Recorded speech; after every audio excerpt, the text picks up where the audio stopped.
Where the wind once carried rain, it now carried ash. It scraped across the flats like a rasp, tugging at the folds of Elijah Mandrake's coat as he rode alone through the wastes. Each gust stirred the powdery surface of the land, lifting fine gray dust into the air where it clung to his skin. It worked its way into his teeth, his eyes, his lungs. You didn't breathe easy in the broken world. You breathed what was left. The town of Grey Ditch appeared on the horizon like a mirage, except there were no illusions left in men like Elijah. It was real, and it was dying, the way all towns were these days. Some slower than others. The town was a collapsed collection of splinters and smoke, warped signs and crooked crosses. Buildings that leaned into one another like old men with bad backs. A windmill creaked in the distance, its vanes missing teeth, and turning slow and irregular like the tick of a broken watch. Overhead, the sky was wide and empty. A colorless expanse stretched taut above the earth like God had wiped his brush across the heavens and called it done. Elijah adjusted the brim of his hat. The leather was cracked. Everything he owned was cracked. His horse, Luther, plodded forward with the unhurried patience of something that had learned not to expect much from life. Elijah didn't blame him. You didn't get to be a creature of this world without learning how to drag yourself across it with the kind of resignation that bordered on reverence. A wooden sign welcomed them into town. The paint was gone, but Elijah had passed through Grey Ditch once before long ago, when his hair was darker and his belief in silence was less absolute. He remembered the old town's slogan, "Hope's Last Shop." A joke now, if it hadn't been one back then. And people watched him as he rode in. Not many. Just enough to know the town still drew breath. A woman sleeping on her porch with more motion than purpose paused to track his approach. 2 children leaned against a broken cart axle, chewing dried roots and whispering. One of them had a slingshot, but made no move to raise it. Their eyes were old. Eyes that had already seen too much and still expected worse. Elijah said nothing as he passed. Just outside the main street, he saw it. A wooden cross staked into the red soil at a crooked angle. Something had been nailed to it. A crow. Dried. Black, wings outstretched as if crucified. Its feathers were burned at the edges and one eye was missing, leaving a hollow socket staring up toward heaven. Elijah pulled the reins gently. Luther stopped without a word. He studied the crow for a long moment. Signs. They came in all kinds. He'd seen them in rot, in blood, in broken mirrors and backward songs. God didn't speak clean anymore. Not since the world fell out of favor. Not since the sundering. Now the word came laced in disease and death, wrapped in riddles if it came at all. He didn't like it, but he didn't question it. Not subtle, Elijah muttered under his breath. The wind didn't answer. He nudged Luther forward and a cross fell behind them. The town proper was a single street, flanked by what had once been stores, now just fronts for whatever kept people clinging to their last scraps of community. A feed shop with no feed, a butcher's stall with no meat, a post office used only to store the dead until someone had time to bury them. And at the end of the road, like every town still pretending it had a heartbeat, a saloon. The Pale Mare. Elijah dismounted slowly, joints cracking as he did. He took the time to check the revolver at his hip. Not out of paranoia, just habit. In this world, habit was often the only line between survival and the hole they'd throw you in until after sundown. He tied Luther to the rail and stepped up onto the warped boards of the porch. The swinging doors hung lopsided, one lower than the other. As he pushed them open, they gave a soft groan, like they were warning the room before he even stepped inside. The air changed the moment he entered, thicker and mustier. It smelled of old sweat, bad whiskey, and the slow decay of men who didn't dare dream anymore. Inside were half a dozen patrons, spread thin across broken stools and uneven tables. No music. Just laughter. Just the steady clink of glass and the occasional grunt of someone losing at cards. A mural covered the back wall behind the bar, or what was left of it. Once it had been a depiction of the Last Supper. Now, the faces of the apostles had been scratched out, gouged with knife and nail. Only Christ remained, his eyes watching from above the rows of liquor bottles like he was waiting for someone to ask him a question. No one ever did. Elijah made his way to the bar and sat down on the end. He didn't take his hat off. Not here. The bartender was a big man with forearms like a railroad ties and a scar down his cheek that looked like it had been given by something with teeth. He didn't ask for Elijah's name. Didn't need to. "Long ride?" the man asked, grabbing a bottle without looking. "Always is," Elijah said. The bartender poured 2 fingers into a cloudy glass and slid it across the wood. "Ain't seen one like you in a while."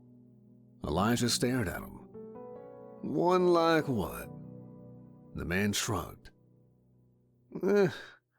One that don't smell like piss or desperation.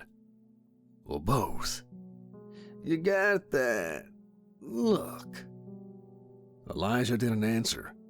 He took the glass, sipped once, and let it burn down. He waited for the next sign. The glass had clinked softly as Elijah set it back down. Whatever the liquid was, it hadn't been whiskey in a long time. Not by pre-sundering standards, but it burned well enough. He preferred the burn. It meant he was still here. The bartender watched him for a moment before speaking again, wiping down the counter with a rag that only spread the stains around. "You passing through or you staying a while?" "Depends," Elijah said. "On?" "Whether God wants something killed here." The bartender didn't blink, but his hand stopped moving. That's how it usually went. You tell a man you're here for trouble, and he tries to decide if you mean his kind of trouble or something worse. Elijah could see it in his face, the slow, practiced stillness of a man who'd seen both. And finally, the man grunted and picked up another glass. "God don't come around here much." "He doesn't have to," Elijah said. "Just sends me." They sat in silence again. The saloon didn't buzz so much as hum. Low voices, a loose card hitting wood, the creak of chairs worn to the bone. Somewhere near the back, someone laughed too loud and too short. It sounded like a bark. Elijah didn't turn. He rarely did. "Name's Graham," the bartender said after a while. "Used to run cattle out near the Red Salt Flats, before the herds got eaten up." "Elijah," Graham snorted. "Fitting. Not my choice." Graham leaned forward, lowering his voice. "You serious, huh? You really believe God's got you going down to town, picking off the bad things?" "I don't believe anything," Elijah said, taking another drink. "I just know what I've seen, what I hear." "And what do you hear now?" Elijah looked down at the glass. A crack ran through the base, spidering outward, as if the drink itself were trying to break free. He swirled it gently, watching a tiny black speck float to the top and sink again. He didn't recognize it. That was enough to pay attention. "I'll hear it soon," Elijah said. Graham studied him with the eyes of someone who'd lost too much to argue but still had enough left to care. "You might not have to wait long. There's been trouble." Elijah said nothing and just looked at him. Graham took the cue. "There's a village 10-12 miles southeast of here. Asheville. Old place. Used to trade in silver root and pelts. Quiet. God-fearing, far as anyone cared. But, past 3 nights, something's been killing families." Elijah's jaw tightened slightly. "First night, old couple. The house torn open. It looked like a bear, but not. No tracks. Blood sprayed like someone took a paintbrush to the walls." "What about the second family?" Elijah asked. Graham hesitated, then nodded. "Whole family. 6 of them. 2 kids, same story. Screaming woke the whole village. But by the time anyone got there, it was just parts." Elijah's hand drifted near his coat, fingers brushing the edge of his revolver, not pulling it, just remembering it was there. "What about the third night?" "Last night, nobody saw nothing. Just the sounds. One house empty now. Torn open from the roof. Blood on the ceiling. They buried what they could find." "Anyone survive?" "Just one so far. A boy I've heard from the folks passing through. People are talking about leaving. They think it's a curse. Or a punishment." Elijah stood slowly, scraping the chair legs across the warped floor. Graham looked up. "That it? You know what it is?" "No." "But you're going." "Yeah." Graham picked up Elijah's glass to clean it. He stopped mid-motion. The liquid had turned a shade darker. Blood red. A small bubble rose to the surface and popped. Graham frowned. "What the hell?" Elijah took the glass from him and held it to the light. He could smell the coppery scent of blood. The crack in the base had widened, bleeding upward. A thin tendril of smoke rose from it now, faint, like a whisper escaping a dying man's mouth. The air around the glass turned heavy and still. Elijah could feel it. That shift, like the moment before a thunderclap. God's breath, exhaled just enough for him to taste it. This was the sign. Transubstantiation. The liquid had turned to blood.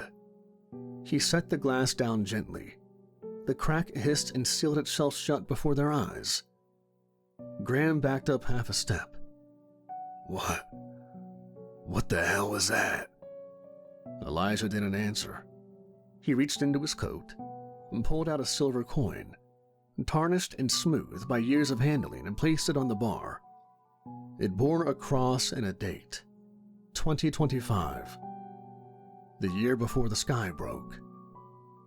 "I'll be gone by dawn," Elijah said. He turned, coat flaring slightly as he walked. Graham's voice followed him. "What are you gonna do out there?" Elijah paused in the doorway, one boot crossing the threshold into the dark. "What I always do. Listen."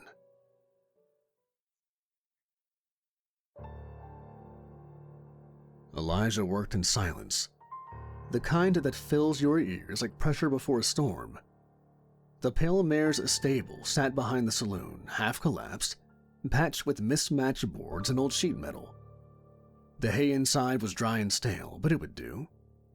Luther stood tethered in the corner, chewing at something that might have once been straw.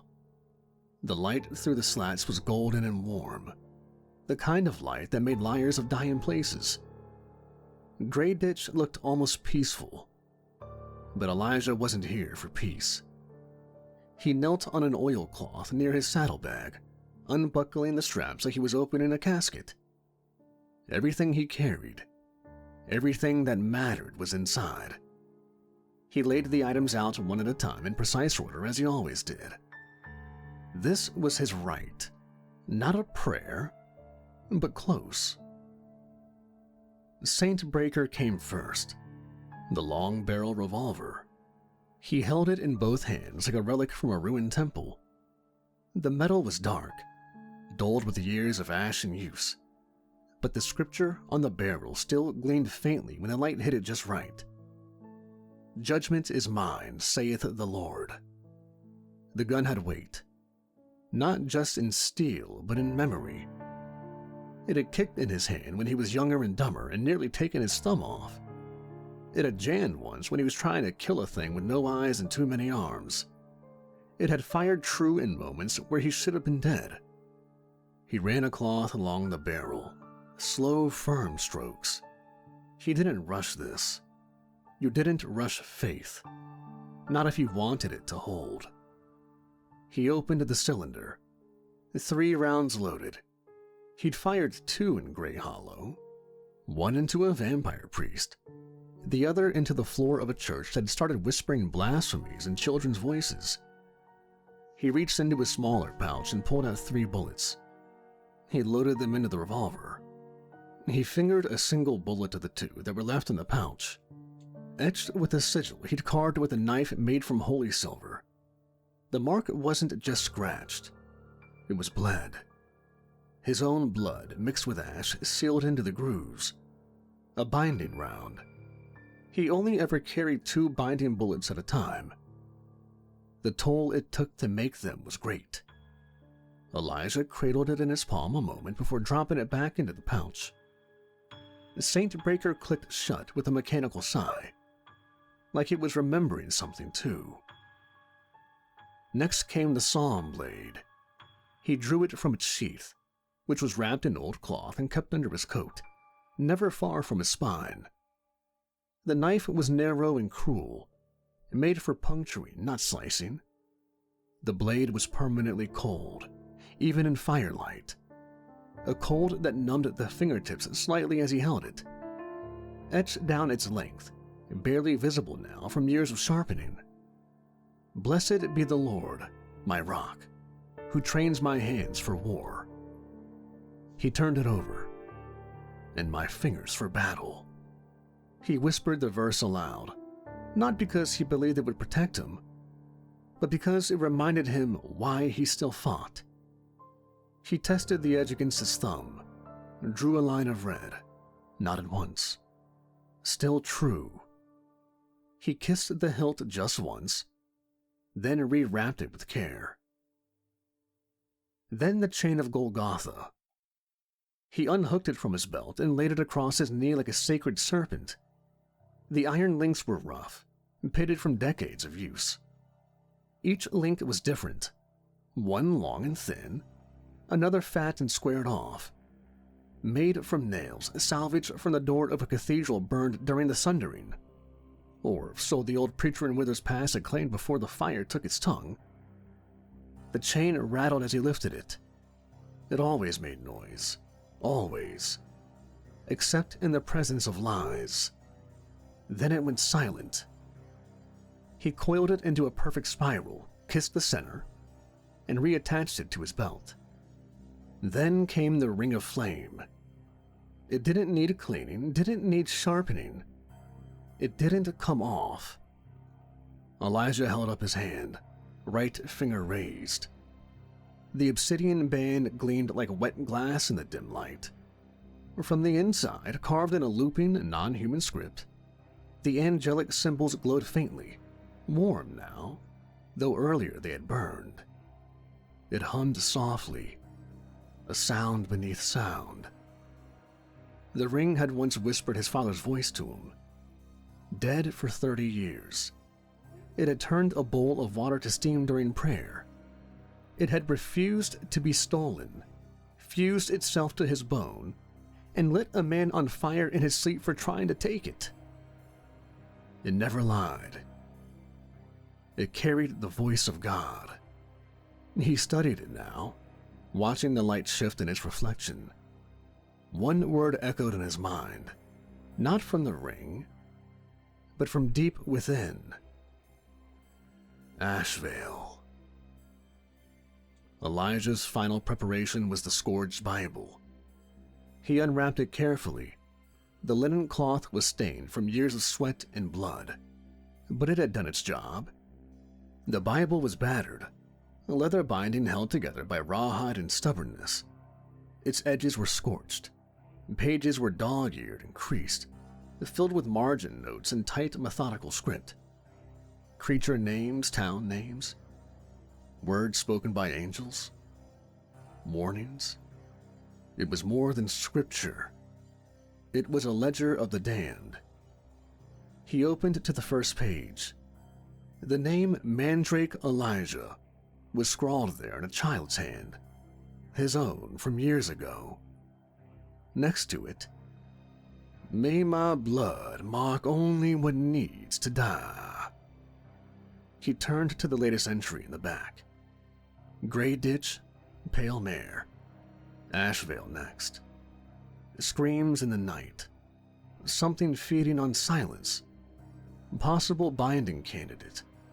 Prepare both rounds. He flipped a few pages forward and the Bible moved on its own. A flutter. A flip. Pages ruffled like they were windblown. It stopped. Psalm 58. The wicked are estranged from the womb. They go astray as soon as they are born, speaking lies. And beneath it, scrawled in ink not his own, and not from this world.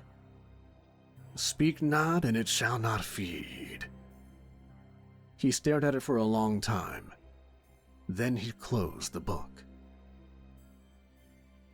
Outside, the sun was bleeding into the horizon, red and sullen. Elijah stood, holstered Saintbreaker, slipped the psalm blade into his boot, coiled the chain at his side, and he rolled the Bible back into its wrap and tied it tight, slipping it into the saddlebag on Luther's flank. He paused at the stable door. One last moment. He placed his hand on the horse's mane and whispered, "One more town." Luther didn't answer. He never did. But he always walked. Elijah stepped into the twilight. The ring of flame hummed louder. The road to Ashvale was no road at all. Just two ruts worn into the dirt by the memory of wagon wheels and the passing of desperate men. No lanterns, no markers, not even mileposts. Just silence and shadows. Elijah rode through both, head low, shoulders hunched against the cold. The moon was a thin slit in the sky, pale and sharp like the edges of a sickle. Clouds dragged across it like gauze. Luther's hooves made no sound on the dry earth. Even the horse seemed to know. Whatever walked out here listened. It would take all night to reach the village. Elijah didn't mind. He liked the time between destinations. It was the only time the world didn't ask anything of him. No speaking, no shooting, no choosing. Just wind and dust and thoughts he didn't dare say aloud. The ring of flame on his finger stayed cold. Not frozen, but colder than the air. It was never wrong, not yet. Something was waiting at the end of this trail. Whether it had a face, claws, or words, he didn't know. But it had already killed 3 families. And tonight would make 4. The land around him changed the farther he rode. Scrub brush gave way to bone trees. Thin, pale things with bark like dead skin and branches like skeletal hands clawing at the sky. Their leaves had long since turned to dust. Or maybe they'd never grown in the first place. Every so often, one would creak, like it was trying to whisper something to the others. A crow landed on a branch above and watched him pass. Just one, silent, Its eyes glinted like obsidian marbles in the moonlight. Elijah touched the handle of Saintbreaker and didn't look back. At the halfway mark, he passed a stone marker, a broken angel, one wing gone, its face weathered smooth by wind and time, the arms still folded in prayer, but the fingers had been gnawed down to the first knuckle. Rats, maybe, or something worse. Beneath the statue, someone had scrawled in chalk, "It speaks in your voice." Elijah paused and reined in Luther. He stared at the words for a long time. The ring on his hand pulsed once, faintly, not warm, not hot, but aware. He dismounted and stepped closer. The words were fresh, no more than a day old. Rain hadn't hit them yet. There was something else, too. A scrap of cloth nailed to the stone, fluttering in the wind. A child's shirt torn at the shoulder. Blood on the collar. He took it, folded it, and tucked it into his coat. There was no point in burying signs. He rode on. By the fourth hour, the forest thickened. Not with trees, but with presence. Every bend in the trail felt tighter. The air thinned. The temperature dropped. He could hear his own breath now, not from exhaustion, but volume. It was just loud. Everything else was too quiet. The ring began to hum softly. The Scourge's Bible, wrapped and stashed in a saddlebag, vibrated once against his thigh. He didn't reach for it, not yet. He knew what it meant. He was being watched. He didn't stop to rest, not even once. Elijah wasn't the sort of man who needed comfort. He'd slept in burial pits and crypts, in the ruins of churches where angels bled light through the cracks in the ceiling. Sleep was a kindness he didn't earn often and didn't expect.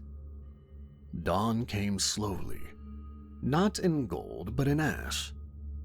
The horizon cracked open with a dull gray light, like someone peeling a rotten fruit. Shapes emerged. Fence posts, ruined carts, silhouettes of burned scarecrows. Ashvale. A village of maybe 20 buildings, laid out in a curve like a horseshoe, all pointing inward toward a center square that held a dried-up well and a church without a cross.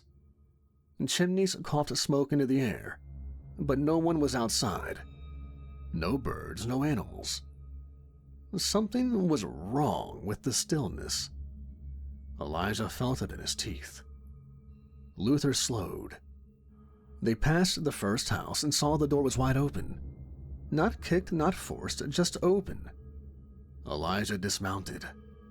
The ring on his hand turned hot. Inside it was red. A family of 4 torn apart. The bodies were in pieces, arranged in no pattern Elijah could understand. A woman's arm on the table, a child's head beneath the stairs. Blood had pooled under the floorboards and seeped through the cracks like sap. The house stank of meat, but not rot, not yet. Fresh death. It had come last night. Elijah stood in the center of the room, boots soaking in the edge of the blood. He didn't flinch, he didn't pray. He just said, 3 nights, 3 families. That's what Graham said. Elijah looked down at the carnage. This makes 4. The floor creaked beneath him, but not from movement. It was bloated with blood, swollen and soft like skin left too long in water. He stepped carefully, his coat brushing the corner of a splintered table. The family had died fast. That much was clear. There were no signs of a struggle. No upturned furniture, no broken lamps. Whatever had come for them had known exactly where to go. Exactly what to do. The mouths, though. That was what kept Elijah still. Not literal ones, not yet, but drawn, etched in places they didn't belong, scratched into the wood of a child's headboard, painted in blood on the hallway wall. Even the windows, fogged from cold, showed smudges where small fingers had traced circles of open mouths. Each mouth was different, some bearing teeth, others singing. He reached into his coat and withdrew the chain of Golgotha. It uncoiled with a whisper, cold iron worn by blood, faith, and memory. He held one end and let the rest drag gently across the floor as he walked room to room. Nothing in the child's bedroom, just silence and fear fossilized into place. A half-drawn picture lay on the ground near a body too mangled to look at. The picture was of a man in a robe, standing beside a church. The words written beneath it in a child's unsure scrawl. "He promised we'd be safe." Elijah stared at that sentence for a long time. The chain twitched once in his hand. He moved on. In the master bedroom, he found the father, or what was left of him. A hole had been torn straight through his chest. No claw marks, no burn, just void. Like something had fed, not on flesh, but meaning. Elijah crouched beside the bed and set the chain on the sheets. It burned. Only for a second. A whisper of heat across his palm, like a coal pressed gently to skin. He turned his hand, looked at the faint mark left in the shape of one of the links. It would fade. He lifted the mattress. Underneath, scrawled into the slats in something halfway between ink and blood, were 4 words. He swore, then broke. Elijah felt the weight of it drop into place like the first stone of a tomb. He didn't know who he was. Not yet. But whoever it was had made a vow here. A real one. And they'd snapped it like a branch. He holstered the chain, careful, methodical, and drew the ring of flame to his lips. He whispered low, "Show me the law." The ring warmed instantly. He waited. Nothing moved, but the Bible in his coat shifted, almost imperceptibly, a flutter of pages muffled by fabric. He took that as confirmation. This wasn't a wild kill. This wasn't hunger. This was consequence. Near the door, he found a family altar. Small, humble, just a cross made from twine and a tin plate that might have once held communion bread. He crouched. The blood hadn't touched it. Not a drop. But on the wall behind it, hidden just beneath the crossbeam, someone had etched a symbol in wax. It had been smudged deliberately, but Elijah had seen it before. In a burned monastery outside Red Hollow, where a monk had renounced his order to save his brother from possession. A vow sigil. This one was cracked. Elijah stood slowly, every motion deliberate, as if he were inside a temple, because in a way he was. He looked around one last time. The mouths, the message under the mattress, the twisted altar, the children's drawing. He didn't know who the liar was, but he knew what had come because of him. Elijah came to understand what did this. It was a mouther, and the mouther was no accident. It was invited. A creature born not of hunger but betrayal, made when a sacred vow is broken in a place meant for faith. It feeds not on flesh but on speech, on broken promises, whispered denials, and prayers turned sour. The more it's spoken of, the stronger it becomes. Elijah had seen their signs before, once in Withers Pass, once beneath a chapel in the Divide. They always came the same way, quietly, crawling through lies like rats in the walls. And then, as he reached for the door, the chain in his hand shifted all on its own. One of the links clicked, then another, then silence. Elijah opened the door. The sun was just now rising, staining the frost-covered rooftops a dull gold. The light touched nothing warm. Across the street stood someone on a porch, pretending not to look. Another peered from a window, unmoving.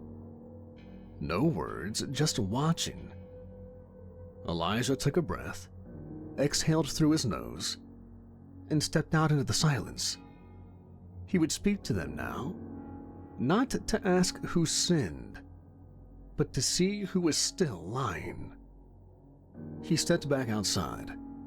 The sun was crawling over the horizon now, casting a thin yellow light across the frost-glazed roofs. In the distance, a man peeked out from behind a curtain. A child stared from a porch and didn't blink. A dog howled once, then stopped halfway through as if remembering. Ashvale was awake, but it wasn't alive. Elijah pulled the scarf up over his mouth, rested one hand on the chain in his belt, and walked toward the square. Time to find someone who still had a voice. The door shut behind Elijah with a sound like a coffin being sealed.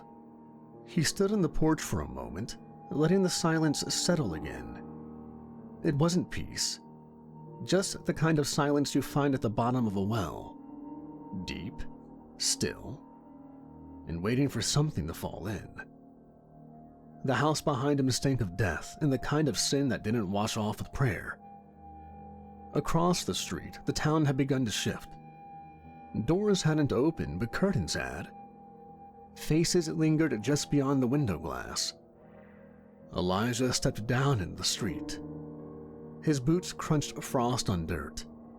No one came to meet him. That was fine. He didn't expect welcome. The first person to break the standoff was an old woman, wrapped in wool so thin it was more memory than garment. Her back was bent, her face lined with creases carved by more than age. She sat on a stool near her front door, a small wooden rosary clutched between her fingers. "Elijah Mandrake," she said as he passed. Not a question. He stopped and turned to her. She nodded at his coat. "I've heard whispers of you for years now. Never thought I'd have the misfortune of getting to meet you. That and the badge gives you away." He glanced down. The upside-down tin star pinned to his chest hadn't gleamed in years, but it still caught light when it needed to. A dead sheriff's badge, inverted. An emblem of justice with no law behind it. "Your name?" Elijah asked. "Agnes Teller." "You knew the family?" "I knew all of them. I buried half this town over the years, but I never had to bury pieces." Elijah said nothing. Agnes looked up at him, eyes watering from the cold. "You've seen things like this before." "Yeah." "Will you stop it?" "Yeah." She looked away then, down to the cracked rosary in her lap. Elijah was about to walk on when she added soft. "It used to be loud here. Kids singing. Church bells. Now it's just waiting." "Waiting for what?" Agnes didn't answer. A forge sat 2 buildings down, barely operational. The chimney was dark, the bellows limp, but the blacksmith stood out front just the same, arms crossed, an old hammer hanging from his belt. He nodded at Elijah. "Didn't think the church still sent, man." "They don't," Elijah said. "God does." The man raised an eyebrow but didn't argue. Name's Ra, Nathan Ra. I put horseshoes on your kind a few years back, west of Rustcliffe." Elijah didn't answer it, just said, "The families. What do you know?" Ra wiped his hands on his apron, though there was no soot. "After the first kill, folks thought it was a raider, maybe feral. We started watching that night. Doors locked, guns out. Second family died anyway. And the third? We asked Father Alden to lead prayer every night and said it was time to bring the word back into our homes. He agreed. First night he spoke strong. The second night his voice shook. Third night, he said maybe quiet was safer." Elijah turned slightly at that. "He said prayer made noise, and noise draws things." Elijah filed it away. "Has he said anything since?" "Only that we need to endure, that help would come." Rye looked him over. "You that help?" "No," Elijah said. "I'm the cost." He moved on, past shuttered storefronts, past doors that hadn't been open in days, and past people who turned away the moment he met their eyes, until he came to the well, the center of town. Dry, capped, its rope long rotted, the wooden frame sagging like a man in confession. It stank faintly, not of water, but of moss and iron, the smell of old blood. And there, sitting beside it, was a child, skinny, wrapped in a coat far too large for him, barefoot despite the frost. He watched Elijah with bright, unblinking eyes. Elijah stood a few paces away. The boy didn't move, didn't speak. Elijah crouched slowly, resting a hand on his knee. "Your name?" "Nothing." "You live nearby?" Silence. Elijah's eyes narrowed slightly. The boy opened his mouth. There was a stump where his tongue should have been. No fresh blood, no bandage. It had healed long ago. Elijah didn't react, just studied him for a moment, then reached into his coat and pulled something small from the pocket. A coin, old in copper and stamped with a cross. He held it out. The boy took it gently and curled it in his fingers. Elijah stood. "You hear them at night?" The boy nodded. "See anything?" A pause, then another nod. Elijah's hand drifted to the pouch around his neck. He touched the finger bone of Saint Merciful beneath his shirt. "Not yet. Not here." Behind him, someone cleared their throat. He turned. A man stood a few paces back, tall, tired, sunken in the cheeks. A collar marked him, though not in black. Brown cloth, rough-stitched, with a simple wooden emblem dangling from his neck. Father Alden. Elijah turned to greet the man. "Preacher. You've been in the house?" "Yeah." A pause. Tension like static in the air between them. "I assume you've seen worse?" "I don't measure sin in weight." Alden flinched, just slightly.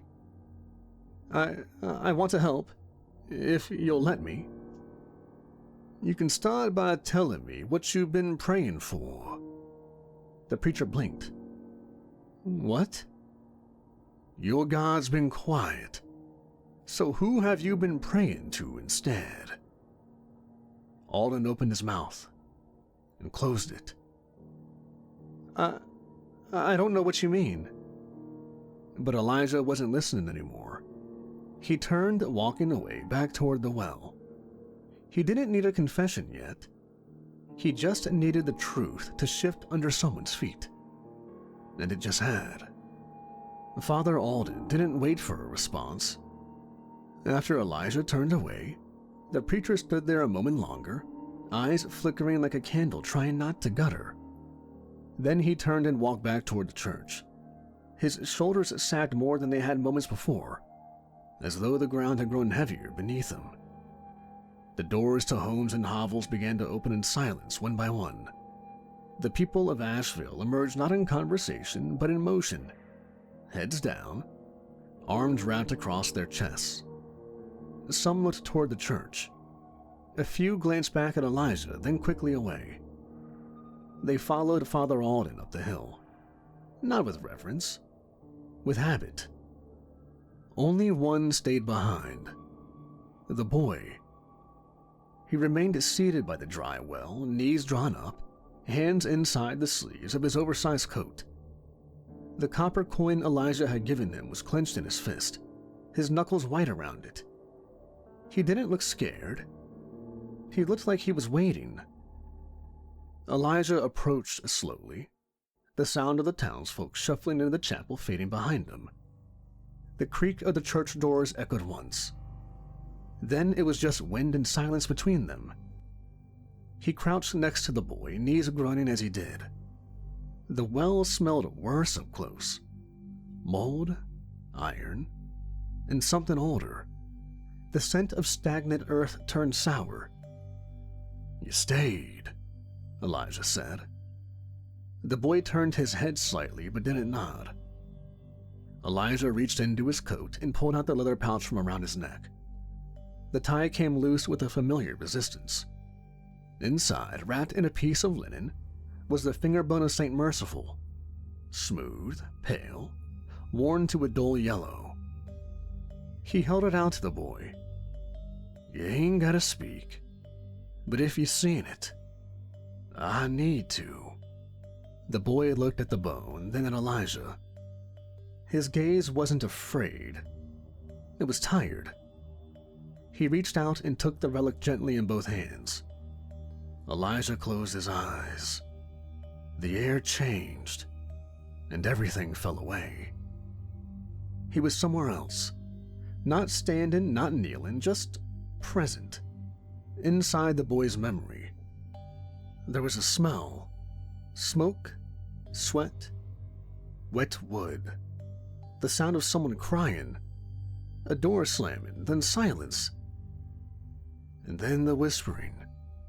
Not one voice. Many, dozens, hundreds, all layered, some male, some female.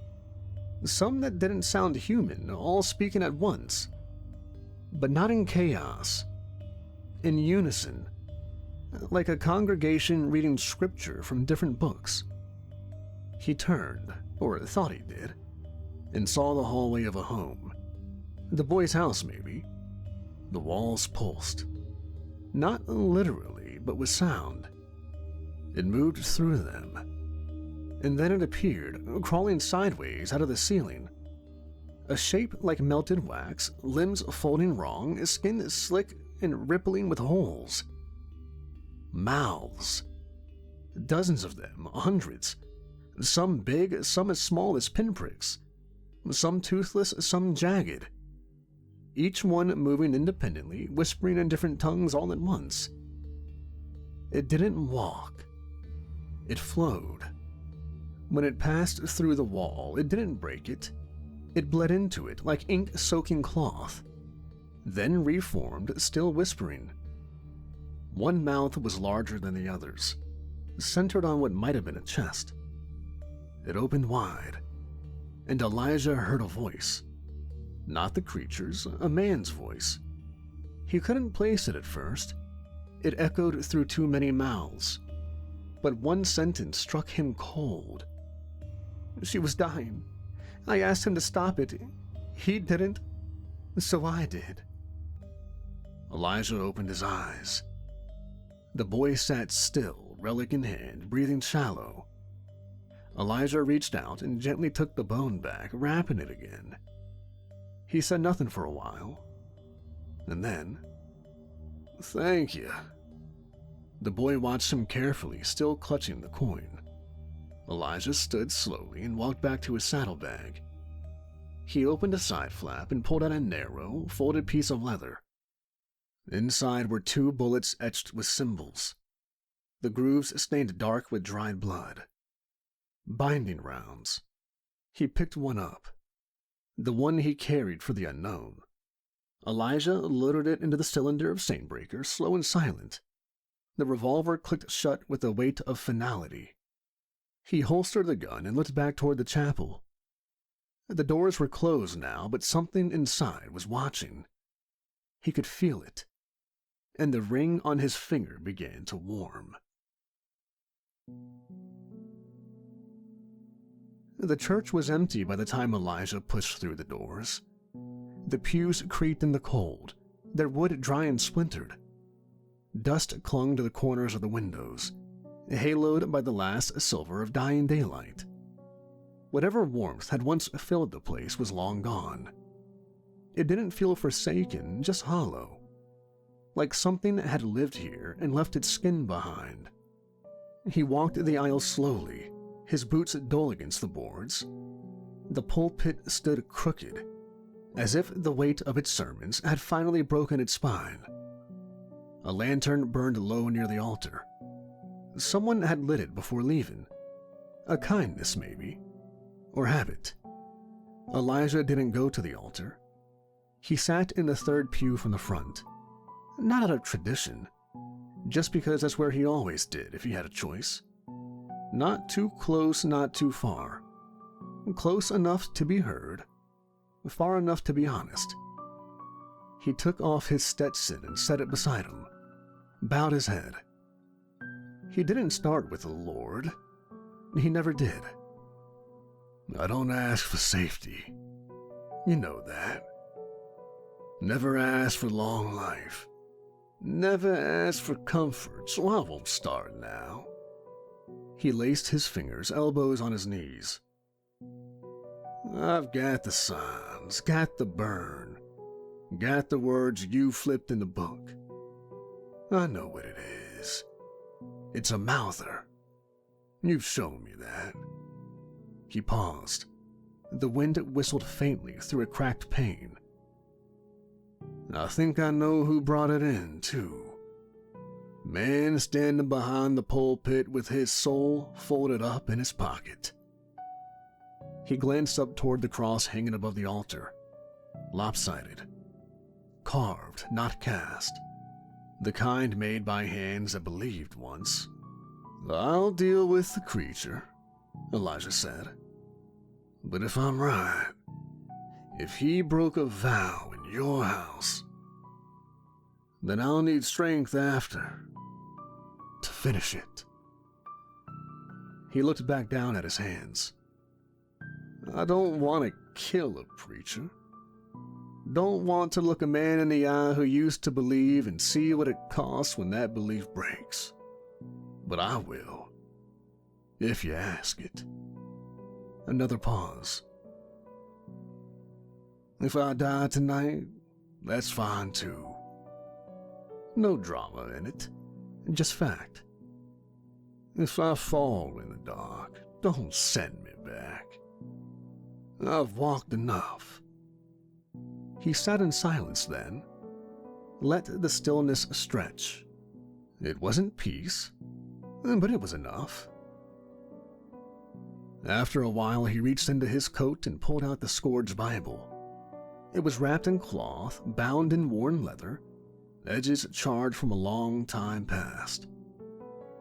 He undid the ties with the care of a man handling a relic that had already saved him more than once.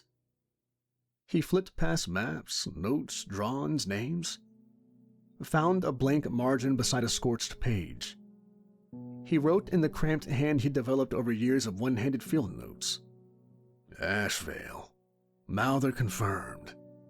Pattern matches divide. Victims pulled apart mid-prayer or post-argument. Tongueless case. A passive survivor. Chain reacted to altar frame. Sigil present and damaged. Suspect. Father Alden. Circumstantial signs align. Witness testimony, Agnes Rye, suggests altered preaching habits post-deaths. Will execute Mouther. If confirmed, will return for the preacher. He paused, tapping the pencil lightly against the paper, then added, God give me the strength to do what's righteous, not what's easy, not what's merciful, what's righteous. He closed the Bible and retied it, slid it back into the saddlebag by the pew. His hands moved next to Saint Breaker. He unholstered the revolver and cracked the cylinder and spun it slowly. The bullets gleamed faintly in the lantern light. He turned it until the binding round clicked into the lead position, marked with blood and sigil, carved by fasting and pain. The first and only gift tonight. He closed the cylinder. The ring on his finger burned. Outside, somewhere beyond the chapel's thin walls, something screamed or whispered. It was impossible to tell the difference. Then silence again. Elijah stood, Stetson on, gun loaded, judgment ready. He stepped out into the cold dark. The doors closed behind him like a final verse. The cold cut deeper now. Elijah moved through the dark with deliberate steps, the ring on his hand burning like a coal. It wasn't just hot. It ate. It pulsed with the certainty that he was walking into the heart of the rot. The streets of Asheville had gone still. Doors barred, windows dark. Even the wind had gone quiet, holding its breath. The only sound was the steady thud of Elijah's boots on the frozen dirt. He reached the dry well, the place where the boy had waited, where the screams had ended, where the mouther had been born. He paused beside the old stone rim. The ground stank of bile, rust, and something deeper, like wet teeth. With one hand, Elijah reached into the strap across his back and pulled the Scord's Bible, still worn from his time in the chapel. He flipped through the pages until he found the margin where he'd written the truth in pencil in quiet hands. A mouther, Alden's lie, God's judgment waiting. He slid the book into a secure slot on the back of his coat, tied it with a thin leather cord looped around 3 points fast and tight. He didn't know if he needed yet, but when you kill something born of words, you brought scripture. The ground vibrated beneath him. Not an earthquake, a ripple, like something breathing beneath the soil. He drew Saint Breaker, cracked the cylinder, and spun it once, making sure the binding bullet was first in line.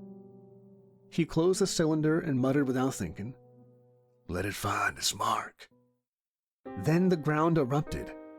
It didn't leap from the trees or the shadows. It came from beneath.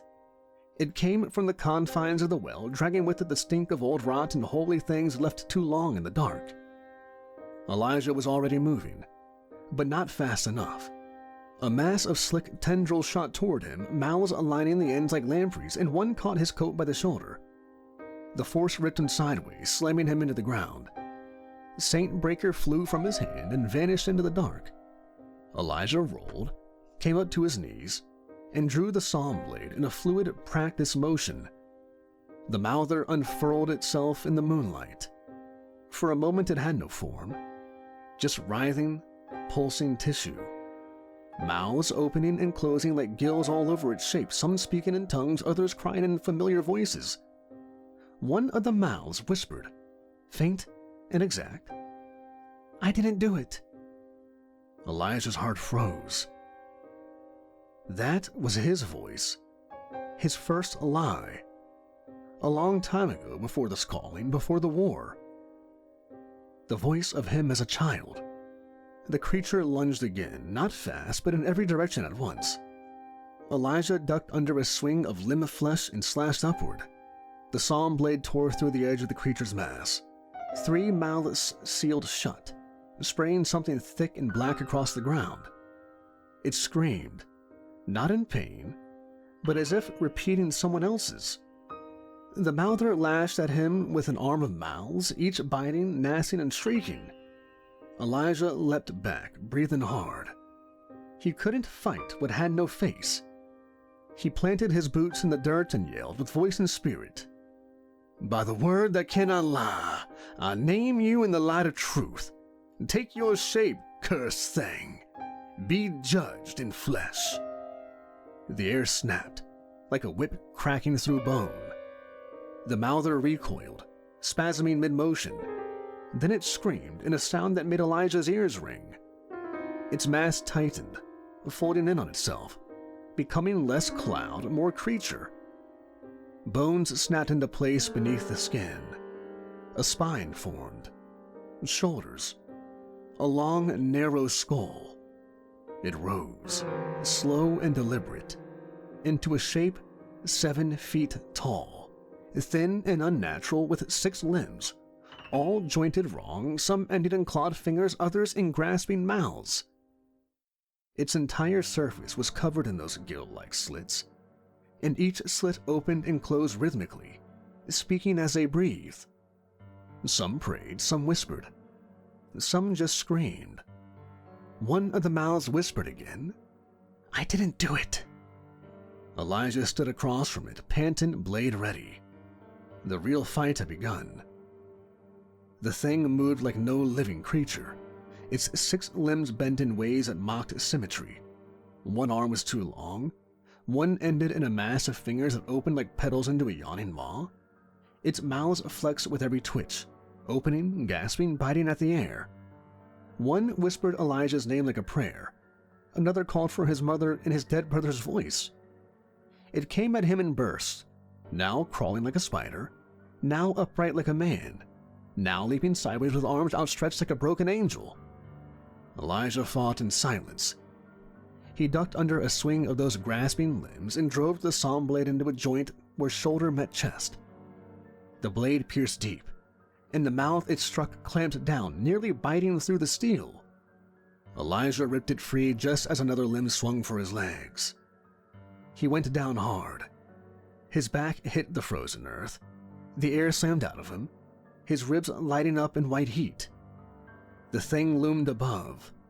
A mouth opened in its chest, wide, vertical, human-like, and whispered something terrible in a child's voice. "He died because you didn't say a word." Elijah flinched. For the first time, his hands shook. The creature reared back a limb to strike. He rolled, barely dodging the blow, and came up gasping, clutching his left side. His ribs were cracked. Maybe worse. He coughed and tasted copper. He needed a second, a breath, a break. The mouther didn't give it. Elijah got to his feet in pain and backed away, blade held low. The mouther circled, slinking on 6 limbs like a heretic beast made of twisted scripture and lies. His shoulder throbbed. His side screamed. The ring on his finger pulsed, burning hot against his skin. He couldn't overpower it, so he'd outthink it. He reached into his coat, past the scorched leather and blood-stained wool, and pulled free a small glass vial, dark liquid inside, thick and old. Holy oil, sanctified in silence, a gift from a dead bishop. He popped the wax seal with his teeth and dumped the contents over the saw blade's edge, coating the steel in thick, blessed black. Then he pulled free the chain of Golgotha from his belt. The weighty iron rattled with memory, and wrapped it once around the blade's hilt. Elijah looked to the stars of the night and the heavens and muttered a prayer under his breath. The saw blade roared to life and flames. The thing hissed. "Come on, then," Elijah said. The creature lunged. Elijah met it head on. He rammed the blade and chained forward like a harpoon. It pierced a chest mouth, and the mouther wailed in agony. The limbs spasmed. 3 mouths fused shut. One wailed in a language that hadn't been spoken in 1,000 years. The creature screamed and staggered back. It lashed out, striking Elijah across the ribs again. He went down. This time he didn't get up quickly. The world spun. He rolled onto his side, gasping and reaching blindly. The ring burned his hand with a ferocity he wasn't used to. Elijah thrust his hand into the cold dirt in reflex to cool himself, and in doing so, his hand met the cold steel of his revolver. His hand closed around something metal. Saintbreaker. It was half buried in the dirt, cool to the touch. He coughed blood, chambered the revolver, and stood slow. One eye swollen, one leg dragging, blade in one hand, gun in the other. The thing turned. It saw the weapon and it screamed. Elijah didn't. He took one step forward, then another, then raised the barrel. "You were born from a vow," he said, voice low and final. "And you'll die by one." And he fired. The creature screamed in every voice it had stolen. As the bullet shot into the mouther, it was shackled by chains of light that now bound it to the earth. The scripture seared into the air itself, burning across the dirt, the stones, the trees. Verses in a dozen forgotten tongues. Every line a sentence past. Elijah leant forward. His coat hung in tatters. His side ached with every breath. Blood ran down his ribs in slow, patient lines. But he didn't stop. The mouther thrashed, bound by the binding bullet, its limbs writhing in place. Mouths open and closed in unison, no longer screaming, but speaking. It begged. It spoke in the preacher's voice, offering penance. It whispered in Elijah's own voice, pleading for mercy. It cried out in a woman's voice, one Elijah had once heard in a dying town long buried in sand, calling for a son who never came home. He didn't flinch. He held the sawn blade in his hand. No fire this time. Just steel. Steel and silence. The mouthers' mouths fell quiet. Then, all at once, they began to speak together in unity and clarity. The words were almost scripture, twisted, close, and familiar. "Blessed be the broken vow, for through it truth is born." Elijah stepped in close, face set like carved stone. "You were made of broken vows," he said, voice steady. "From a broken man." He raised the blade, eyes locked in the central mouth, the one that mimicked humanity, shaped like something meant to speak prayer. "Let this here broken man end you." And he drove the sawn blade home. The mouth didn't scream. It opened wide as if to answer, then froze. A white light bloomed from within. Not fire, not heat. Purity.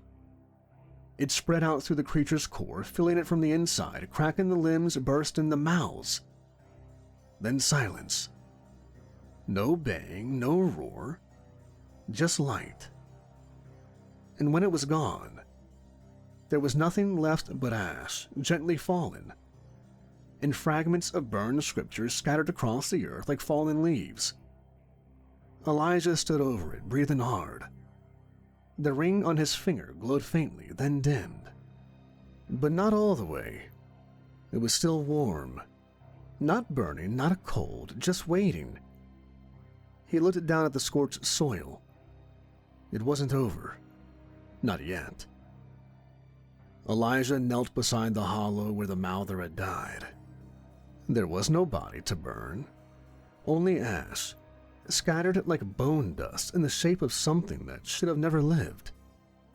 All around him, scripture fluttered on the air, pages that had never been written, or that had been erased from memory, now lay across the dirt like snow. He gathered the remnants in silence. No chanting, no ritual, just his hands, his breath, and the ring burning softly on his finger. From his coat he retrieved the pouch of salt and sprinkled it on the site. Then from another a charred bundle of cedar, lit from the tip with a flint and held in his palm until it smoldered.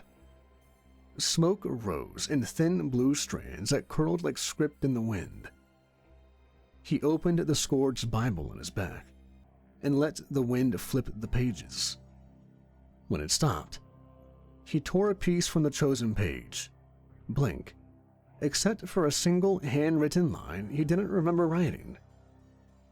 Clean not the flesh, but the root. He dropped the page into the ashes. The smoke curled, changed, and deepened, and the ground stilled.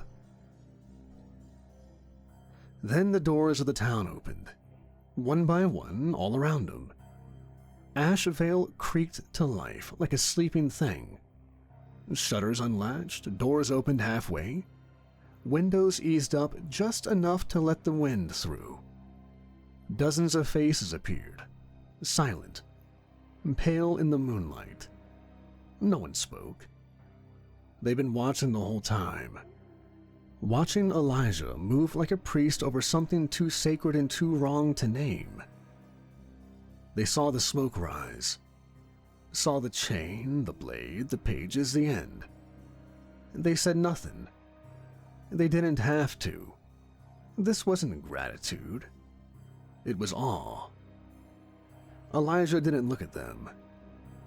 He closed the Bible. The ring on his hand stayed warm.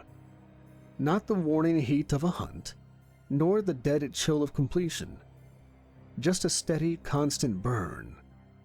Waiting. Elijah didn't need to open the Bible again, but it flipped anyway, right there in his hands. Not by the wind, not by chance. A page turned and stopped with weight. It held a verse he'd never seen before. There was no chapter, no number, just words. The beast is bound, but the sin still breathes. He let the book close, and he understood. This wasn't finished. It was paused. Elijah turned toward the silent crowd. The townspeople were still gathered near the edges of the square, around the broken well and the scorched earth where the mouther had burned. The smoke still hung low. The salt hadn't settled. He looked over them, eyes wide, mouth shut. No one spoke until he did. "Where does he live?" His voice wasn't loud. It didn't need to be. The ring on his finger still burned. "Elijah?" It was Agnes who stepped forward. She looked smaller now than she had hours ago. Her shawl clutched in one hand, the boy with no tongue in the other.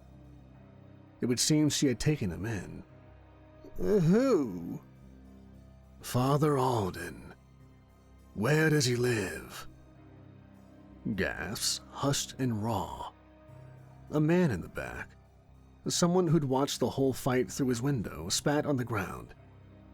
"You think that preacher brought that thing here?" "I know he did."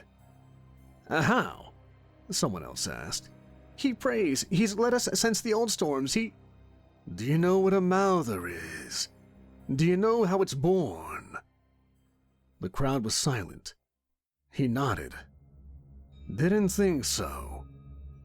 Elijah stepped forward, not pacing, not posturing, just moving like the weight of what came next needed to be carried on foot.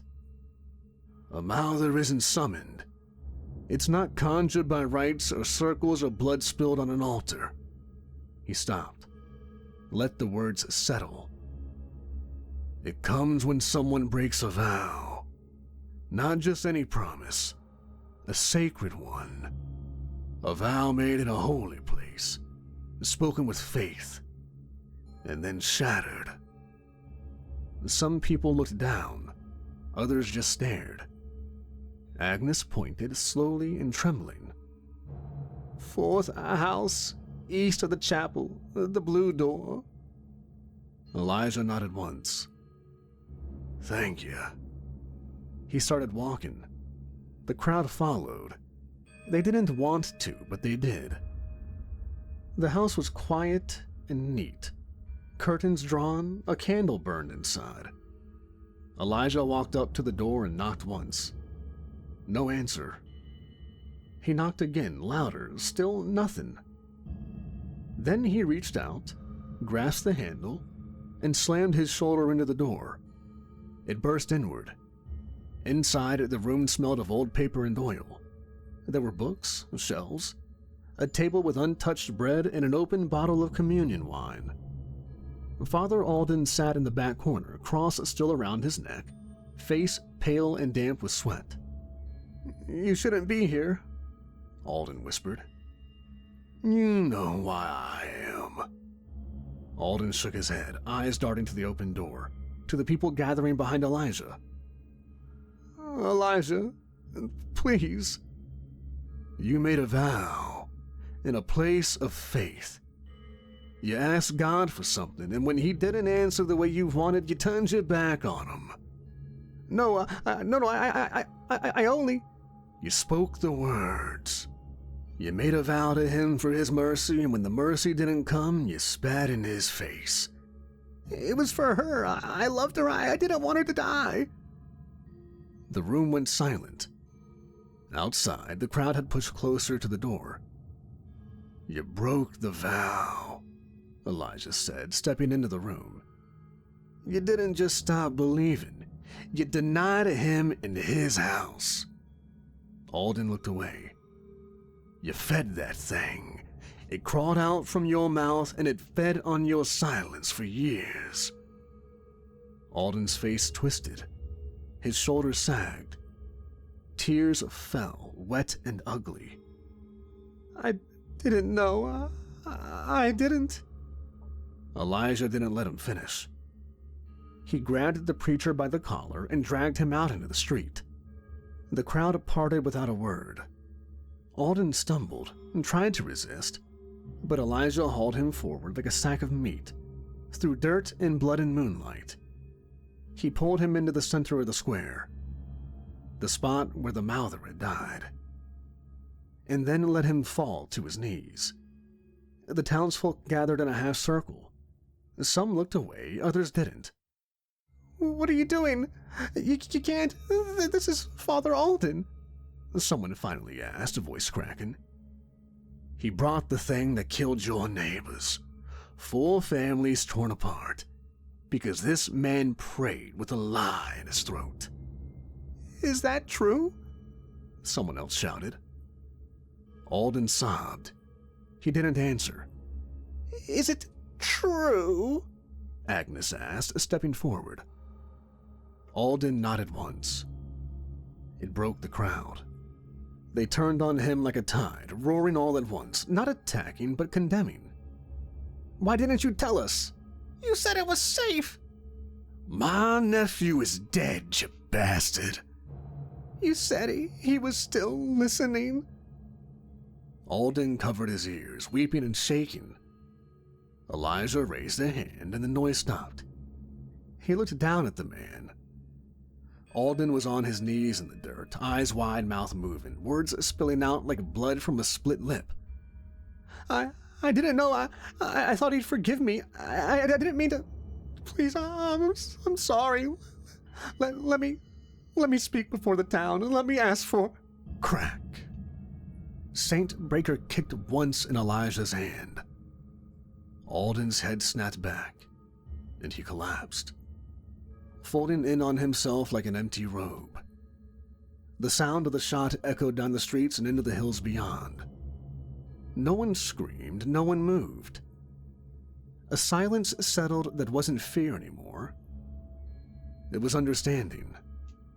Final and absolute. Elijah stood over the body. He didn't speak. He didn't holster the gun. He didn't need to. He just watched the blood pool in the dirt until the ring on his finger cooled against his skin. Cold. Finished. The shot still echoed when Elijah turned his back on Father Alden's body. He didn't wait for a burial. He didn't expect one. The town stood frozen behind him, some crying, some silent, all of them caught in the shadow of something heavier than mourning. They had followed Father Alden for years, let him guide them, and trusted him, and he had brought the mouth of hell into their homes. Elijah holstered Saintbreaker, slow and deliberate. then walked straight to his gear. There was no ritual in the way he moved, just a man who had done this before and would do it again. He saddled Luther without a word. The horse didn't spook, just stood calm and ready, like it always did after the gun had been fired. The psalm blade was wiped clean and resheathed. The scourged Bible was strapped across his back, pages still singed from the fight. It hadn't opened since it gave that final verse. That was fine. It would open again when it needed to. Elijah pulled on his coat, checked the pouches. He would need to get his ribs looked at. He winced but didn't pause. Pain wasn't new. By the time he threw a leg over Luther's back, the townsfolk were just beginning to move again. Someone knelt near Father Alden's body. Someone else called for a shovel. But no one called out to Elijah. No one asked him to stay, and he didn't offer a word in return. The job was done. That was enough. At the edge of the square, the mute boy stood again.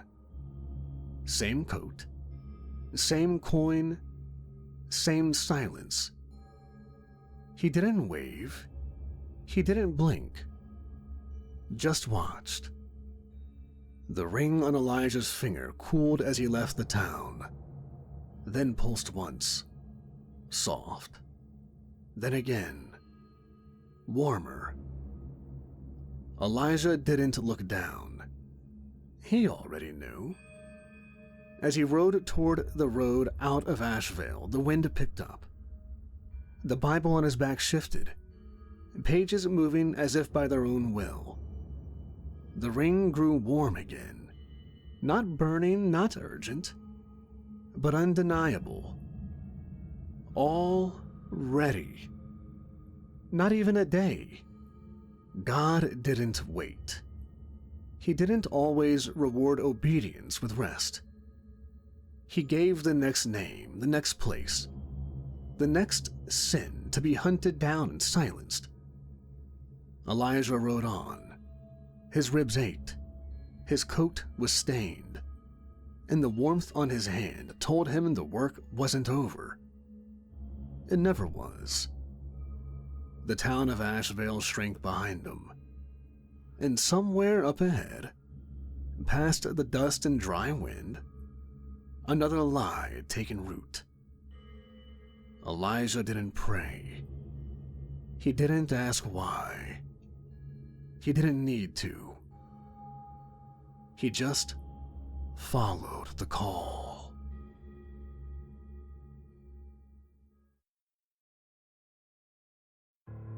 It had been months since Elijah had dealt with the mouther in Asheville, and months since he put a bullet between Father Alden's eyes.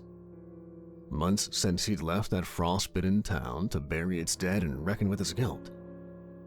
Since then, he'd seen to the killing of 5 demons and a dozen more or lesser creatures, feral ghouls with melted eyes, a vampire who'd roamed a burned-down highway church, and a succubus that had seduced a whole water commune into its death by dehydration. They all died like the rest, some with screaming, some with silence, but all with judgment. This town, he didn't know if it had a name or if it had forgotten it, had become his reprieve, an old-world ruin of what had once been Las Vegas. The neon was dead, but the sin hadn't faded. The buildings stood like rusted ribs. The streets were loose sand and melted asphalt.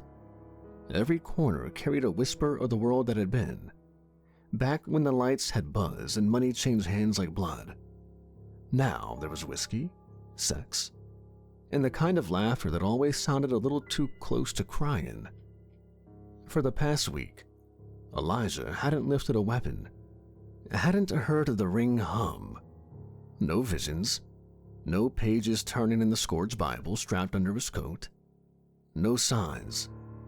only the ache in his ribs from old wounds and the dull edge of sleep that never seemed to sharpen. It was, in every way, a miracle. And he didn't trust it. Still, when the time came, he paid his coin and climbed the stairs of the inn with a woman whose smile didn't reach her eyes. She asked no questions. He liked that about her. Now they lay together in the dim light of a cracked lantern, the sheets twisted around her legs, Elijah half dressed and half asleep, the sweat not yet cold on their skin. Her name was Jennifer. Not a name made for this world, not anymore. Too clean, too suburban. But she said it without irony and without shame. It fit her in a way that made him think she never had the chance to be anything else. Her eyes were brown, sharp, and untrusting. Her voice was smoke and steel.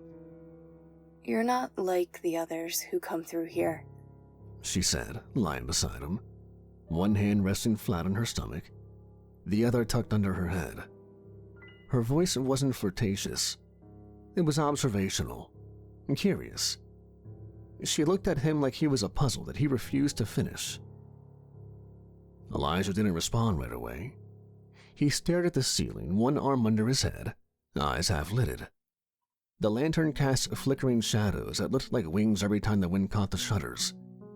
He hated how often he saw wings and shadows now. "They always talk," she went on. "Loud, like their voices will make them big enough to forget they're scared. You don't say much at all." "I talk when there's something worth saying." She turned to her side, propped up on her elbow. "And was tonight worth saying anything over?" He didn't look at her, but the corner of his mouth turned just slightly. "Depends on how much of the coin you're gonna give back." Jennifer gave a low, amused hum and pushed the sheet off her legs. She was already reaching for her clothes, piece by piece, gathered from the floor. No shame in her. Just the easy routine of someone who did this often, but not carelessly. Elijah, right?" He nodded once. "You always passing through?" "That's the idea." "You looking for something?" He slid his legs off to the side of the bed and started pulling on his shirt. "Not looking. Just going where I'm told." She paused, glancing over her shoulder as she hooked her bra behind her back. "By who?"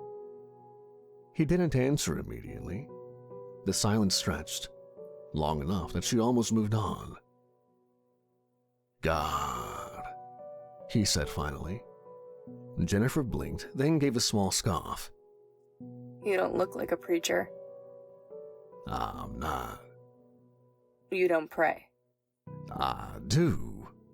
"Don't wear robes." "No need." "You screw like a man who's trying to forget something." That made him pause.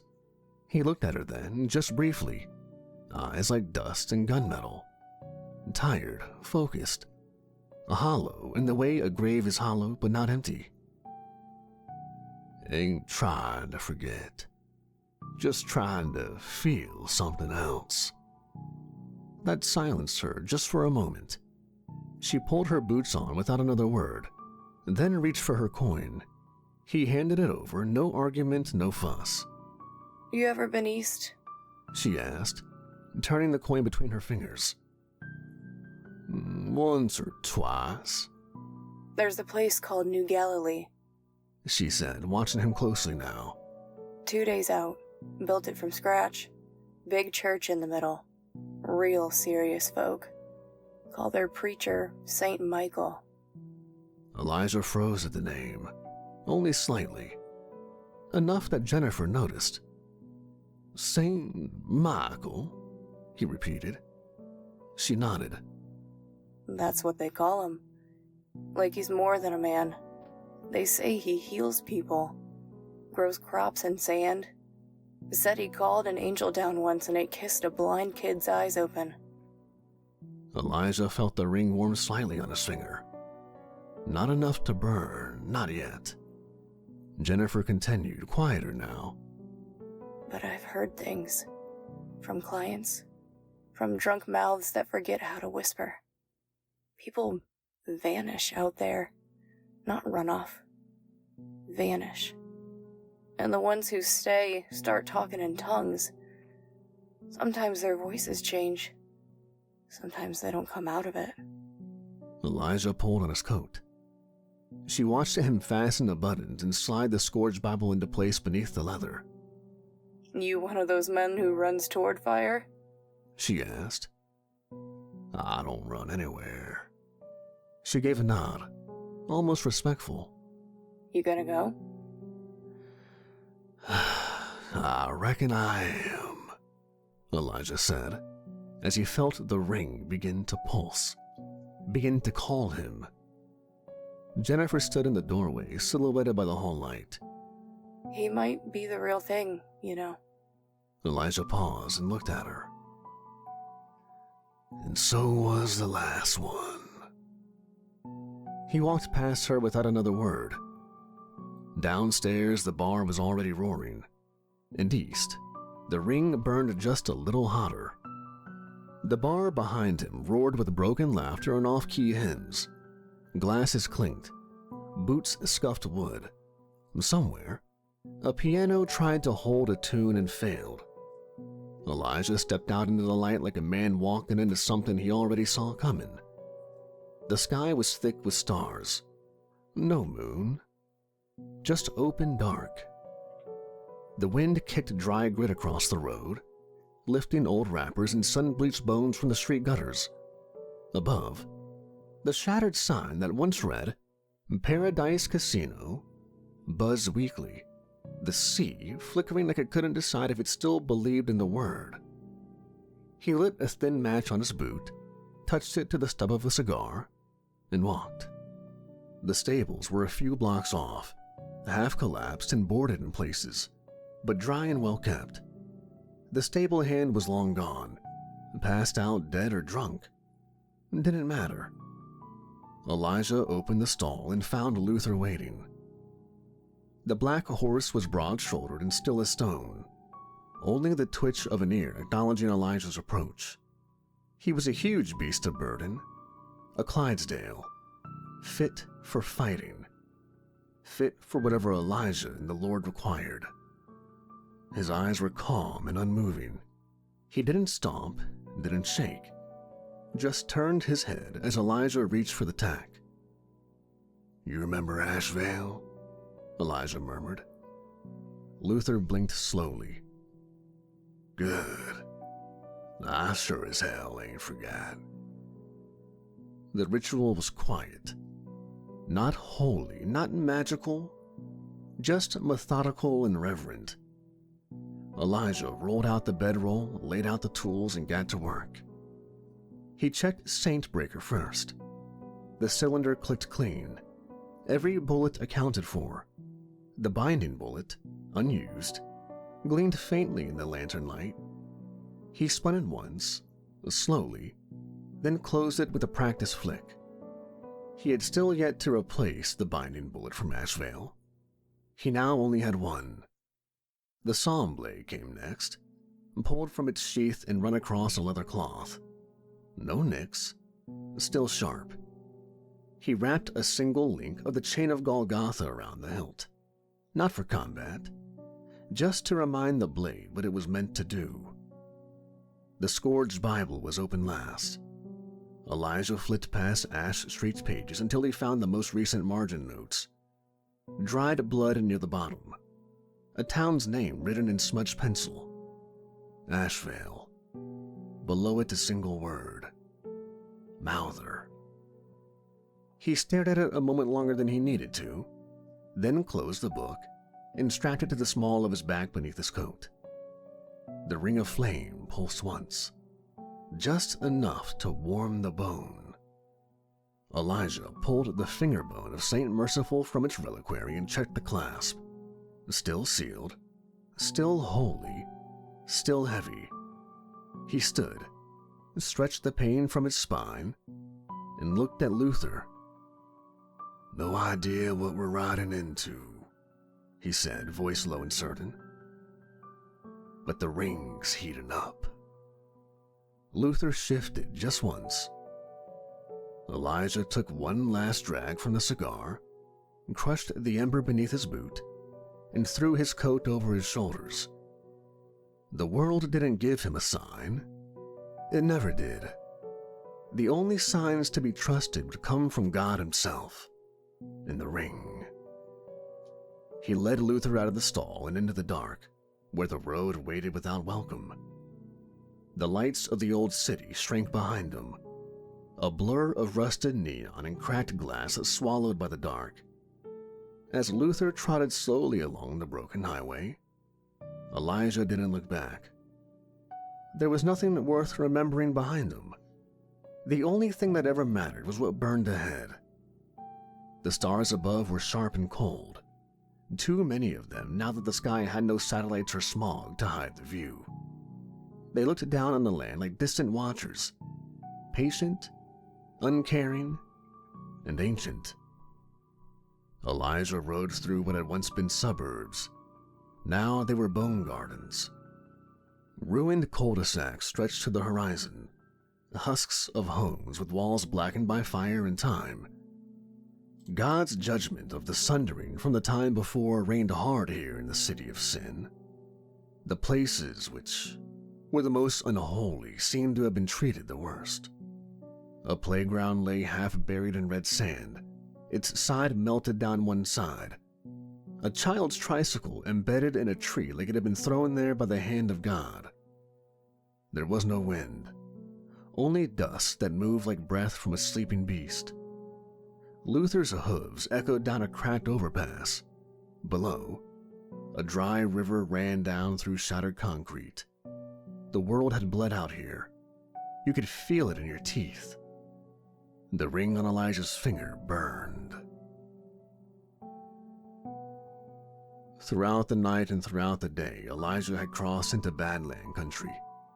Scrub bush and salt flats, low hills and bleached rock spires.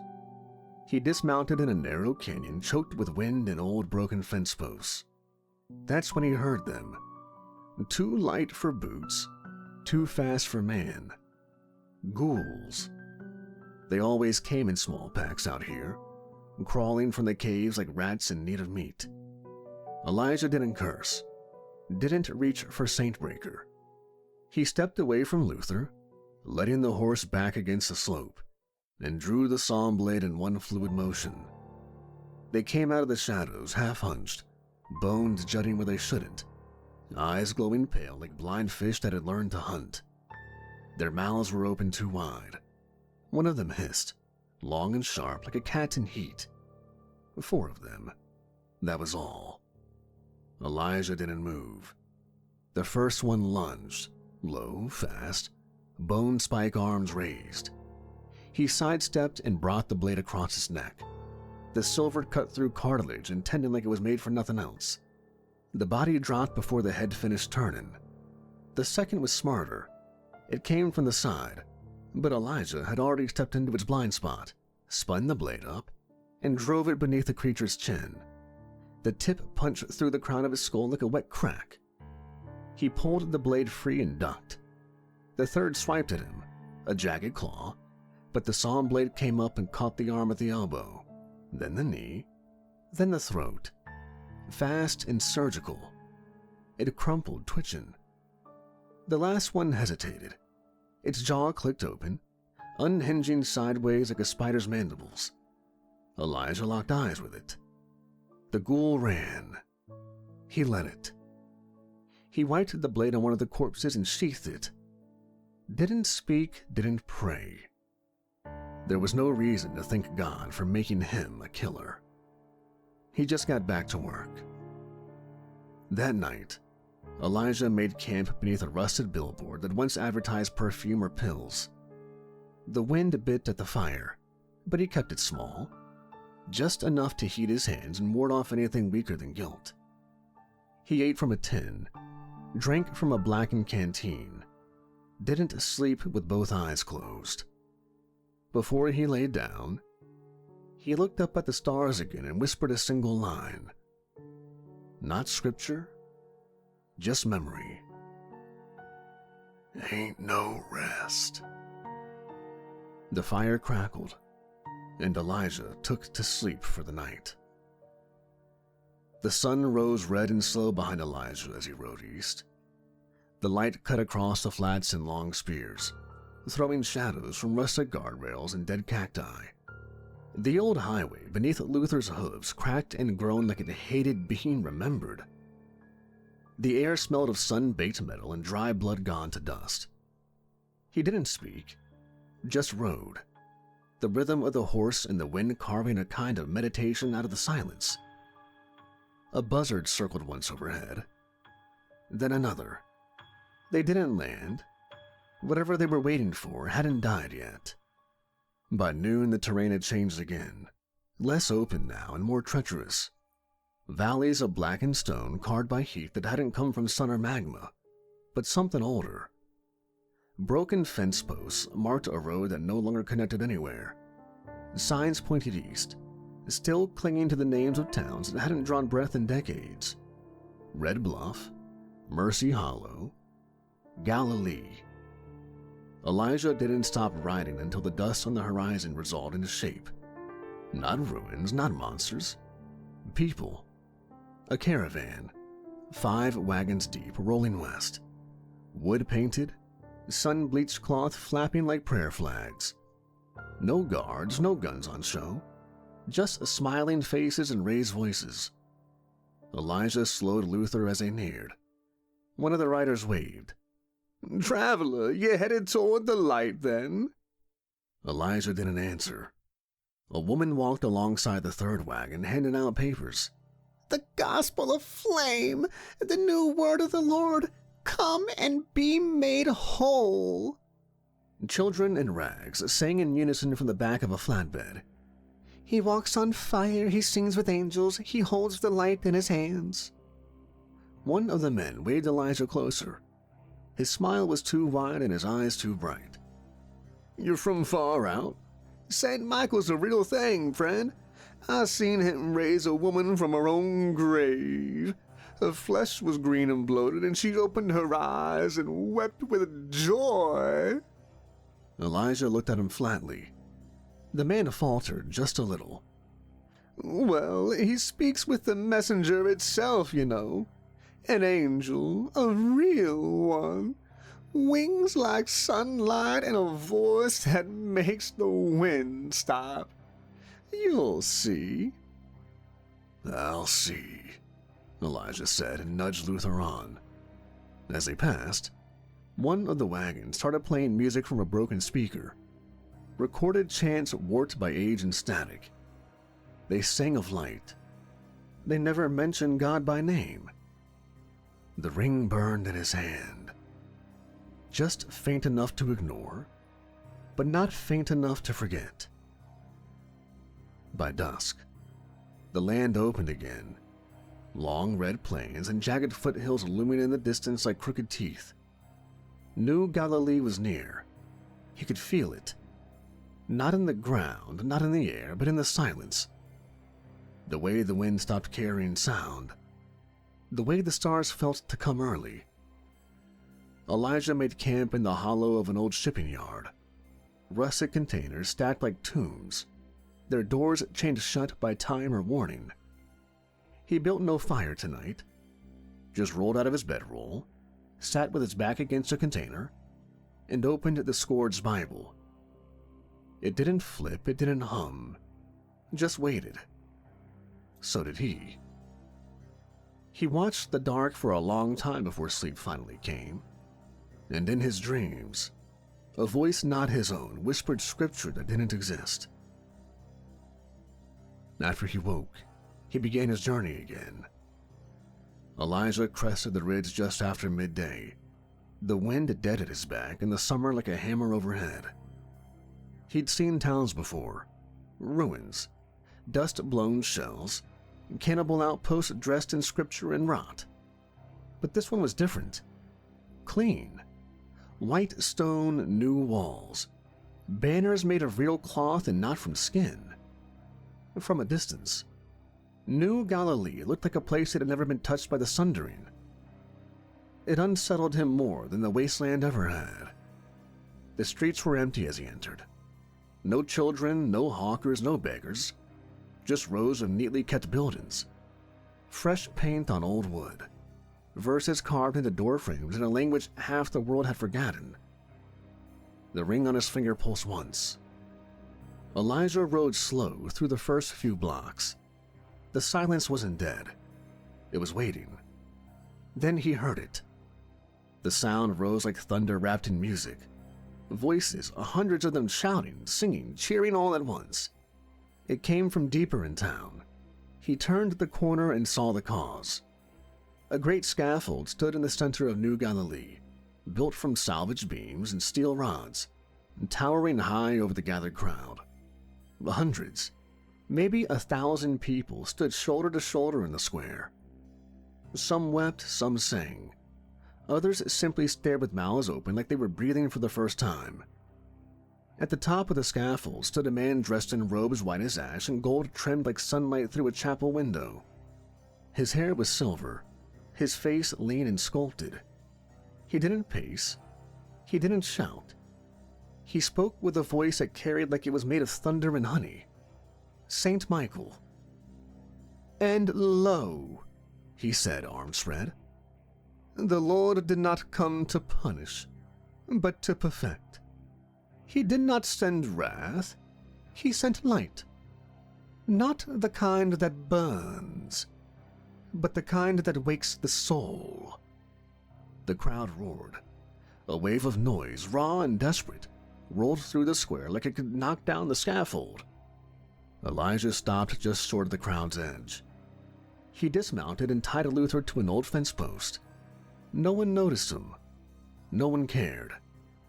Michael continued. "The old world worshipped from fear. They begged mercy from a vengeful throne, but that was not God. That was man's shadow cast across the heavens. This," he raised a hand to the sky, and a shaft of sunlight pierced through the clouds. "This is God's true face." Another roar. Someone fell to their knees sobbing. Michael lowered his hands and motioned to the steps. 2 men brought forth a child, a boy, maybe 10, with twisted legs and milky film over his eyes. He was carried on a blanket. The crowd quieted at once. "His name is Jonah," Michael said. "He was broken. The world told him he would die that way, but the Lord does not create what he cannot restore." He knelt beside the boy. Elijah watched, narrowing his eyes. The ring was quiet. The Bible under his coat didn't stir. Michael placed one hand on the child's brow and whispered something the crowd couldn't hear. Then it happened. A golden light, soft but real, began to rise from Michael's hand. It spread across the boy's skin like oil catching fire. The child cried out once, sharp and afraid, then fell silent. The crowd held its breath. The boy blinked. The clouds above parted further, sunlight hitting the scaffold like benediction. The boy moved his legs. He moved them. One foot shifted, then the other. The crowd exploded. He opened his eyes and the milky white film that was on them was gone. People screamed praise, shouted scripture, collapsed to the ground. Grown men wept openly. Women held their babies like relics. A blind woman near the front shouted, "He is the flame made flesh!" Elijah stood motionless. The boy sat up. Michael smiled and helped him to his feet. The child stepped forward once, then again, wobbling but upright. His hands trembled. Saint Michael didn't gloat. He didn't shout. He just smiled like a man who had finally been proven right. The noise washed over the square in crashing waves. Elijah stepped back into the shade of a column. He pressed the back of his hand to his coat. The ring was warmer now. Not burning, but no peace. He watched the crowd. watched Michael, watched the boy walk. If this was a lie, it was wearing truth too well. He touched the scourged Bible at his back, still closed. But he felt it. The pressure, the shift, the shadow that smelled like salvation. He'd seen men play God before, but this might be something worse. And it was only just the beginning. The sun was low by the time Elijah returned to the center of New Galilee. The light fell hard against the whitewashed buildings, casting long shadows across the dirt alleys and tight, spotless streets. Everything about the town looked too clean, too planned, like someone had taken the chaos out of human living and boiled it down to something brittle and sanitary. He'd spent the better part of the day walking it with Luther at his side, leading the horse through back lanes, outer roads, alleys that curved behind homes where voices rose and fell in rhythms he didn't like. Sermons leaked from open windows, chants echoed from rooftops. Even the children played quiet, drawing symbols in dust instead of kicking stones or wrestling like they should. Every door frame had a word or phrase carved into it. Blessings, names, titles. But none of them mentioned Christ. None of them spoke of sin or sacrifice. Only flame, light, and the messenger. That alone was enough to make the ring on his finger twitch. They watched him, these people. Not with fear, not with suspicion, but with indifference. Elijah knew better than most. When a town stopped noticing strangers, something stronger than fear was holding their leash. By the time dusk set in, he'd seen what he needed to see. Not enough to name it, not yet, but enough to know that whatever spirit ruled this place, it wasn't interested in questions. He led Luther to a low-slung stable beside a shallow well and tied him off beneath a slatted awning. The horse exhaled heavily, stomping once before going still. Elijah rested a hand against his flank for a moment. Not for comfort, just acknowledgement, then turned toward the nearest light. The inn had no name, just a wooden sign cracked with age, showing a burned-in lantern and a crooked cross that someone had tried to scratch off halfway. It swung in the breeze like a broken metronome, creaking with each pass. Inside, the room was dim and hot. Lanterns glowed along the walls, and a fire snapped behind a battered iron gate. The scent of smoke, sweat, and boiled meat clung to the air. A dozen or so patrons filled the space, mostly men, worn-faced and quiet, hunched over cups or playing cards without speaking. No music, no laughter. Elijah stepped inside, letting the door close behind him with a soft wooden thud. The bar sat in the far left corner. Behind it stood a broad-shouldered woman with forearms like forged iron and a sharp braid tied tight against her spine.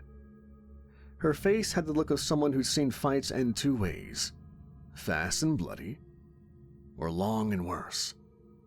She glanced up as Elijah approached. Didn't smile, didn't speak. Just poured a drink into a dented tin cup and slid it across the bar. Elijah caught it without a word and took a long sip. The liquor was heavy, grainy, probably half fuel. A man like him didn't wince. The woman eyed him for a moment longer, then turned to polish a glass that didn't need polishing. Elijah leaned on the bar with one elbow, turning the cup slowly in his fingers. The light in here felt strange, soft and flickering, but without warmth. Like it was here out of obligation, not welcome. He let his eyes drift across the room, sweeping the booths and tables. The people slouched in their rituals. No one met his gaze. This place seemed different than the rest of the town. Like they weren't all in on what was going on. But in the far corner near the fire, 4 men hunched over their drinks, shadows cutting across their faces. Grizzled, hard-built. Not followers, not preachers. Men with hands like tools and eyes that didn't trust sunlight. He didn't catch their words, just one. Michael. The name wasn't said like a prayer, it was said like a curse. Elijah took another sip. The men in the corner didn't glance his way again, but their posture changed. Not much, just enough. Shoulders tensed. One man's hand drifted from his cup to rest on the table's edge. A casual move if you didn't know what it looked like to prepare for violence. Elijah finished his drink, set the cup down slow and pushed off the bar. He crossed the floor like a man walking through smoke. Slow, quiet, certain. When he reached their table, none of them looked up. He pulled out the empty chair. Didn't ask, just sat. The fire popped behind them, and somewhere upstairs a floorboard creaked. The rest of the inn held its breath. The man on the far left, bald, neck with sun-scarred tattoos, glanced at him sideways. "You lost?" "No." "You a preacher?" "No." "Then why the fuck you sitting?" Elijah leaned back slightly, letting his coat part just enough to show the knife handle at his side and Saint Breaker on the other. Not a threat, not a warning, just a truth. "I got a question about your saint." That got their attention. The man across from him, older, maybe 60, beard like barbed wire and a broken nose healed wrong, barked a short laugh without smiling. "You got a question, huh? That's bold. How about that? We got a man with questions." The one on the end, tall and narrow, finally looked up. "Shit ain't free around here." Elijah nodded once. He raised his hand and yelled for a round of beers at the table. The barmaid made her way over and poured without a word. He didn't wait for a thank you. The bearded man took his drink, sniffed it once like it might still hold poison, and drank deep. The others followed. For a moment, no one spoke. Then the tall one said, "All right, ask a question." Elijah didn't speak, just rested his forearms on the table. "You're not here for the sermons?" "No." "You're one of them zealots from the south? The ones who think flame's just a symbol and God's in the soil?" "No." The tall one grunted. "Then what the hell are you?" Elijah didn't answer. The men looked at each other. Small, quiet looks. Weight exchanged in glances. These weren't churchmen. These were the kind who buried bodies without prayer and never carved names on the markers. The bald one spoke up. "We've been here a long time. Before the robes, before the light shows. When Galilee was just a pile of shit and rust like every other place." He sipped his drink. "Michael came 5 years ago, preacher type. Gentle voice, carried a staff, not a gun. Read scripture in the square.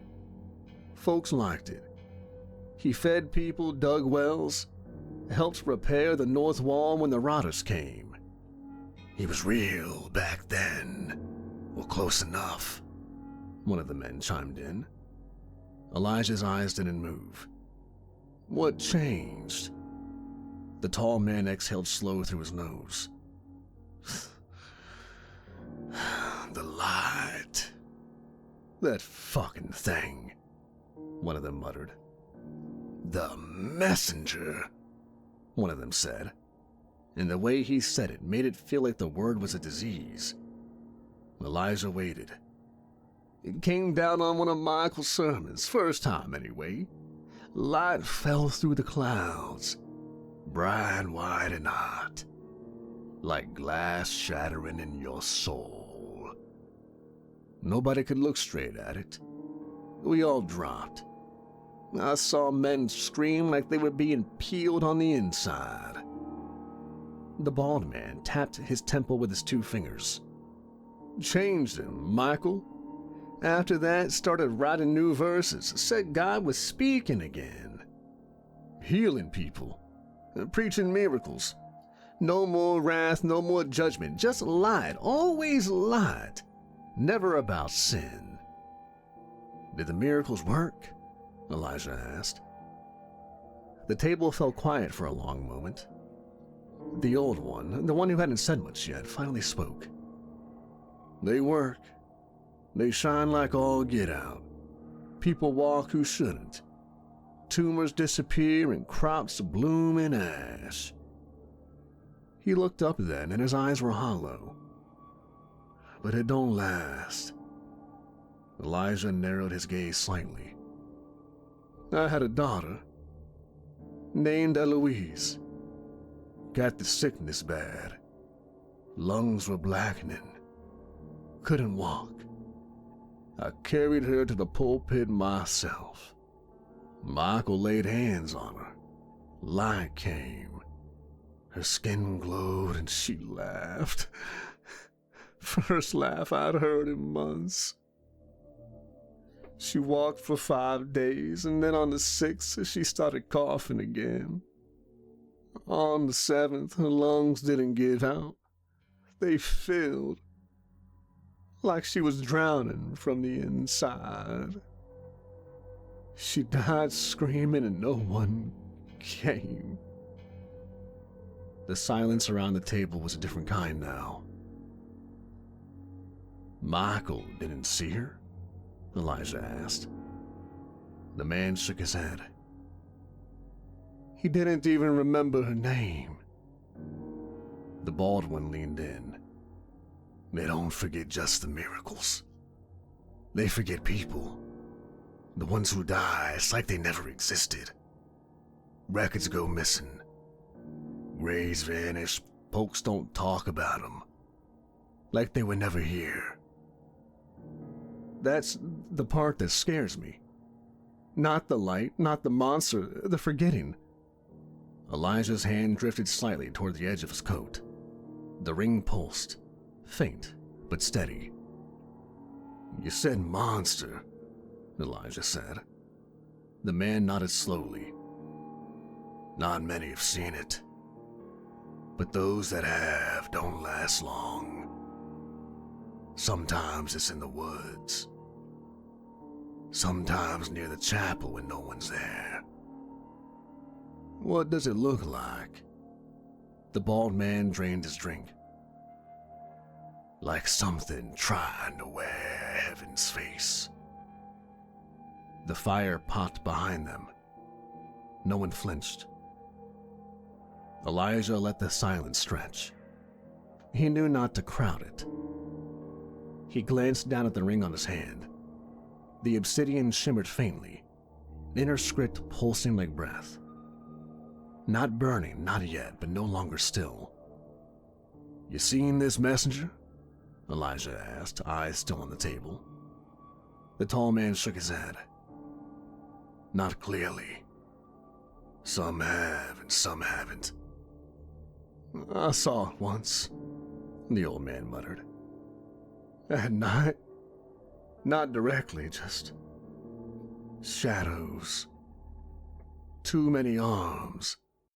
The light bent wrong about it. Hurt to look too long. Elijah looked at him. You ever tell anyone? The old man smiled. Not with warmth. With something bitter and rotted. Told the priest, told the choir, told my neighbor. He took a long drink. They all forgot. Elijah blinked once. What do you mean? I mean, next day they didn't remember the story or me telling it. Sometimes didn't remember I'd been there. Others thought my daughter died years ago, not days. Something's eating memory in this town, not just people, but the pieces of them. He wiped his mouth with a shaky hand. I only remember it because I wrote it down. He tapped his chest. Paper's sewn in my coat. I don't read it unless I have to. The bald one grunted. You're saying too much.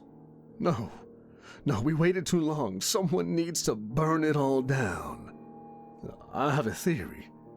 Those who have seen its true form in any way aren't under its power the way the others are. If you've given yourself over to and believe in it, it can change your mind and memory. The bearded man looked hard at Elijah. Are you here to burn it? Elijah didn't answer. The man leaned back, arms crossed. If you are, you better be good at it. Flame here don't act normal. You strike a match in the wrong place, you might light up your own name and not remember you had one. Another beat of silence. The tall one tilted his head slightly. You ain't a preacher, you ain't a zealot, but you got the look of someone with God's ear. Elijah didn't smile, didn't move. I ain't got his ear, he said quietly. I've been given his job. The bearded man's mouth twitched at the corners. Not quite a smile, but close. Well, then you better start soon. Why's that? The old man lowered his voice. Because the next miracle's tomorrow. And the more of them he does, the more people disappear. Elijah drained the last of his drink in one motion and set the tin cup down with a dull thud. The men said nothing else. There was nothing else to say. He pushed the chair back and stood. No farewells, no nods. Just a look, flat and full of understanding. Elijah dropped a silver coin on the table. On one side was a burning bush. The other, a man crucified wearing a crown of thorns. And with that he turned and walked away. The rest of the inn was still in its own orbit. A woman whispered at the bar. A man coughed into a napkin and looked at the blood like it owed him an apology. A pair of younger men sat at a shadowed table, hands clasped in prayer, but their lips didn't move. Elijah moved up the stairs, each step groaning under his boots. He walked the hall with one hand resting on the chain in his belt, passing doors marked with fading numbers, each closed tight. His room was small, bare walls, low rafters, a bed that looked like it would groan under the weight of memory alone, a basin in the corner and a single cracked window. The floor was uneven, boards loose in places. He stepped over them without thinking. He always found the soft spots first. He took off his coat and hung it over the back of the single chair. Then he unstrapped the scorched Bible from beneath it and laid it on the table. Ash smudged the corners of the pages like it had survived 100 fires. And maybe it had. He opened it. The pages didn't move. No flipping, no wind, no message. Just the silence between what was and what would be. He stared at the blank space at the bottom of one page, just wide enough to write another name. But he didn't. Instead, he sat on the edge of the bed, elbows on his knees, hand at his mouth. The ring pulsed gently, a dull heat like coal under his skin. It wasn't warning him yet, but it was watching. He looked out the window. Across the street, the chapel's steeple rose into the black sky. No light flickered behind the stained glass, but something burned faintly there. Something not fire and not warmth. He'd seen enough to understand one thing for certain. The people of New Galilee weren't worshiping a man. They were belonging to something else, and it was hungry. Elijah closed his eyes to get what rest he could. The sky hadn't changed by the time Elijah rose from the edge of the bed. Just that same faint glow behind the chapel tower, like the moon had tried to burn through the clouds and failed. He hadn't slept, not really. Sleep never came easy anymore, and when it didn't stay long. There was no peace in dreaming. Not for men like him. He buckled his coat, checked the cinch on the scourged Bible at his back, and tightened the strap holding the fingerbone of St. Merciful across his chest. Everything was already in place.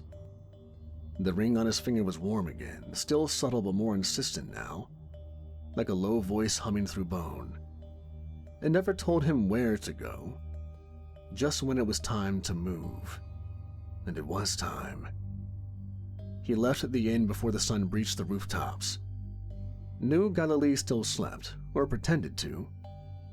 The streets were cold, too clean, every door shut. Smoke rose from chimneys, but no one spoke. No dogs barked, no children stirred. He found Luther tethered beneath the awning beside the well, waiting exactly as he left him. Elijah ran a hand along the horse's neck, slow, calm, then mounted and turned east, away from the chapel, toward the edge of town and whatever was pulling the ring like a hook under skin. The farther he rode, the more the light bent wrong. By the time the sun began to bleed over the hills, he had found it. A place beyond the farms, tucked in behind a line of broken irrigation troughs and rusted-out water tanks. There was a collapsed windmill nearby, half swallowed by brush, the metal creaking just barely in the breeze. And there, just beyond it, sat the pit. He slowed Luther, dismounted without a word, and tied the reins to a crooked post. The wind had shifted. He could smell it now. Not rot in the usual sense. Not death with meat still clinging to it. This was something else. Something sour. Like a promise that had gone to seed. The pit wasn't fresh, but it wasn't completely forgotten. It had been dug quick, wide, ragged. A spade's worth, not a shovel. The dirt tossed carelessly aside, sun-hardened and dark. And in the center of it, a body. Her body was twisted, limbs bent in unnatural angles, dress half-shredded and stained across the back and thighs. Her hands were curled inward like she died clutching something she couldn't hold.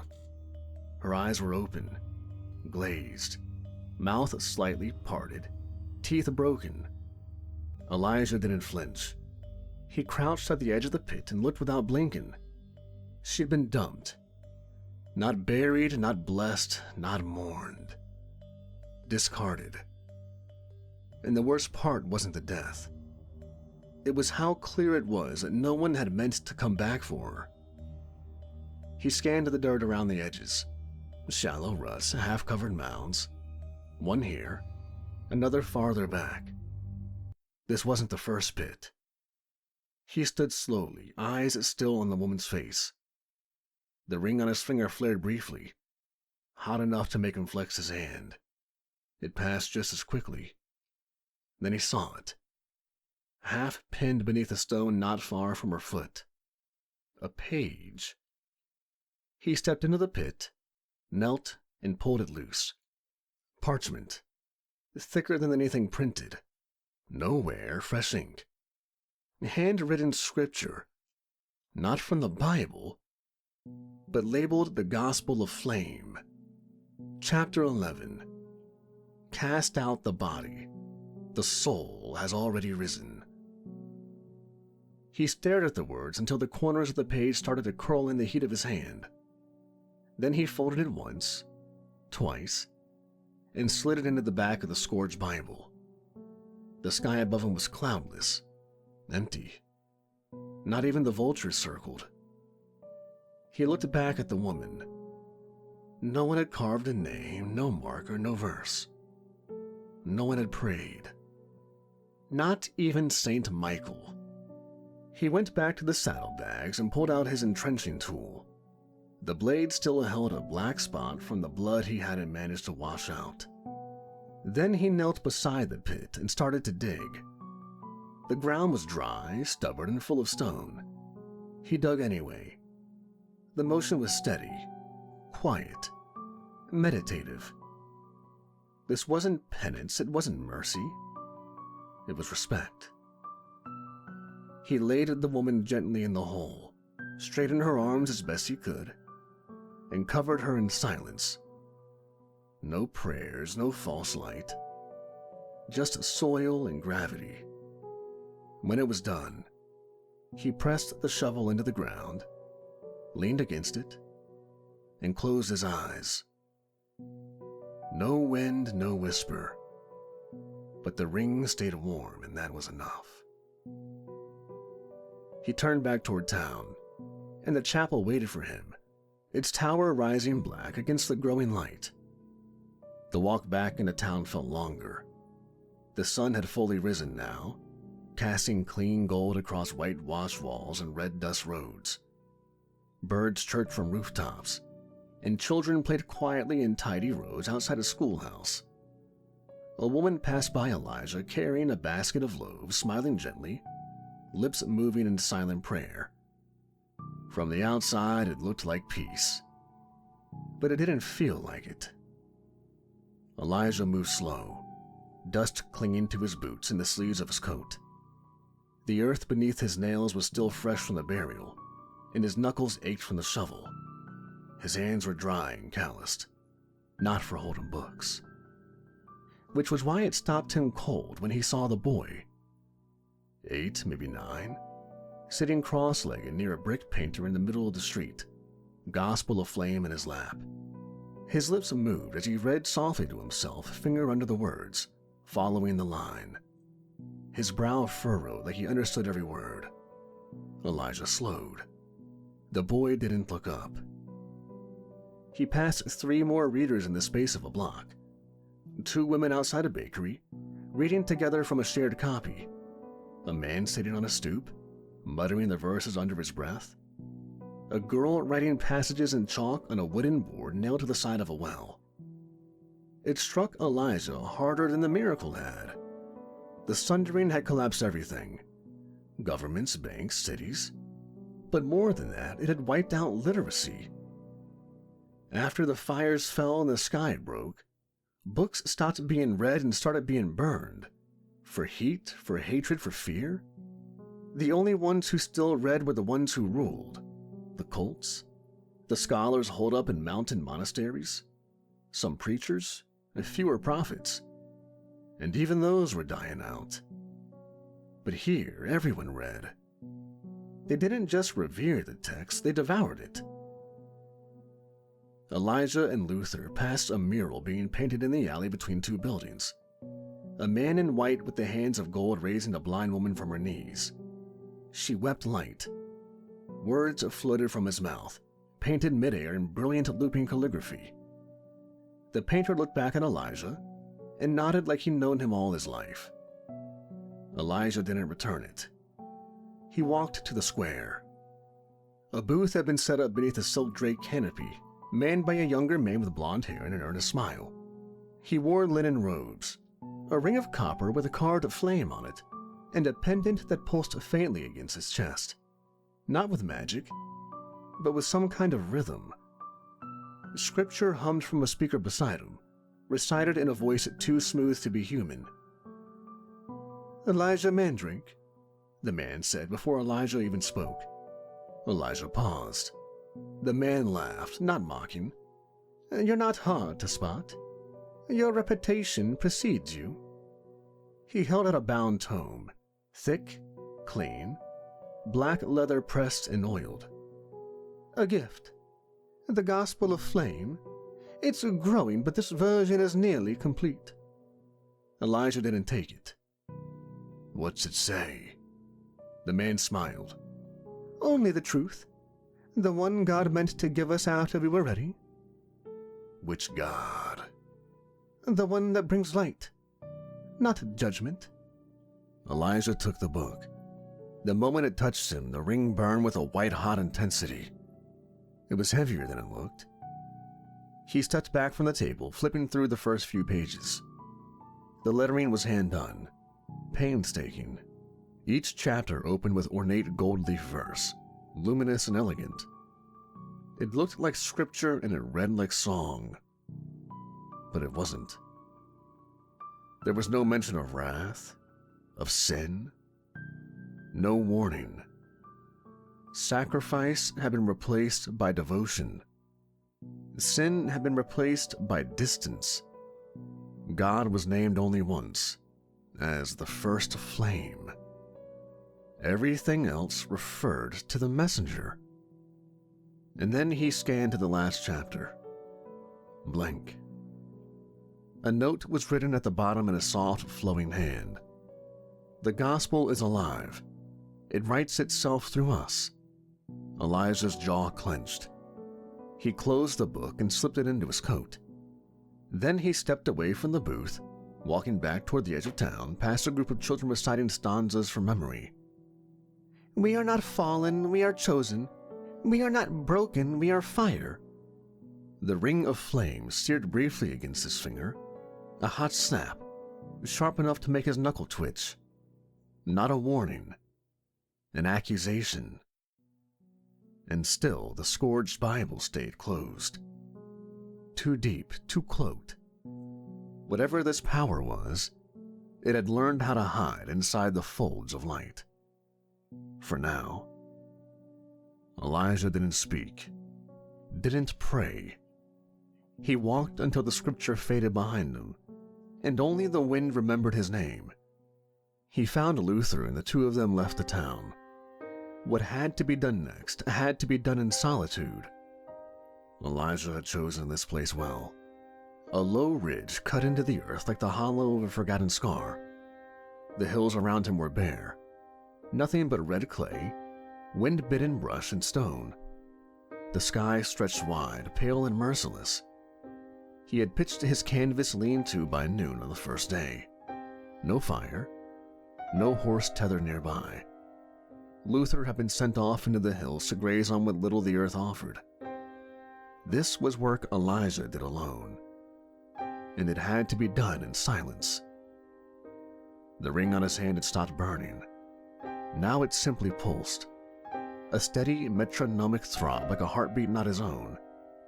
It meant he was in the right place, the right moment, the hour of pain. He spread his tools on a flat stone like a priest preparing the altar. A shallow copper bowl, a piece of raw parchment torn from the scourged Bible's back pages, the sacrificial kind, meant to be used and meant to burn. A silver awl, a narrow coil of the chain of Golgotha, blackened from the last ritual, sacred oil, and a single, unshaped bullet casing. He sat cross-legged before the altar, drew a blade across his palm without ceremony. Blood filled the bowl, dark, quiet, no flinch, no prayer.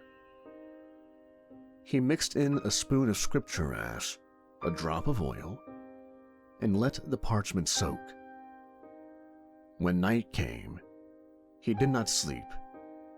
He laid flat in the dirt, watching the stars, eyes unblinking, and they whispered in his bones. The second day hurt before it began. Elijah's stomach clawed at itself. His mouth was dry. Flames danced at the edges of his vision, but none dared land. He unrolled the final tool from its oilskin wrap. A flagellum. Short leather grip. Dozens of tasseled cords, some tipped in lead pellets, others fixed with bone shards, wire curls, even a rusted nail. It was ceremonial. It was punishment. It was to reflect Christ's pain and sacrifice. Every inch of it had purpose. He rose from the ground slowly, bones stiff and spine aching. The ritual wasn't complete until the pain had been carved into his flesh. The binding bullet didn't accept theory. It demanded blood. Not just shed, but offered. He stripped his shirt and coat, bearing his back to the dry wind. The flesh there was already scored from old work. Faded stripes, punctured scars, marks like scripture burned by lash. the new ones would need to be deeper.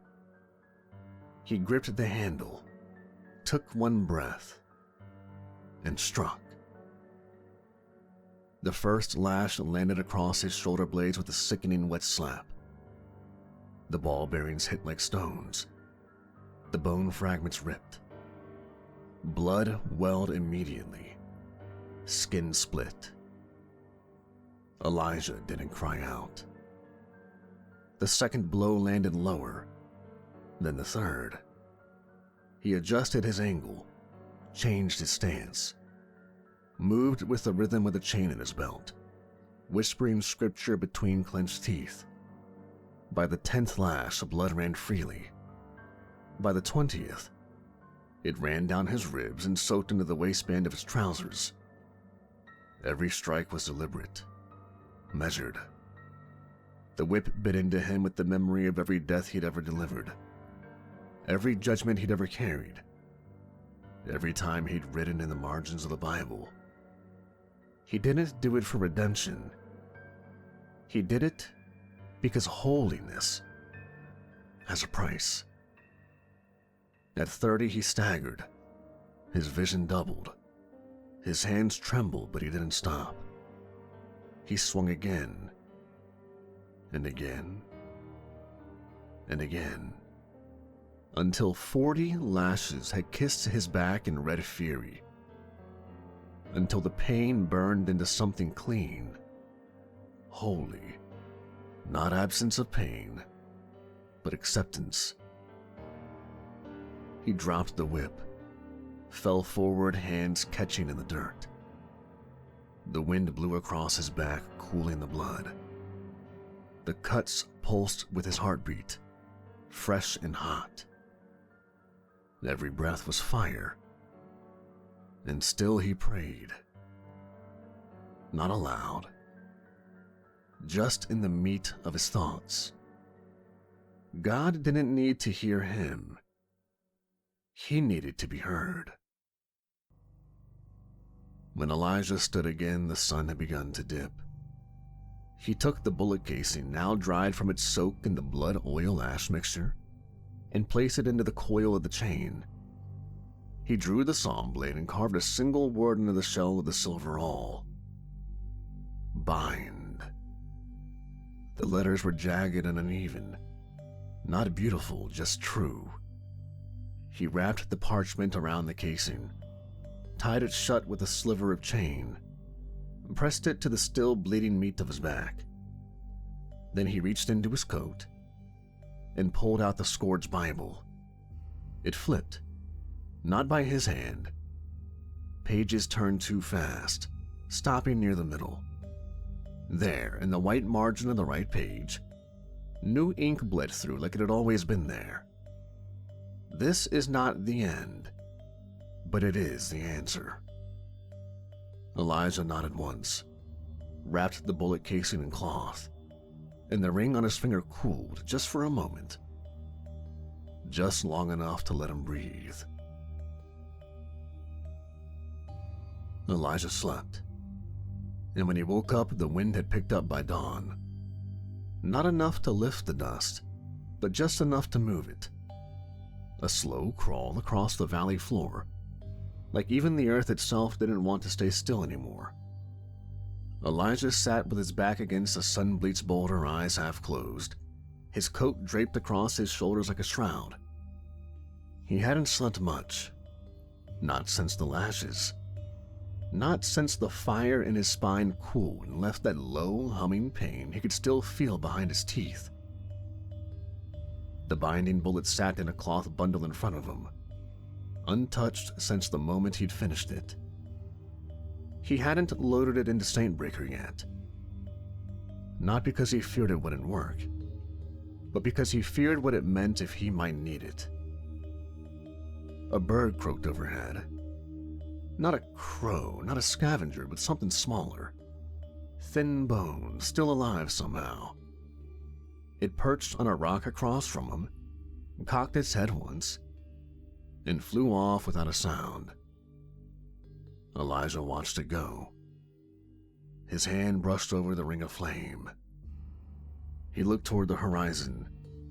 From this angle, the chapel of New Galilee looked like a tooth growing sideways out of the land, wrong and out of place. A thorn carved from white stone, the banner at its peak, golden flame on black cloth, fluttered faintly in the wind, though no other wind had touched the valley. He exhaled slow. "You ever think," he said, not sure if he meant it for God or himself, "that maybe this place ain't fixable?" The ring didn't answer. It never did, not directly. He closed his eyes, tried to remember the last time he had rest that wasn't just quiet, and tried to remember the sound of his own voice when it wasn't giving warnings or delivering judgment. Tried to remember the name of the last person he saved who hadn't needed saving a week later. Nothing came. Just the image of the woman in the pit, the boy with the broken legs, the crowd that screamed joy over lies. He looked down at his hands, one still raw from flagellation, one steady on his knee. "You see it all," he whispered to the sky. "So you already know what I'll do." The Bible at his back pressed against him like a second spine. He reached into his coat, pulled Saintbreaker, opened the cylinder, and slid the binding bullet into the chamber with a soft click. It settled like it belonged there. Elijah stood, let the dust fall from his coat, adjusted the Bible strap, brushed the blood off his collar with a slow, tired hand. He didn't look back. He whistled long and hard, and Luther came trotting out from the plains. With all of his equipment and gear packed up, he made his way back to the town of New Galilee. The wind followed as he began to walk into town. The bells were already ringing when Elijah returned to New Galilee. Not to the sound of iron and dust, but something cleaner and clearer. Glass chimes, delicate and tuned to a near-perfect harmony, rang out across the white stone towers and banner-lined alleys of the town. They didn't call to prayer. They beckoned. Like music from a dream you didn't want to wake from. The crowd had gathered by the hundreds, more than he remembered. He moved through them slowly, boots grinding against the polished stone, dust still clinging to the hem of his coat. His shoulder ached. His back throbbed beneath his shirt, lashes fresh and raw reopened with every step. The binding bullet sat cold on his belt, chambered and waiting in Saintbreaker. He didn't speak, didn't draw looks. The crowd had no room for outsiders. They were already inside something together. St. Michael stood at the center of it all, atop a high, circular platform at the center of the square. Oak pillars and silk banners framed him from behind, golden cloth fluttering with every breath of wind. His robes were radiant, not white, but something cleaner than white, like light filtered through gold leaf. His arms were raised and his head bowed as if listening. Then he lifted his chin and opened his eyes, and the sermon began. "Brothers, sisters, children of the new covenant." His voice carried over the crowd like sunlight through fog. "You have come far. You have suffered long. The world broke around us, didn't it?" The crowd murmured agreement. Heads nodded.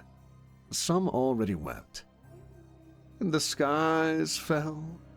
The fire came. Cities turned to ash. The old words grew brittle and the old laws snapped like bones in the heat.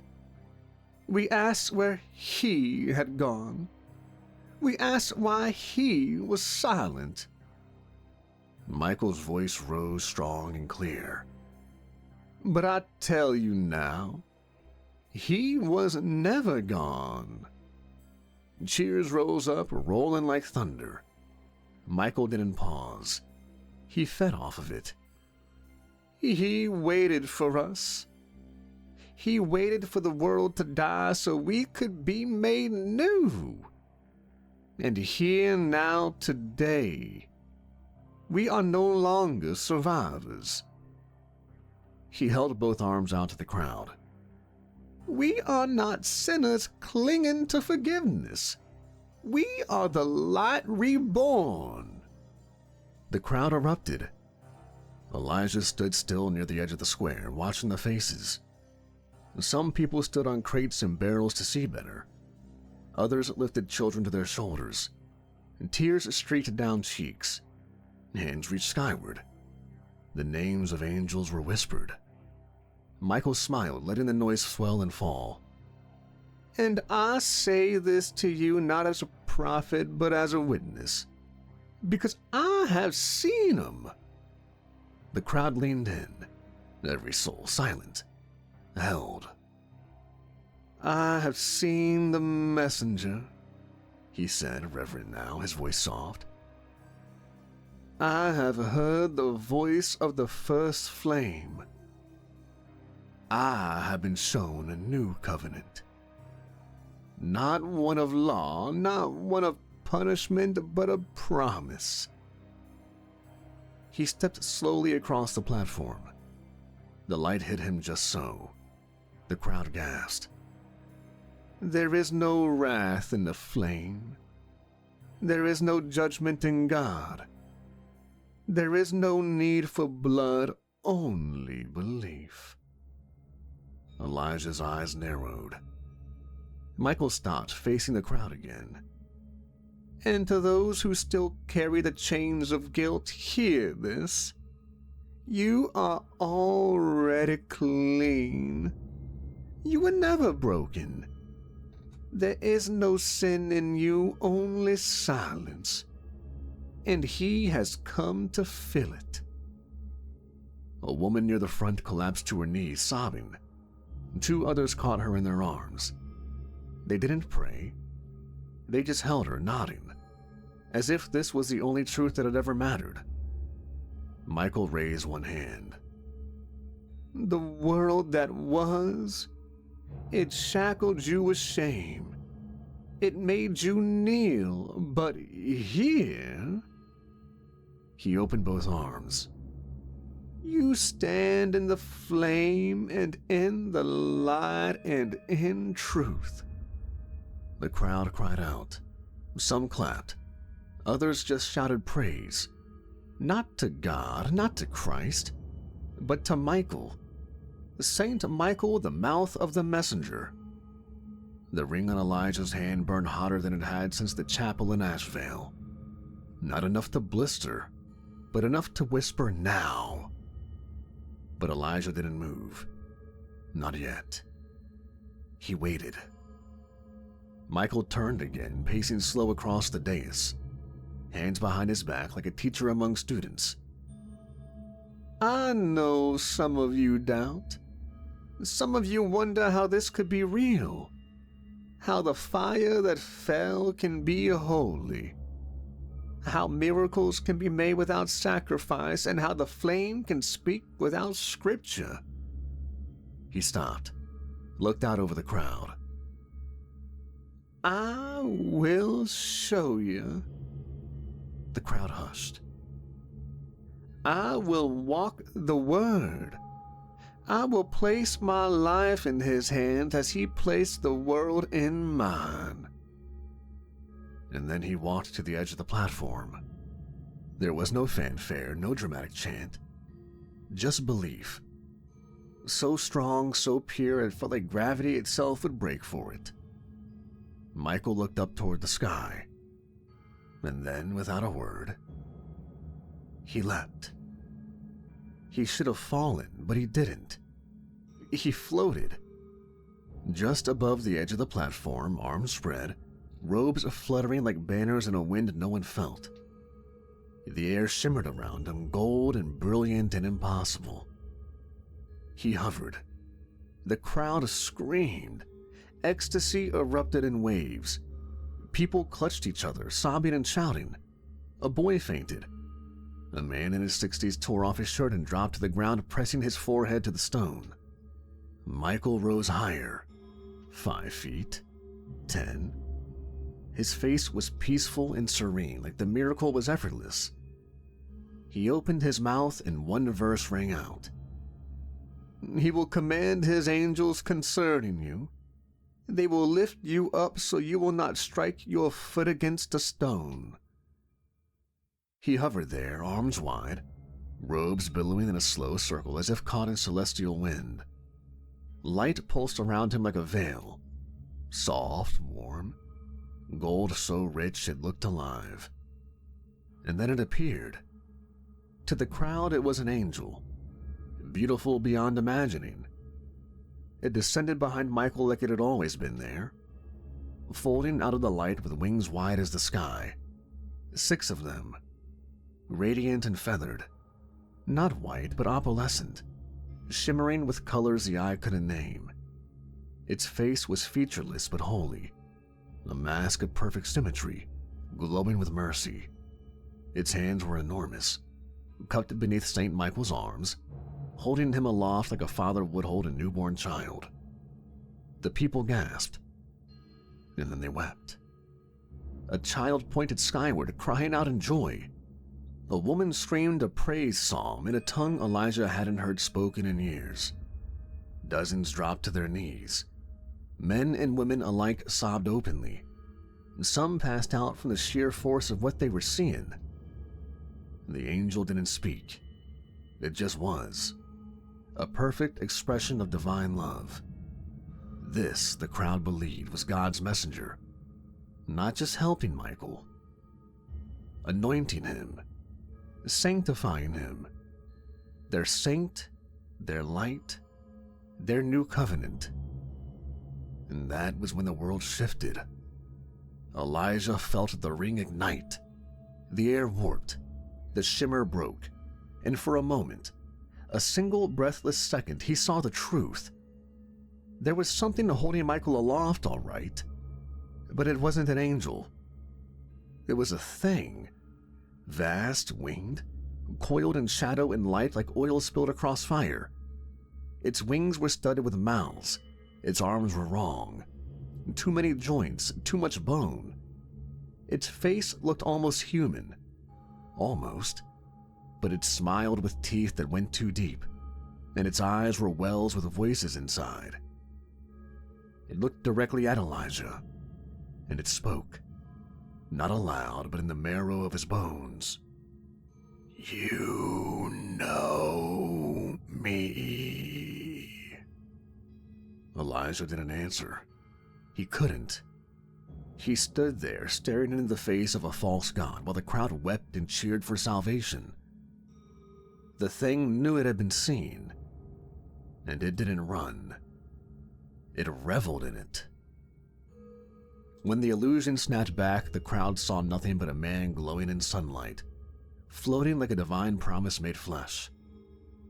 Elijah turned without a word and walked away. He would return soon, and when he did, it would not be as a witness, but as an executioner. The sky was low and pale when Elijah returned to his camp. A dull sheet of overcast light had swallowed the sun, softening the horizon into ash and amber. The wind dragged itself through the brush without urgency, kicking up dust in half-hearted spirals. It was the kind of evening that didn't end. It just faded. Luther stood there tethered to a split post, jaw working on dry grass. His tail flicked lazily at the occasional fly, and his ears perked only when Elijah dropped his gear beside the fire pit. "I saw it," Elijah said, not looking at the horse. Luther blinked once, chewed and said nothing. Elijah crouched beside his saddlebag, digging out a dry cloth to clean the edge of the saw blade. He didn't need to. It wasn't bloodied, but it gave his hands something to do while his mind unspooled. I saw it. I really saw it. Not just the floating trick. Not the false angel, but the thing behind it. The cloth moved in slow circles across the blade's spine. Luther snorted, shifting weight from one leg to the other. Elijah paused, then chuckled dryly.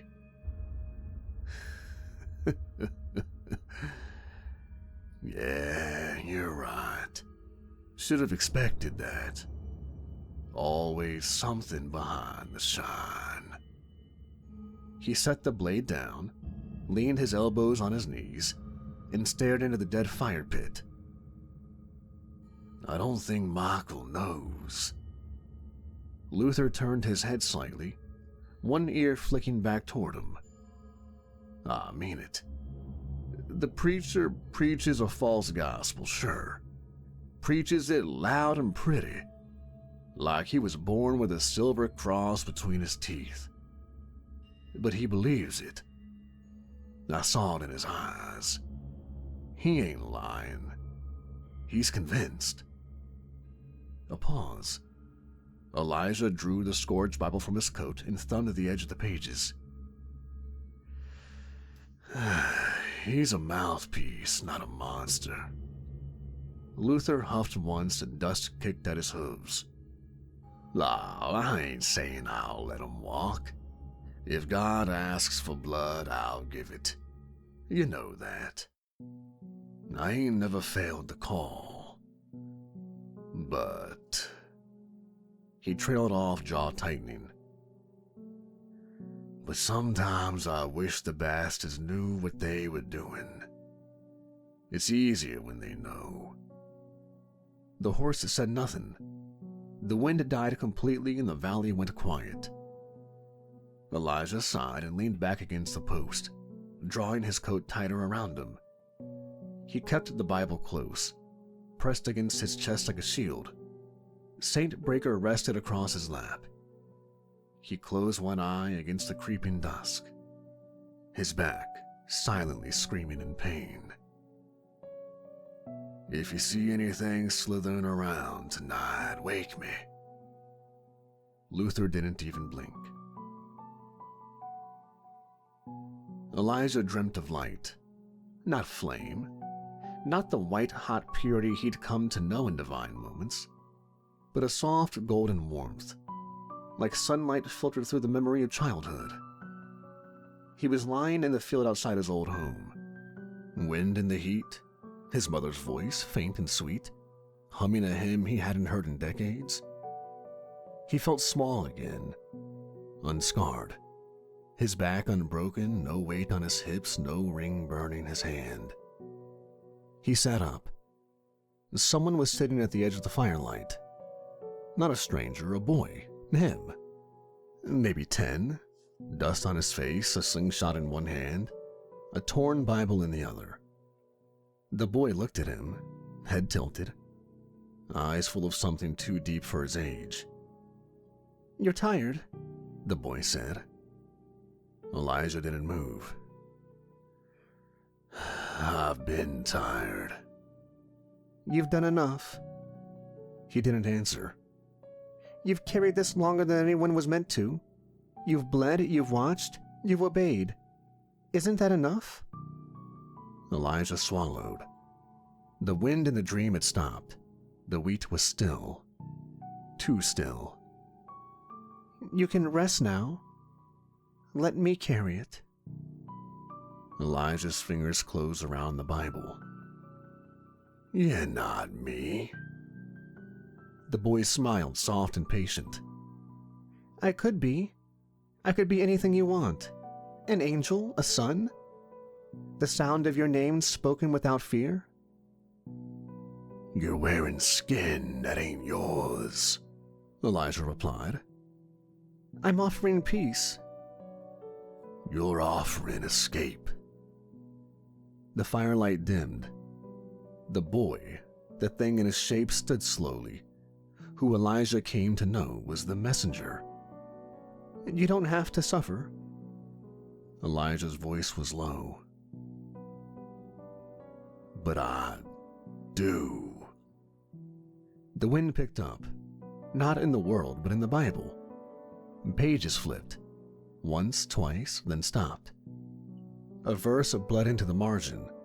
Black script, no author, no origin. The ones who speak comfort in the dark are not always sent by the light. The boy hissed. Or maybe the voice beneath the boy did. The illusion cracked. The shape twisted. Eyes too many. Mouths unfolding from beneath skin. Wings forming not feathers, but scripture and smoke. But it was too late. The light from the Bible flared. Silent. Final. The demon vanished without a sound. Elijah woke with a gasp, hand already gripping Saintbreaker. The fire pit was cold. The valley was empty. But the ring was glowing red against his skin. He breathed once, twice, then looked down at the revolver in his lap. He popped the cylinder. The binding bullet waited. He slid it back in. The time was close. The lie was nearly done. And he was ready. The road into New Galilee hadn't changed. The white stones that gleamed underfoot, swept clean with cultic precision. The banners fluttered from tall wooden spires, black cloth stitched with gold flames that caught the wind like scripture in motion. The people were already gathering when Elijah crested the rise. He could hear them from a mile out, singing, chanting, shouting praises in the strange rhythmic cadence of the gospel of flame. He rode in slow. Luther's hooves clopped quietly against the paving stones, each step echoing too cleanly in the street. Elijah's coat was dust-streaked and soaked dark at the seams. His back ached from the lashes. The weight of the scourged Bible pressed like a second spine beneath his coat. The ring burned warm against his hand, not as a warning now, but as a brand, a signal. He dismounted without a word. Luther shifted beside him, restless, but not nervous. Elijah reached up and stroked the animal's neck once. "Won't be long," he muttered. Luther blinked, swished his tail, neighed low and brief. Elijah tied him off at the stables, adjusted the chain in his belt, and turned toward the square. The sound of the crowd grew louder with every step, like 1,000 hearts beating in unison, fueled not by blood, but by faith. The square was a white bowl of sun and noise. People pressed shoulder to shoulder, bodies packed tight against the heat, swaying with each step of the sermon's promise. Banners whipped above the chapel tower, casting flickers of shadow over the assembled faithful. Children in white stood along the edges of the raised platform like sentinels of innocence. Their hands were clasped, their eyes were wide. They didn't blink. The choir's song roared high and trembling, 1,000 voices crescendoed that didn't rise. It rolled like thunder given structure. Elijah pushed his way through the fringe of the crowd. No one stopped him. No one even looked. They were beyond earthly things now. Their minds floated somewhere above their bodies, eyes fixed on the elevated stage at the center. Saint Michael stood at his peak, robed in white so bright it seemed unnatural, trimmed in gold that shimmered like something molten. His hair was clean, his beard full, and his smile beatific. A vision of holy fire given flesh. He stood beneath a woven canopy, arms open wide, palms exposed to the crowd like a crucifix come alive. "Brothers," he called, and the word struck like thunder. "Sisters." He took one step forward, then another, and then another. His voice carried effortlessly across the heads of the crowd, neither shouted nor strained, simply present. "Today is another day." The crowd fell silent. He smiled, full of peace. Today is not more waiting, not more hunger, not more darkness. He raised a hand to the rising sun behind him, letting it cast long shadows across his face. Today is the day of fulfillment. Today is the day the word completes itself. Not in ink, not in stone, not in distant memory, but in you. The crowd erupted. Voices lifted like wings. People wept openly. A woman screamed and fell to her knees. A man behind her laughed and beat his chest with both fists. The choir took the wave of praise and gave it form. Their song rose like the lifting of a temple roof, ancient and new at once. Elijah stood still among it all. He didn't blink. He just watched. Saint Michael raised his other hand now, arms spread wide as the wind blew through his robes, making the golden fabric dance like fire. The old ways bound you. They shackled you in guilt. They burned your names into the book of judgment. He stepped forward, voice rising. But the flame has spoken again. The messenger has come. The gospel is not finished. It is being written. He lifted his head to the sky. And now, beloved, it writes itself in you. The crowd erupted. People fell to their knees, the choir sang louder. And Elijah stepped forward, quietly through the heart of it all, while the heat behind his ribs began to burn again.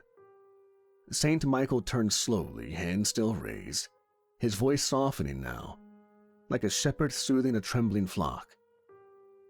There are some still among you who fear, some who ache, some who carry broken flesh. The crowd grew quiet again. The choir dimmed to a low, humming chord. The air itself seemed to pause, expectant. Michael turned to one side of the platform and gestured. Two attendants emerged from the crowd. One led a boy, no more than 10, small and fragile, his legs withered and bent like straw under cloth. His eyes were wide with wonder. He was silent, not afraid, but watching. The other brought a man, older, wrapped in gray robes stained from years of quiet suffering. His skin was raw, pitted, a leper's marks clear even from a distance. He moved slowly, humbly, leaning on a carved staff. The crowd made room. A reverent hush fell. These two, Michael said, turning to them with open arms. Ah, beloved. He knelt beside the boy and touched his cheek. They are not cursed, they are not punished. They are simply waiting for the flame to find them. He stood, spreading his arms wide again. And today, beloved, it finds them. He lifted his face to the sky. The crowd followed. Above the chapel tower, the clouds parted.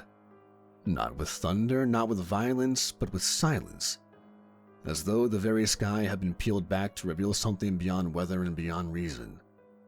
A shaft of golden light poured down, slow and perfect, and from it descended the messenger. It came with no sound but song, a single crystalline tone that rang in the chest like breath held too long. It wasn't winged, not at first, but wreathed in something that suggested wings, curves of light, feathered shadows, limbs that shimmered in and out of vision. Then it became clearer, a shape of gold and white, tall and symmetrical, 4 wings unfurling like petals from a divine blossom. Its hands glowed with pure radiance. Its face was smooth and featureless, save for a mouth that did not move. It was different every time it showed itself. It smiled not with lips, but with presence. People gasped. Some people screamed and some fainted. A man knelt and pressed his forehead to the stone. Children wept without knowing why. The messenger hovered just above the dais, lowering his hands over the heads of the boy and the leper. Saint Michael stepped back, head bowed. "By the will of the flame, be whole," Saint Michael whispered. The angel's hands pulsed with light.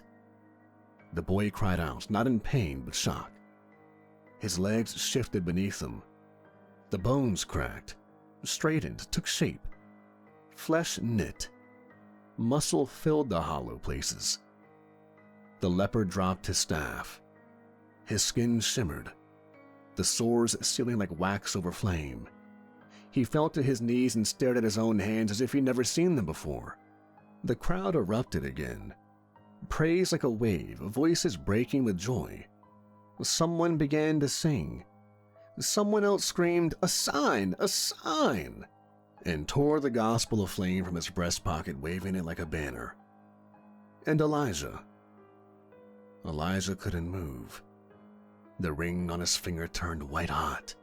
Not warm, not burning, but it seared. His breath caught. His skin blistered beneath it, but he didn't cry out.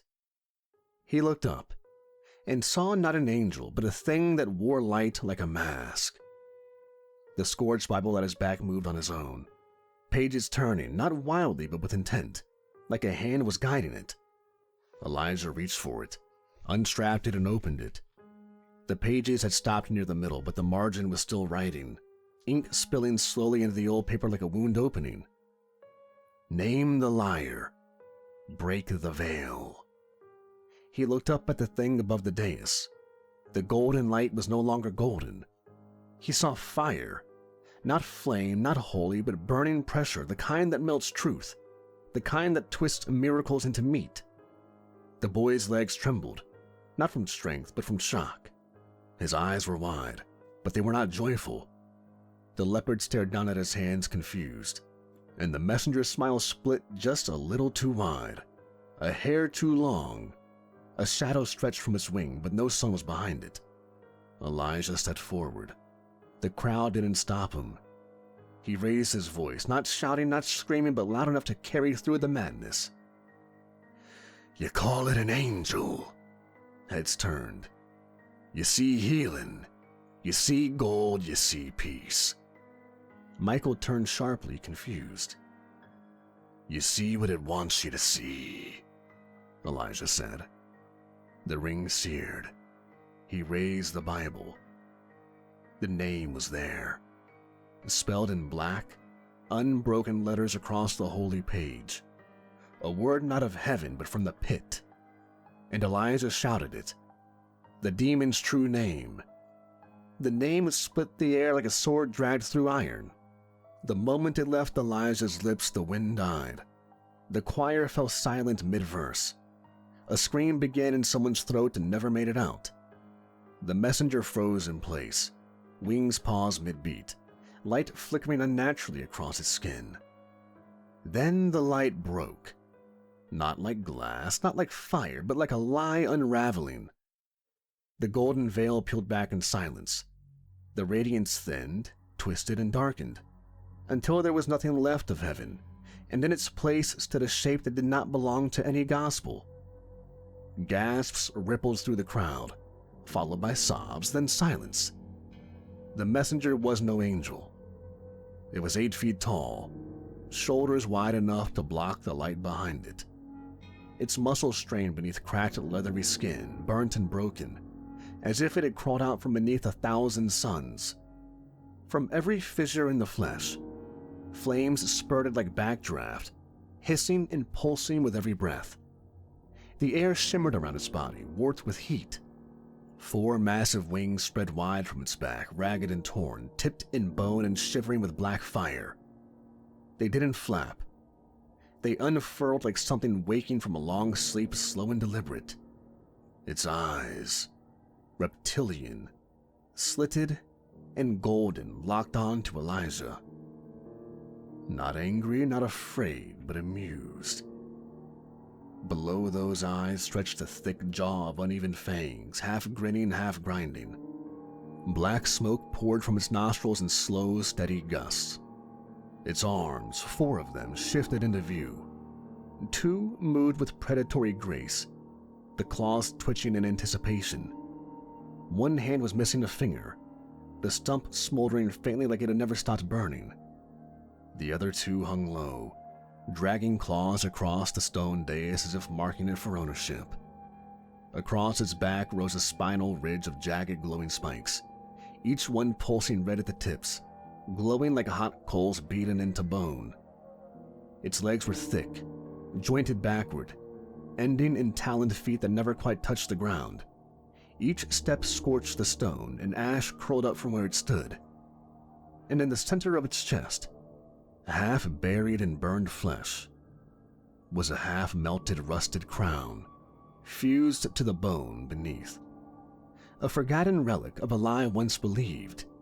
It glowed faintly, like something that had long since stopped beating, but not stopped burning. The crowd did not scream all at once. First came silence, then came disbelief. Then came the sound of faith tearing open. A boy cried out. A woman fell to her knees and began to wail. A man shouted behind her, "It's a trick! It's not real!" And then collapsed with blood pouring from his nose, his eyes open too wide. Children ran. Some didn't. One old man began to laugh and never stopped. The gospel of flame, still clutched in dozens of hands, caught fire one by one. Not all at once, not like magic, but like scripture rejecting itself. A divine judgment. The ink smoking, the paper curling until black ash filled the air like pollen in spring. Saint Michael staggered backward on the platform. He stared up at the thing he had called holy, and his mouth moved soundlessly. No, this isn't the messenger. The demon didn't even turn to him. It looked only to Elijah. Saint Breaker gleamed in his hand. The ring on his finger pulsed like a second heartbeat. The demon shifted his wings, bones cracking like dead branches, and raised his upper right hand. It spoke, but not with sound. Its mouth moved, and everyone in the square heard a different voice. A lover's voice, a father's, a dead child's, a priest long buried. Elijah didn't flinch. He stepped forward, leveled the revolver, and pulled the trigger. The binding bullet screamed through the air like something alive. It struck the demon square in the chest, just beneath the rusted crown. There was no blood. There was light. A sharp silver flash that cut through the haze, followed by the shriek of iron chains snapping into places across the creature's limbs. The demon reeled, wings snapping shut, its arms locked, its jaw clenched. Chains of radiant fire wound around it, embedding themselves into the ground. The earth trembled. The people watched in awe, some still clinging to hope, others too broken to move. For a heartbeat, it looked like the thing might fall. And then the fire flared. The chains glowed white, then red, then shattered. With a roar that shook birds from the trees, the demon broke free. Flames erupted from its back. The wings exploded once again. The binding circle crumbled into slag beneath its feet. It stood tall, unmasked and unbound, but no longer hidden. And that, Elijah knew, was enough. The demon opened its jaws and the square caught fire. A roar bellowed from its throat. Not a sound of language, but a blast of molten fury that tore the air in half. Flame gushed from the fissures in its chest, licking across the stone dais, and curling upward in a heat wave that made the banners overhead curl and blacken before bursting into ash. The first row of townsfolk was gone before they could scream. Charred silhouettes vaporized mid-kneel, their white robes trailing in the wind like cremation smoke. The crowd broke. Some ran and some didn't. A few stood frozen, locked into place by the sheer wrongness of what they were seeing. Muscle and fire and wings beating hot wind across the world. The demon leapt from the dais in a single crash of bone and stone. Its wings flared wide, black fire coughing from their tips. The impact caved in the square beneath it, cratering flagstones, shattering wooden carts, and sending bodies flying. Elijah was already moving. He drew the sawn blade from his scabbard in one fluid motion and yanked the chain of Golgotha from his belt, wrapping it once around his left forearm and cinching it tight. The links rattled like old sins. He ran headlong into the fire. Heat washed over him. His coat caught along the edge, flames licking at the hem, biting into the leather like teeth. But he didn't stop, didn't slow. He slapped at the fire once with his free hand, snuffing it in motion. The coat stayed on, charred, smoking at the edges, but intact, still heavy with its burden of relics and holy weight. Beneath it, his shirt clung to the open, bleeding welts across his back. The lashes torn wide again with every movement. Every step jolted his wounds like broken glass, pain blooming down his spine in waves. He welcomed it. Pain meant he was alive. Pain meant the job wasn't done. The demon turned at the sound of his boots. It swung a claw the size of a scythe across his body. Elijah ducked low and slid beneath it, blade flashing out to slash across the back of its leg, tough like stone but not invincible. The tip bit. Blood, if it was blood, sizzled black and red from the cut. The demon reared back and brought his foot down, trying to crush him. Elijah rolled sideways, narrowly avoiding the blow. Stone cracked beneath the weight. He was already upright again, charging. He slashed at the wing joint, then ducked a swing that would have taken his head. The demon twisted, fast despite its size, claws raking toward him in a savage cross strike. Elijah parried one hand with the chain, then drove his boot into the demon's knee and launched backward before the others could reach. The wind from its wings knocked him sideways. He hit the ground hard, skidding through ash and broken stone, back screaming, shoulders searing. He gritted his teeth, spit blood, and stood again. The demon opened his mouth and howled, flame belching from between jagged fangs. Elijah moved through it. He ran under the flame, clothes smoking, skin blistering along one side. He leapt, kicked off the demon's knee again, and slashed upward across his chest, cutting through the cracked hide, striking fire-veined bone underneath.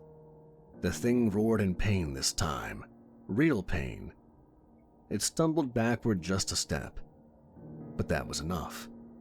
Elijah landed, crouched low, every muscle shaken.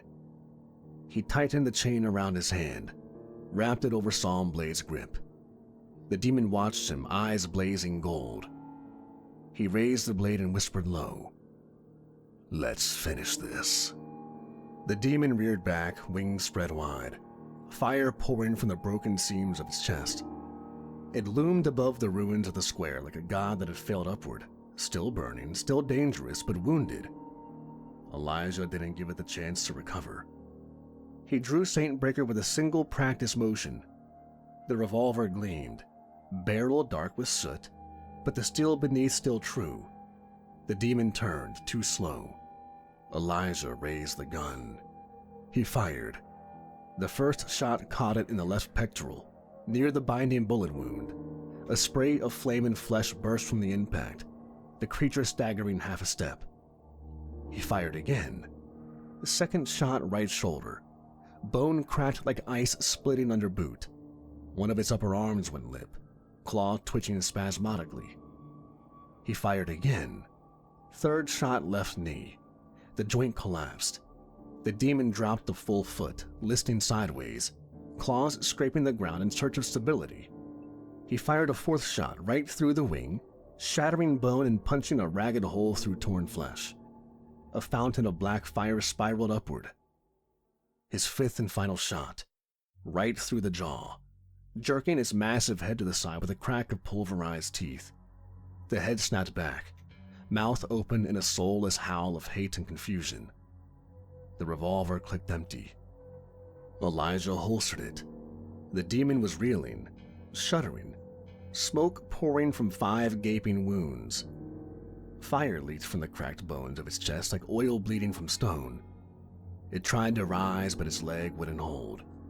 Its wings spasmed and hung low. It was still alive, but it was open. Elijah ran, boots striking hot stone, blade low, chain coiled tight. The demon saw him coming and lifted one of his good arms, slow, sluggish, a killing blow too late.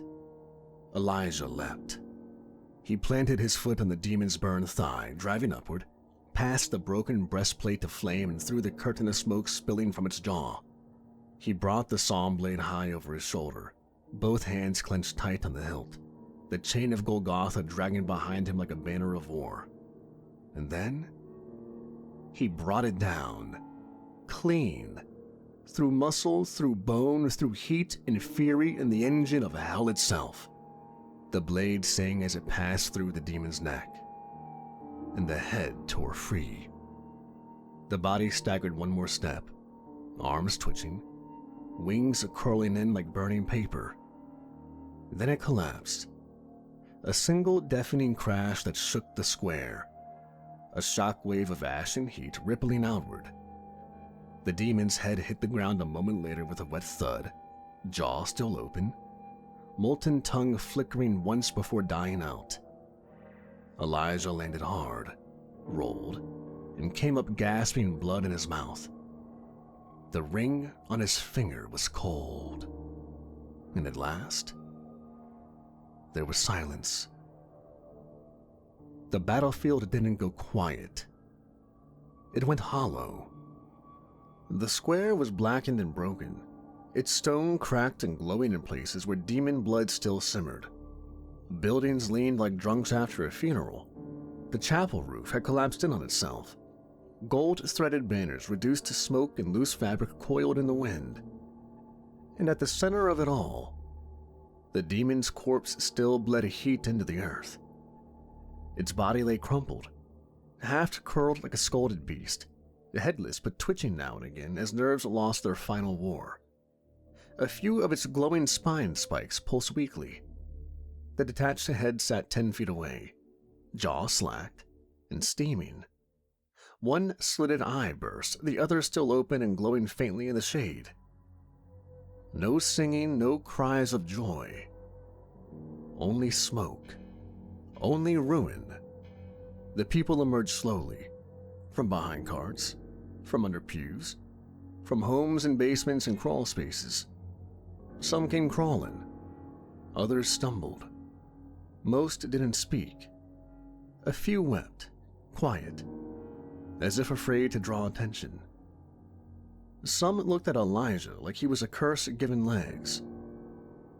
Saint Michael crawled from the wreckage of the platform, robes in shreds, blood streaking down his face. One eye was swollen shut. His hands bled from glass embedded in his palms. He stopped when he saw the body. He didn't scream, he didn't move, he just stared. The heat of the demon still hung in the air.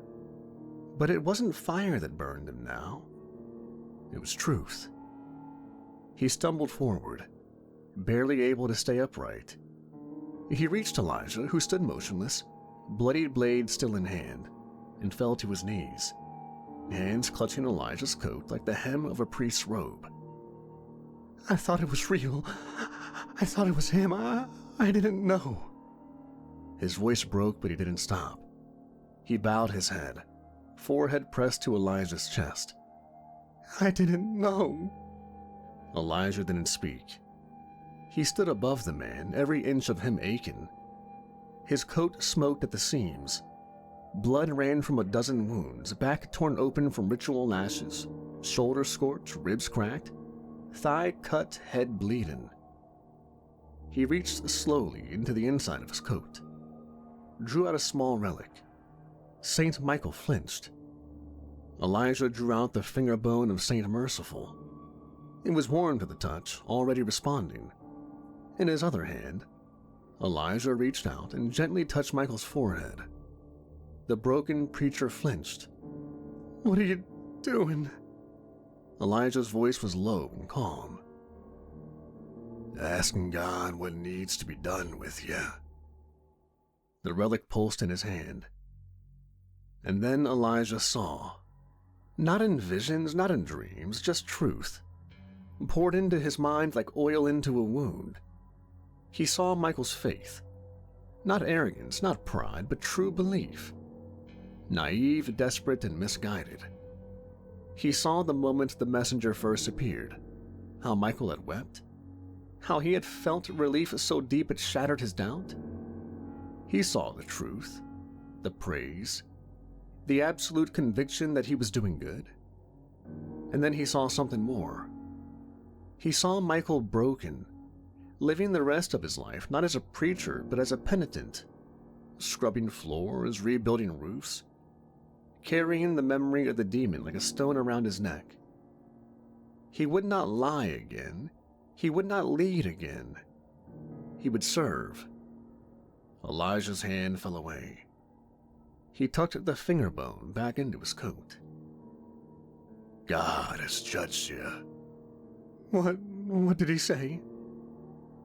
You are forgiven, but forgiveness doesn't spare you from debt.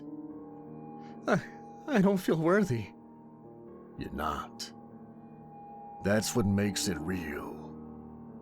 Michael broke. His head dropped, his shoulders trembled. He didn't try to stand, he just wept into the stone, forehead pressed to the place where Elijah's shadow fell. The crowd gathered again, cautious, unsure, eyes full of ash and question. A woman stepped forward and her hands were shaking. What do we do now? How do we pray? Another voice called out. Elijah looked at them, face cut, hand resting on the hilt of psalm blade. He didn't raise his voice. Burn what's left. Bury your dead. No one spoke after that, and Elijah didn't wait for applause, didn't wait for gratitude, didn't wait for anything. Elijah turned from the crowd. Each step burned. His right side ached, ribs grinding with every breath. The demon had caught him with the back of one claw, and he'd felt the crack as clear as a rifle shot. His shoulders throbbed, half cooked from where the fire had kissed through the coat. The cut along his thigh was deeper than he wanted to admit, warm blood soaking into the inside of his boot. But worse were his back wounds. The lashes from making the binding bullet. They had reopened in the heat of battle, torn wide beneath his shirt, sticking to the inside of his coat like fresh parchment pressed to wet ink. With every movement they screamed, and still he walked. The townsfolk parted for him in silence. Some bowed their heads, others stepped away like they feared touching him might bring the fire back. He didn't look at them.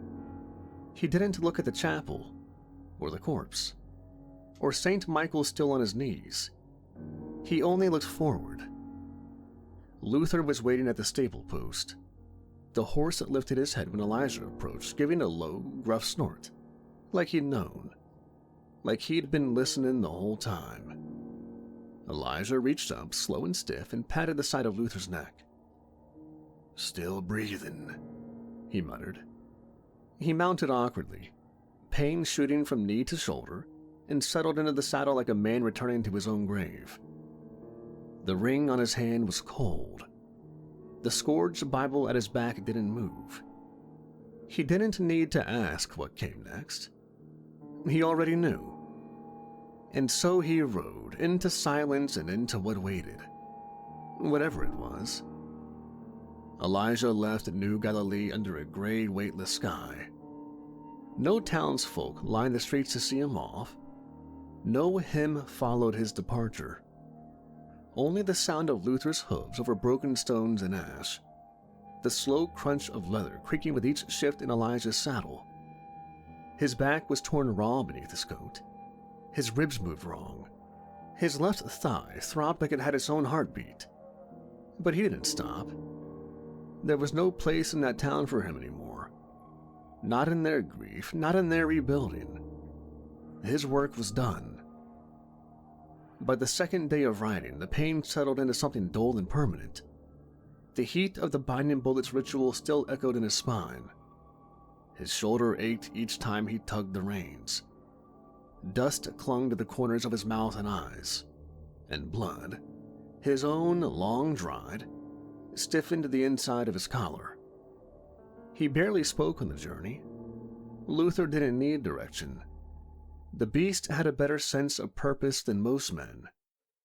When the familiar shape of the settlement crested the horizon that evening, low buildings tucked into the stone, the inn's warm glow in the distance, Elijah didn't speed up. He just adjusted the weight of the scorched Bible against his back and kept riding. The inn looked the same. Same crooked sign above the door, same stink of stale beer, old sweat, and cheap perfume bleeding through the walls. Inside, the crowd had shifted but not changed. Hardened men hung over hunched cards, a girl laughing too loudly in the corner, someone passed out near the hearth. Life continued in these places like rot beneath floorboards. You didn't see it unless you stopped moving. Elijah stepped inside, slow and steady. The barkeep looked up and narrowed her eyes. "You look worse than when you left." Elijah didn't answer. He walked to the counter, set down a small pouch of coin, and said just one word. "Jennifer." The barkeep glanced toward the upstairs landing, shrugged, and scooped up the coin. "Room's yours, I'll send her up." Elijah didn't nod, just climbed the stairs with the gait of a man carrying his own headstone. The room was small, wood-paneled, low ceiling, clean but not fresh. The smell of perfume and ash lingered like someone else's memory. Elijah lit the oil lamp on the dresser and sat on the edge of the bed. He didn't take off his coat, he just waited. A few minutes later, the door creaked open. Jennifer stepped in, softer this time. Not the sultry sway of the first encounter, more tentative. She paused when she saw him. "You made it back." He looked at her, eyes heavy. "Yeah." "You want the usual?" "No." A beat, her brow raised unsure. "I want the room for the night. Just you and me." She tilted her head slightly, a small, wry smile returning to her lips. "Is that right?" Elijah said nothing, just reached into his coat and placed a second coin pouch on the bedside table. He didn't look at it. Jennifer took a few steps in, slowly starting to unbutton her blouse. "All right, sugar. Just say how you want it." "No." She blinked. "No." He looked up at her, not stern, not cold, just tired. "I don't want that tonight. I just want comfort. Quiet. A place warm to rest." Jennifer didn't say anything at first. Her hand still hovered at the open buttons. Her smile faded a little. Not insulted, just confused. Elijah began to undress instead. Slowly. Each movement labored. Elijah shrugged the coat off slowly, one shoulder at a time, careful not to tear anything open worse than it already was. The leather scraped over dried blood, stiff with salt and dust, and dropped to the floor with a heavy thump. His shirt underneath clung to him like a second skin, blood-soaked, sweat-soaked, tight with pain. He peeled it off with both hands, breath catching halfway through, the fabric tugging against the raw, crisscross lashes across his back. Dozens of them, angry and red, some still oozing beneath the scabs. His ribs were painted in bruises, ranging from deep violet to yellowed green. Across his side was a fresh gash, puckered and still swollen. Another marked his thigh, taped shut with a piece of holy gauze. Jennifer stopped moving. Her hands, which had been toying with her blouse moments before, dropped slowly to her sides. "Jesus," she said softly. He didn't turn to look at her, just kept working the shirt off over his shoulders. She took a step forward, then another. "What the hell happened to you?" Elijah didn't answer. His eyes were on the floor. The weight of the air shifted between them. He winced when she got closer, not from the pain, but from being seen this way. She reached out, gently, her fingers grazing one of the scars on his ribs. He flinched, and her hand fell back immediately. You let someone do this to you? I let God. That's not the same thing. Jennifer didn't tease him, didn't make a joke. Her voice softened in a way Elijah wasn't used to hearing from anyone. In the last town I worked, she said, moving toward the door. There was a fight pit under the chapel. Drunks, soldiers, people who didn't like using words. I stitched up more knife wounds than I can count. She paused at the threshold, looking back. I'll be right back. Don't bleed out. She left without waiting for another answer. Elijah stood in silence, bare to the waist, staring at the wash basin like it might move. His hands hung at his sides, the ring still warm on his finger, though faint. The scourged Bible sat heavy in his coat on the floor, untouched and unopened. A few minutes passed, then the door creaked open. Jennifer returned, holding a small bundle, gauze, a tin of salve, a sewing needle and thread. Behind her, the innkeeper grunted as she entered with a kettle and poured steaming water into the iron tub in the corner. Hot enough to boil a man, she said. Good. That's what he needs. When they were alone again, Jennifer turned back to Elijah, her expression different now. Not business, not pity, just presence. You gonna get in? Elijah nodded once and began to remove the rest of his clothes. Boots first, slow and stiff, then pants, peeled off one leg at a time. He left his underclothes in a heap on the floor. He stepped into the tub and sank into the scalding water with a low guttural grunt, half relief, half pain. Steam rose in soft ribbons around him, curling off his chest, his arms, his face. The water stung every wound, cleansing but merciless. His eyes fluttered closed for a moment, jaw tight. Jennifer knelt beside the tub and dipped a rag into the water, then began to gently wash his shoulders. Her touch was light, not cautious, not kind. You always come back like this? She asked after a while. No. But not never. He cracked one eye open. No. She smiled faintly. I figured. The rag moved across the side of his neck and down his back. She avoided the open wounds, working around them with the same steady care she might have used on a dog or a dying saint. What is it you do, Elijah? She asked softly. I clean up messes. She raised an eyebrow. What kind of messes need holy bullets and a back like that? Elijah didn't answer immediately. He just watched the steam spiral toward the ceiling. Finally, he said, demons, monsters, things people let in by mistake. Jennifer paused. You kill them. I try to. And if you can't? He shrugged. Then I die, and someone else comes after. She didn't ask more, just nodded, like it made some kind of sense and kept washing. After a long silence, Elijah spoke again. There was this one, in a town called Ashevale, a thing called a mouther. She didn't interrupt. He told her the short version. What it looked like, what it did to the children, what had to be done to kill it, and what had to be done after. Father Alden's judgment. Jennifer's eyes glistened in the lamplight, but she didn't let the tears fall. That's why you do this? Why you bleed for it? Elijah let his head rest back against the edge of the tub, eyes closed again. No.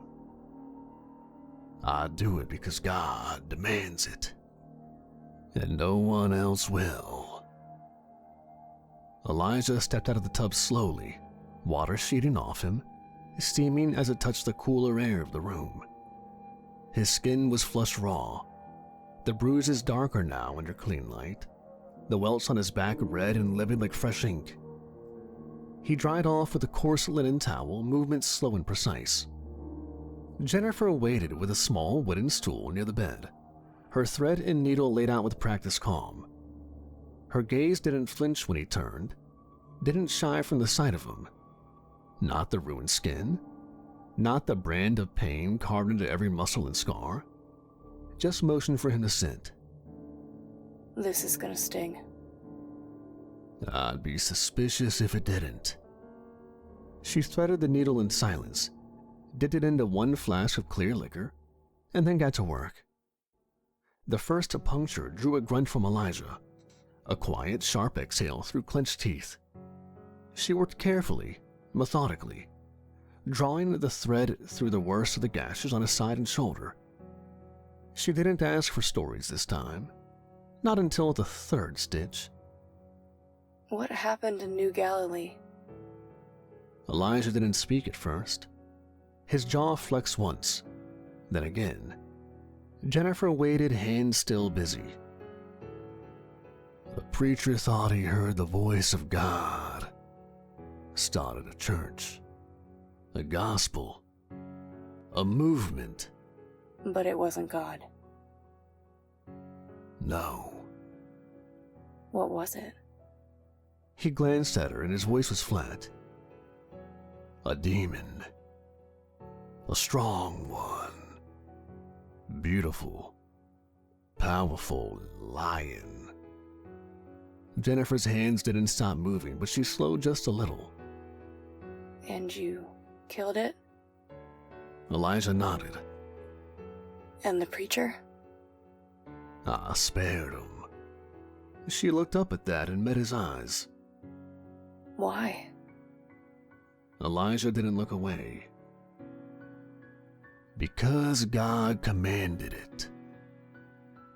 Jennifer said nothing for a while. When she finished the last stitch, she tied it off gently and set the needle aside. She brushed her fingertips once along the edge of his shoulder, tracing the ragged map of a life given to holy violence. You ever think about stopping? He let out a slow breath. Every day. But I don't get a choice. The room dimmed as the oil lamp burned low. Outside, the wind carried laughter, the scrape of boots, the occasional crack of a bottle or slurred prayer. But inside the walls, there was nothing that needed fighting. When Jennifer was done, they got in the bed together. Jennifer pulled the covers back. Elijah lay down first, stiff but steady, the stitched skin on his back brushing the cool cotton with a hiss of discomfort. Jennifer lay beside him, draping a blanket over them both. She didn't curl into him like a lover, but she didn't keep her distance either. Her hand found his chest. His arm rested across her hip. A shared quiet. She spoke once more, just before her eyes closed. You saved that town. You know that, right? Elijah didn't answer. Not right away. I didn't save it. I stopped it from getting worse. Jennifer nodded once. They didn't speak again. Their bodies found stillness in each other. Not pleasure, not hunger. Just the fragile relief of warmth after too long in the cold. Elijah stared at the ceiling for a long time. The scars on his back ached with every breath. But his heart and his ring, for the first time in weeks, was silent. And eventually, sleep took him.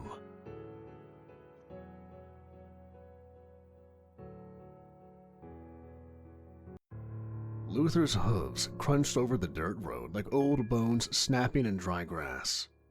The wind was heavy tonight, warm with a kind of dampness that shouldn't have been possible in the high desert. A scent of rust, sweet rot, and burnt sugar.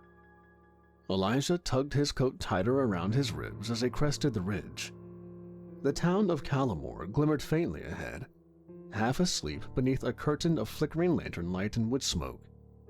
He hadn't been back here in months, not since New Galilee burned behind his footsteps and screams chased him through smoke that no one would call holy.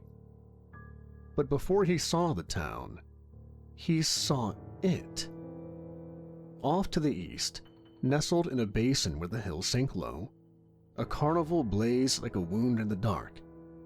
A field of striped tents and crooked scaffolds glowed with color too loud for the hour, red and gold and sickly teal, spinning in pulses like the heartbeat of a fever dream. The sound drifted on the wind, music without tune, laughter without rhythm, and the occasional echo of something metallic slapping against something wet. Elijah slowed Luther to a halt. The stallion snorted, uneasy. He pawed at the dirt, and Elijah could feel his tensions through the reins. His ring was warm against his skin, a dull warmth at first, like stone left too long in the sun. But as he sat watching the carnival twist in the dark, the heat deepened. A slow burn. Not pain, not yet, but promise. "Yeah," he muttered to no one, voice like a gravel in prayer. "I see it too." He nudged Luther forward. They passed within a few hundred yards of the carnival, close enough to hear the barkers shout in their slurred, honey-slick voices. "Step right up and trade your frowns for fortunes. Win a prize, win a dream, win a life worth living." Each word made the ring flare hotter. Children's voices giggled and sang, high and bright. But Elijah had been in too many towns, too many cursed grounds, to believe that sound without suspicion. Elijah kept riding. By the time he reached the stables at the edge of Calamore, the carnival sounds had faded, but the heat on his finger remained. He said nothing, just dismounted, patted Luther's neck once, and led him into the stall without fuss. The stable hand, a boy with sunburned cheeks and one eye milky with blindness, offered no greeting, just took the reins with shaking fingers and scurried off into the dark. The gilded mare stood exactly as he remembered it. No sign had been repainted, no curtains replaced. The warped wood door still stuck halfway unless you kicked it, and the same cracked oil lamp flickered above the threshold. Inside, the air was warm with lamp heat and spirits, but quiet for a Friday night. A few patrons nursed their drinks in silence. One snored in the corner. Another one stared too long at nothing. Elijah crossed the floor with slow, heavy boots and stopped at the counter. The barkeep looked up. A different man than last time. Thin, with the look of someone who used to be broad, now shrinking into himself. His eyes flitted to Elijah's badge, still pinned upside down on his coat, and then to the revolver on his hip. "What you drinking, stranger?" Elijah tapped one finger on the countertop. "Jennifer." The barkeep blinked, then nodded towards the stairs. "Same room as last time. She'll come." Elijah said nothing, just turned and climbed. The room was small and smelled of dust, soap, and memory. One candle waited beside the bed, already lit. The flame fluttered faintly as he shut the door behind him. He removed his coat with slow, methodical movements and laid it across the footboard, sat on the edge of the bed, stared at the ring on his hand like it might speak. It didn't, but it was still warm, a whisper in its own way. The knock was soft and familiar.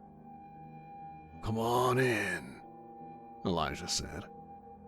The door creaked open and Jennifer stepped inside. She was dressed simple tonight, rough linen blouse, black skirt, dark shawl wrapped loose around her shoulders. Her hair was different than he remembered. Shorter, darker at the roots. A streak of silver ran near one ear. But her eyes, those were the same. Still sharp, still sad. She shut the door behind her without asking. Elijah. He nodded once. Jennifer? She crossed the room slow, not sure if she should sit. He answered the unasked question with a look. She sat beside him on the bed. Silence held between them, long enough for the candle to crackle. Then she looked at him. So, what brings you back? He didn't answer right away, just ran a hand over his jaw, rough with travel and old scabs. There's a carnival, he said finally. Saw it riding in. She stiffened, just enough for someone trained to see it. Yeah. That showed up a few weeks after you left. Didn't think much of it at first. Just tents and paint and noise. But... She trailed off. But what? She turned to look at him fully now. You felt it, didn't you? He held up his hand. The ring shimmered faintly. Yeah, I felt it. Jennifer looked down at her hands. They were clenched in her lap. They came in quiet. No fanfare. No wagons or trains. Just one morning, they were there, setting up in the old farmland. Folks started going out in droves, said it was the most fun they'd had since the judgment. Elijah stared. Fun? Games, rides, prizes, shows that make you feel like you're dreaming. She swallowed. People said it was healing. He said nothing. The ring pulsed once. I went. He turned to her, sharp. I didn't know. She said quickly. Back then, it just looked like something harmless. Tents and music, kids running around with prizes. He didn't say anything, but his eyes stayed on her like a blade still sheathed. Quiet, but not safe. Jennifer looked away. I didn't feel right after. Just off. Took me a while to realize it. Like I'd been somewhere I wasn't supposed to be, but couldn't remember what I did wrong.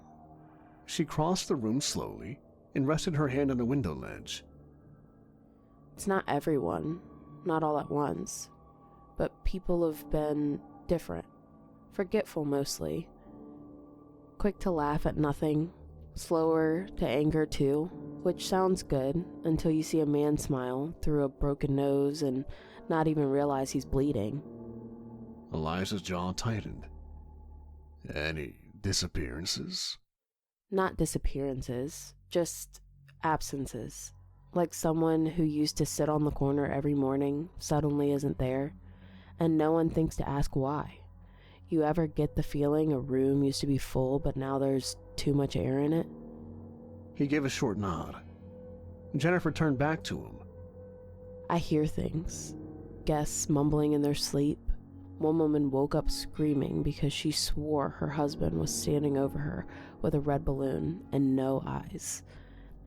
The man was still in bed. Didn't even twitch. Elijah crossed to the small wash basin, poured a splash of water over his blistered hand. The ring hissed faintly in response. Jennifer leaned against the wall, arms folded. So what now? I'll walk the grounds tomorrow. See the shape of the thing. I'll go with you. He didn't even look up. No. Elijah. No. I know that place. I've been inside. I might see something you won't. He turned now. You might see more than you want. I don't care. You should. Jennifer's voice dropped. I'm not afraid of the dark anymore. I'm afraid of pretending there's nothing in it. That stopped him just for a breath. She stepped closer. You came back. That means something. And whether you want to say it or not, I matter to you. Don't insult both of us by pretending I don't. Elijah's eyes flicked away. He dragged a hand across his mouth, slow and tired. He looked at her again. Really looked. And for the first time since he'd come back through those town gates, something in his face cracked just a little. Not softness, not surrender. Just the hint of a man who remembered how it felt to be seen. "All right," he said. Jennifer exhaled. Not a smile, not quite, but close. I'll be ready by dawn. Elijah didn't nod. He just stood there, listening to the candle's slow hiss, the wind tapping against the window glass, and the echo of music still bleeding faintly through the hills. The carnival was waiting, and now so were they. Morning hit the town in pale streaks, light bleeding through a rust-colored sky. Elijah and Jennifer spent the night entwined under the sheets, his hands caressing her curves while her hands traced the scars of his battle-worn life. Normally, Elijah would brush someone's hands away with annoyance, but not Jennifer. Her touch meant something else. Elijah stood outside the Gilded Mare beside Jennifer, his coat already dusted with the dry grit kicked up by the passing wind. Ahead, the carnival stirred. Even in daylight, it didn't lose its dreamlike sheen. The tents were too tall, edges too sharp, colors too bold. The reds glared like fresh blood, and the blues had the shine of old bruises. Striped canopies curved overhead in impossible arcs, fluttering without breeze. At the entrance stood two columns wrapped in faded ribbons and bones small enough to be mistaken for birds. They stepped through the arch. Music drifted from somewhere, not loud but constant. A wheezing calliope tune, off-key, notes bending downward at the end like they were trying to fall into silence but kept getting pulled back. Elijah scanned the grounds with narrowed eyes. The tents weren't scattered randomly, the way most traveling carnivals operated. No, these were deliberate, laid out in a crescent, half a circle around a wide dirt lot. 3 main tents at the curve's edge formed a triangle, too symmetrical, too clean. He looked down at his hand. The ring had been quiet, but it was warmer than it had been that morning. A voice to their left called out, Well now, you two look like you've never been to a proper show before. A woman stood beside a crimson-draped wagon. Her body was a canvas of ink. Tattoos spilled across every visible inch of skin like living scripture. Eyes rimmed in coal black, lips stained the same. She offered a smile that didn't quite reach her eyes. Elijah and guest, welcome to Lacey's Truce. First reading's free, no charge for the damned. He stared at her. How do you know my name? Oh, honey, names hang off you like smoke. Just takes the right eyes to see. I hear the name John hanging off of you as well. Elijah twitched slightly at that. He hadn't heard that name in quite some time. Jennifer stepped slightly closer to him. What do you read exactly? Miss Lacey tilted her head. Futures, secrets, veins of fate pulsing just beneath the surface. Want me to tell you how you die? No, Elijah said flatly. The tattooed woman shrugged. Suit yourself, but you'll wish you asked before long. She turned her gaze to Jennifer. You should come back tonight, sweetheart. Things show up clearer in the dark. They walked on. The next tent smelled of grease and meat. Smoke drifted from a metal cart shaped like a pig's head, nostrils glowing red from coal heat. Behind it stood a cook, shirtless, his apron stained and too tight around a belly that shifted as if something underneath was trying to move on its own. Grinner. The name was carved into the wood plank above him, uneven, gouged deep, still slick at the edges. "Care for a taste?" the man rumbled, voice like tar rolling downstairs. "Special of the day, smile sausage, fresh as this morning." Elijah didn't move. "What's in it?" Grinner's face cracked into a wide grin, rows of teeth far too sharp for a man, stretching back too deep in his jaw. "Whatever's around to eat, my friend. You know how life is out here.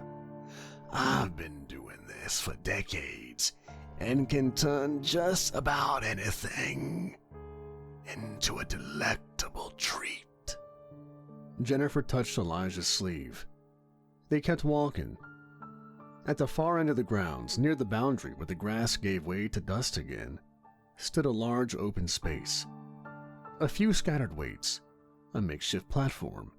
Sitting on a wooden crate was a man built like a statue, still, massive, and silent. Solomon Riggs. His skin was gray-brown, cracked like bark, with eyes so deep-set they looked carved. He didn't look at them, didn't acknowledge their presence at all. Elijah watched him for a long moment. The man didn't blink. Solomon Riggs stood center ring on a bare patch of packed earth, framed by a low arc of wooden bleachers. No spotlight, just sun. No music, just breath. He lifted a rusted wagon axle above his head, not in a jerk or swing, but in a slow, grinding rise, arms locked straight, knees unmoving. Dust flared at his feet from the strain, or maybe just the stillness of it. The crowd didn't cheer. They watched. The axle clanged to the ground a moment later, hard enough to rattle teeth. Riggs stepped back, took a thick chain coiled beside a stump, and looped it once around his neck. He grabbed either end in his fists, squared his stance, and began to pull. The metal groaned. Elijah stood near the back, hat low, coat drawn tight despite the heat. The ring of flame pulsed on his hand once. No heat, just a dry sting under the skin. It didn't shout, it didn't scream, it warmed. He turned it slightly toward the man standing beside him, gaunt, sun-scorched, shirt open, eyes locked on the stage. "You ever see someone crack a horseshoe in half with their teeth?" "No, I haven't." "I have. Yesterday, right here." Riggs gave a sudden yank. The chain snapped. The crowd gasped. The man beside Elijah crossed himself. The strong man gave a slight bow, nothing theatrical, and walked off into the shade behind the bleachers, chain end dragging behind him like leashes gone slack. They came upon the game just as a man stepped up to try it. Sleeves rolled, coin already in hand. A wooden booth carved to resemble an old train engine, chipped and leaning with iron levers sticking up from the back like rusted ribs. Painted across the top in chipped red script, "One pull for good luck." No barker, just the silent woman in red laced behind the counter. She handed over a brass token without a word. The man inserted it, pulled the lever. The contraption rattled. Bells clanged, badly tuned. A puff of red dust shot into the air, and from a side drawer, the woman produced a stuffed rabbit, long-eared, patched with rough stitching, one black eye missing. She handed it to the girl. That's when the ring of flame flared, quick and hot, no warning, no doubt. Elijah kept his hands at his sides, but the pain bit clean to the bone. The girl held the rabbit tight. Her expression didn't change. She didn't smile, just stared at it, like it had said something only she could hear. The father ruffled her hair and thanked the attendant. She said nothing. They walked off. The rabbit's stitched mouth hung crooked, like it had once been wider. Jennifer leaned in low. You felt it too. Elijah nodded once. They didn't speak until they were clear of the tents. Jennifer walked half a step behind him, eyes on the dust curling around her boots.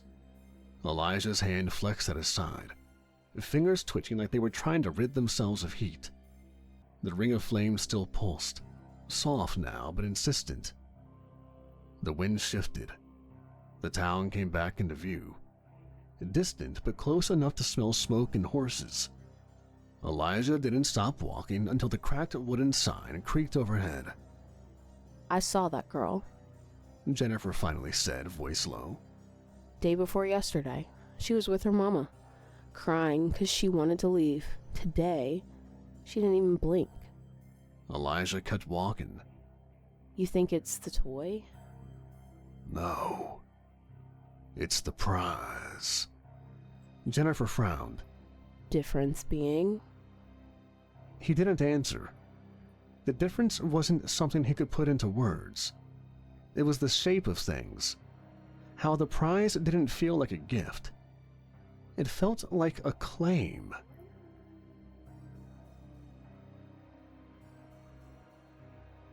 They visited their first house that afternoon. The house of someone that Jennifer knew had been to the carnival. They had been different when they came back. The house was small and leaning. Paint flaked off like burnt skin. A porch swing creaked lazily with no one on it. Inside it smelled of blood and vinegar. The door hadn't been locked. Elijah pushed it open with the toe of his boot. A man sat in a chair in the main room, dead long enough for the flies to forget he'd once moved.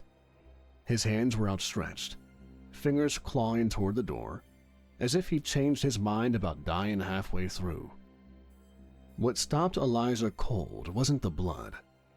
It was what the man clutched. A toy lion, stuffed, crudely sewn, its mane patchy and threadbare.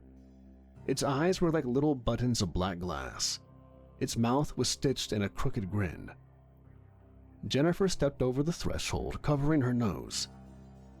That's Jonas Walker. Drank himself stupid most nights. Loud as hell. Always playing cards outside the mare.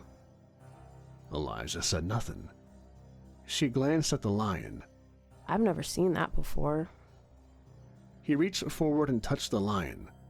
The ring hissed like a brand against skin. He didn't pull away. He waited until the heat faded, then stood again. Let's find another. The second house was worse. No one answered when they knocked. Elijah pried the door open with a saw blade. The place was too quiet. Dust in the air, but not a mote stirred. The furniture was neat. Plates still set on the table, but no people. Locked from the inside, no forced entry, no broken glass. In the front room sat a doll. It started from the windowsill, crooked against the glass like it had been set there by a child who forgot it. One of its eyes was missing. A red ribbon curled around its neck. Its mouth had no stitching, just a slit, like it could whisper if it wanted to. The ring flared, hot enough that Elijah hissed under his breath. He grit his teeth and took a step back. Jennifer didn't miss it. You think they left? No. I think something took them. Jennifer looked at the doll again, and this time took a step away from it. That night, back in the Gilded Mare, they didn't sleep. The common room was empty, save for a hunched woman Elijah didn't recognize, and a barkeep polishing from a glass he'd probably never served from. They sat at a side table. Elijah poured water. Jennifer didn't touch hers. I asked around. Folks are forgetting things. Days blurring. Said it's from the heat or bad grain. He raised an eyebrow. But it ain't just that. There's a boy. Want a whistle? He ain't stopped humming it since, even when he sleeps. Elijah nodded once. The ring pulsed beneath the table. Jennifer leaned forward.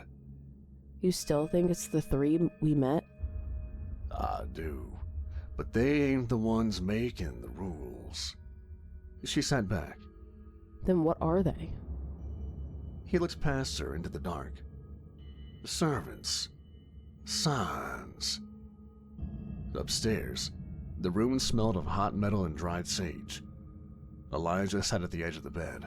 Saint Breaker laid out across a cloth beside the scorched Bible. Jennifer sat on the floor by the window, one leg folded beneath her, mending a tear in his coat with a needle too small for the job. The lantern on the table flickered weakly, casting them both in long shadows. Neither had said much before they returned. The air was thick with unsaid things. Then the Bible shifted. Its clasp clicked open on its own. The weight of it stirred the table.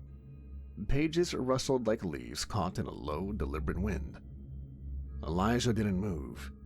He just watched as the book opened itself, slow and certain, then stopped. Jennifer paused her stitching. That ever happened before? Often enough, Elijah muttered, eyes narrowing. The page it had landed on wasn't familiar. The paper looked older than the rest, darker, as if scorched and soaked and dried again. The ink didn't look like ink. It had shimmered faintly, like it had been burned in. The verse read, "They wear joy like a mask and carry prizes filled with famine. Their feast is not of flesh, but of forgetting. 3 shall serve: the maw, the grasp, the gaze." Jennifer stood, crossed the room, and leaned over his shoulder to read. The glow from the page lit her face in soft orange. The maw, the grasp, the gaze. Sounds like our 3 friends. Elijah didn't answer. He was staring at the image etched next to the verse, simple but sharp. 3 beasts enclosed in a ring of ash. One with a mouth gaping so wide it split its head. One with hands like roots, fingers too long and bent. One with a single, oversized eye, stitched directly into its chest. Jennifer tapped the ring symbol. Some kind of pact? Maybe. Or maybe a gate.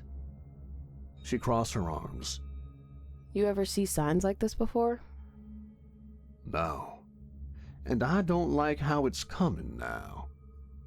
Jennifer turned away, chewing the inside of her cheek.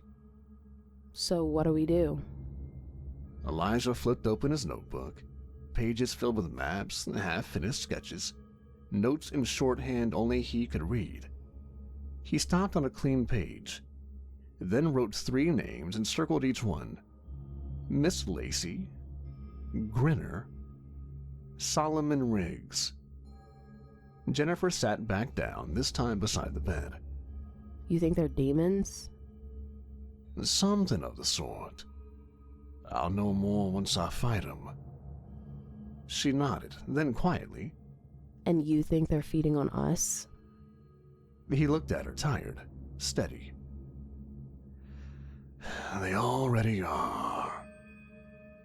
The ring on his hand warmed again, slow and rising like an ember stirring under skin. Jennifer didn't speak for a while.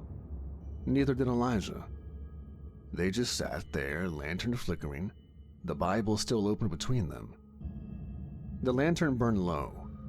Outside, the wind pulled at the walls of the gilded mare, whispering through the warped wood like it had secrets to tell. Elijah sat on the edge of the bed, elbows on his knees, head bowed over the notebook. Jennifer had moved back to the window.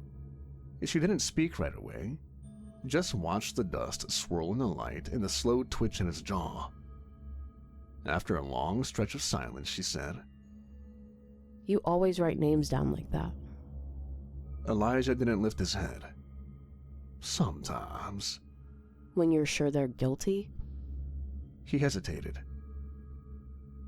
When I'm sure they're involved.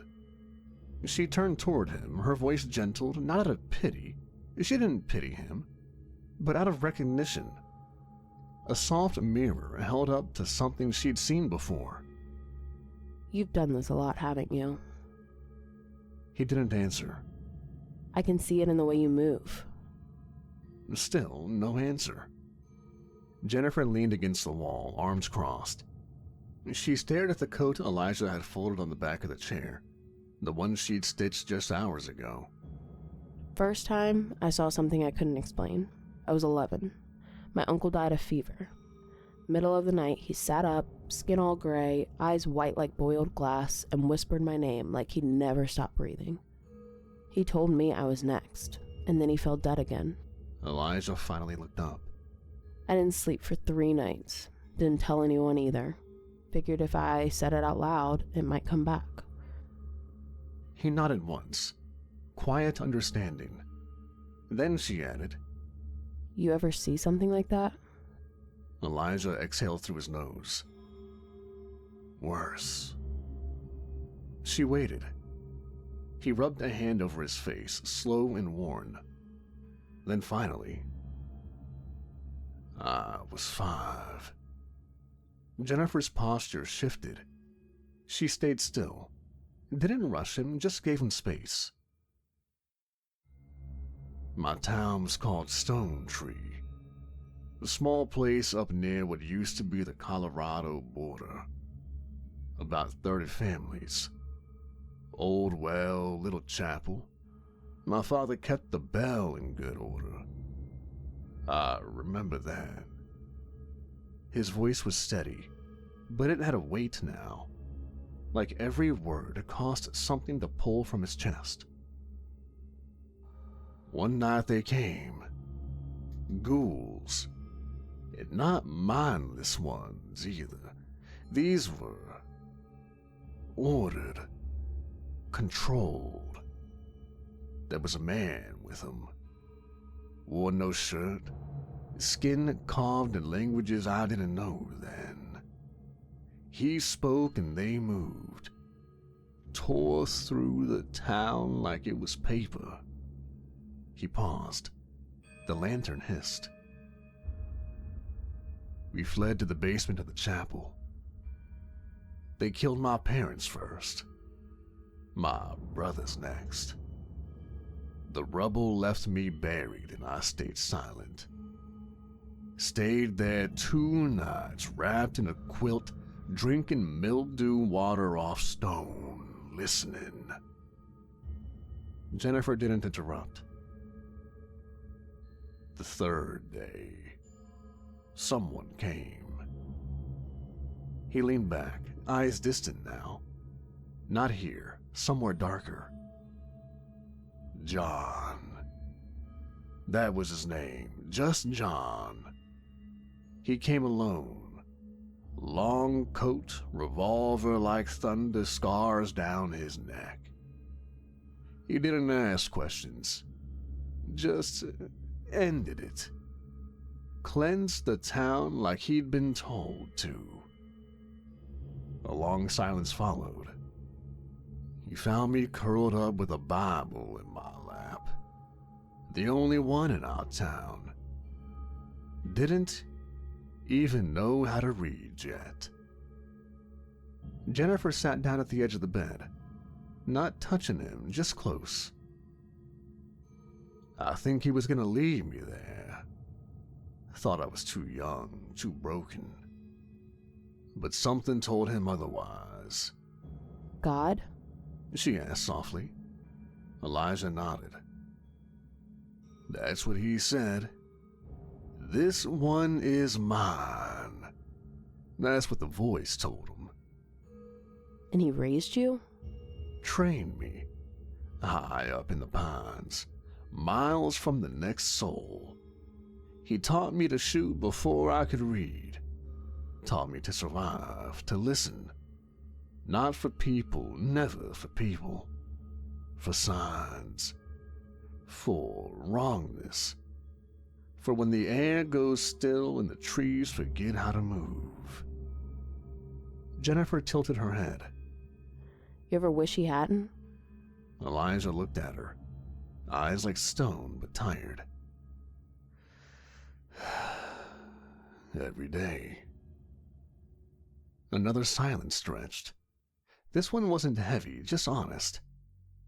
She reached out, placed her hand on his, careful not to touch the ring. He didn't pull away. You've never told anyone that before, have you? He shook his head. Didn't see the point. You don't think it matters? Well, it sure as hell don't change nothing.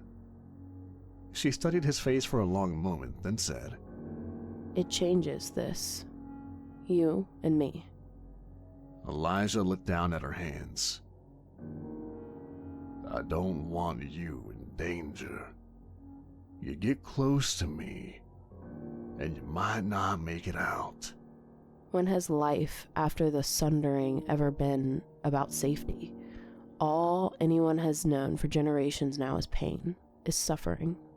I'm not even sure if your God exists, and if he does, so far I'm convinced he's a maniac. He looked at her, really looked. And for the first time in a long while, Elijah Mandrake had nothing to say. They sat like that until the lantern burned out. The room was dark, the air heavy with sleep and lantern smoke. Jennifer's breath had slowed, long and even. Elijah waited until it held the rhythm of real rest. Not pretending, not hovering near wakefulness, just sleep. The kind you get when your guard's down, when you trust who's nearby. He slid his hand from her slowly, careful not to stir her, rose from the bed without a sound. He strapped on the chain of Golgotha, slid the psalm blade into its sheath. Saintbreaker sat like judgment at his side. The ring of flame hummed low against his skin. Not searing, but awake, alert. He looked at her one last time before slipping out. She'd curled toward where he'd been, still wrapped in half sleep in the quiet trust they didn't dare name. He closed the door behind him. The carnival was asleep in pieces. Some tents were still lit, flickering red and yellow, canvas pulsing like old lungs. Others had gone dim. Music had long since died, but the air hadn't lost its charge. Elijah moved without drawing notice. The grounds had quieted, but they hadn't emptied. Somewhere behind a curtain, someone whispered a joke. Laughter followed. Too long, too sharp, then silence. He found the trail not by tracks, but by signs. Bones too clean near the fire pits, scratch marks on the bark of a tree just outside the main grounds, and flies swarming a tent that stank of wet copper and honey. He waited, watched. Midnight came, and with it the three. They walked without hurry, Miss Lacey still wearing her long shawl, tattoos shifting faintly beneath her skin as if dreaming. Grinner trailed behind, his limp more pronounced now, one leg dragging oddly. Solomon was shirtless, his back a map of scars and muscle, and his eyes distant like he was listening to something no one else could hear. They disappeared behind a striped black and gold curtain at the edge of the carnival. Elijah waited 5 minutes, then moved. The tent was sealed, but the side slouched slightly, age rope straining. He cut a slit near the back with the saw blade, slow and silent, and slid inside. Inside was a different world. The center was a crude table of old wood, notched and bloodstained. Around it, bone stools, skin lanterns, silverware made from jawbones. The walls were draped in something that wasn't quite fabric, a stretched hide etched with runes. On the table, raw meat glistening in the light of a suspended candle, wine so dark it looked black, and a pile of old bones scraped clean. Some human, some not. Grinner was already eating. No utensils. His jaw yawned wider than it should have, teeth too many for one mouth. He crunched through a thigh bone with casual effort, like chewing on brittle wood. Miss Lacey sipped from a silver goblet, her lips stained. Her tattoos rippled, spreading like oil in her glass. Faces, eyes, snakes. One slithered up her throat and blinked at Solomon. Solomon sat quietly, drinking nothing, eyes shut. Elijah didn't announce himself. He stepped into the center of the tent and fired once, the bullet ripping Grinner's shoulder apart in a burst of black ichor and splintered bone. The room exploded into movement. Grinner howled, voice shattering into chords. His jaw dislocated and then unhinged entirely, splitting down the middle like a snake shedding its skin. 2 tongues lashed out. Miss Lacey dropped the goblet. Her tattoos surged, crawling over her face, her hands, forming blades, fangs, claws. She screamed, and the sound warped the air. Solomon rose slow, like the ground didn't want him to. His spine cracked as it stretched. His skin bulged, fur tearing through. Muscles thickened grotesquely. Fingers became claws. His mouth opened and he howled. Elijah didn't flinch. He drew the saw blade, spinning it once before catching Lacey's strike. Her arm was a spear now, ink and bone. He ducked, cut her across the ribs, and her tattoos hissed, recoiling. Grinner lunged from the side. Elijah rolled, but teeth caught his throat, tore it, bit flesh. He drove the knife into Grinner's neck and twisted hard. Smoke poured from the wound. Solomon charged. Elijah barely had time to throw the chain. It wrapped once around the beast's arm and held. Solomon roared. The chain sizzled against his skin, burning through glamour and through falsehood. What was left underneath was worse. A beast with no clear shape. All muscle, hunger, and rage. Elijah yanked the chain and pulled Solomon off balance, used the moment to hurl Grinner into the side of the tent. The cook's head struck the post with a wet crunch.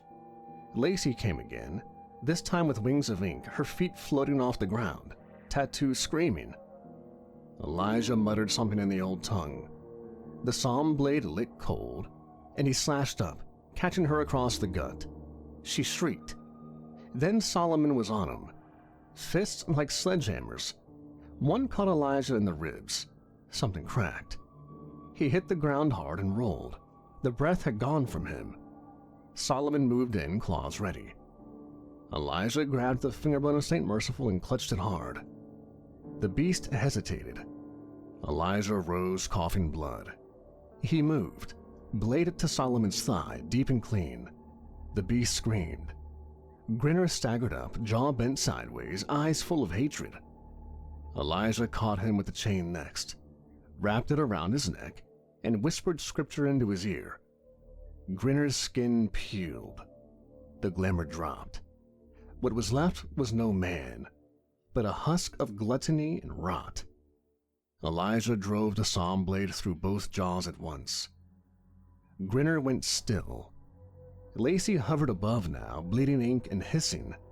Her tattoos wriggled like worms under her skin, peeling loose to form clawed wings, serpents, and writhing runes. They moved too fast to track, flickering over her like shadows that didn't obey the lantern light. She grinned wide, her mouth filled with jagged teeth that hadn't been there a second ago. Elijah didn't flinch. He rolled sideways over the gore-stick floor, grabbed Saint Breaker where it had fallen near Grinner's carcass. His fingers moved on instinct, broke open the chamber, slid a single round home and snapped it shut. The sound echoed like a verdict.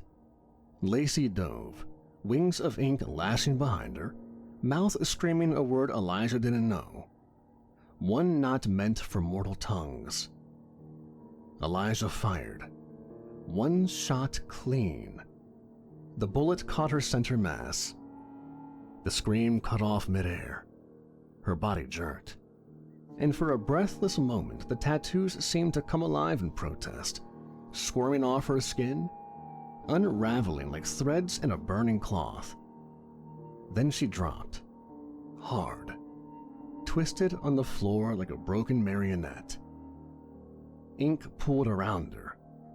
Elijah didn't bother to watch her die. He turned to Solomon, still breathing barely. The beast twitched, limbs spasming, eyes unfocused. Elijah walked over slowly, blood dripping from his lip. He raised Saintbreaker, and he pulled the trigger again. Click. Empty. He holstered the gun, drew the saw blade, and knelt. And with one clean stroke, he ended it. And unbeknownst to him, the ringmaster watched. From the ridgeline beyond the trees, a tall figure stood perfectly still, silhouetted against the low moon, a silver outline at the edge of fire and dark. His name was Jubilee. He did not breathe heavy from the climb. He did not blink as Elijah slaughtered the last of his troop.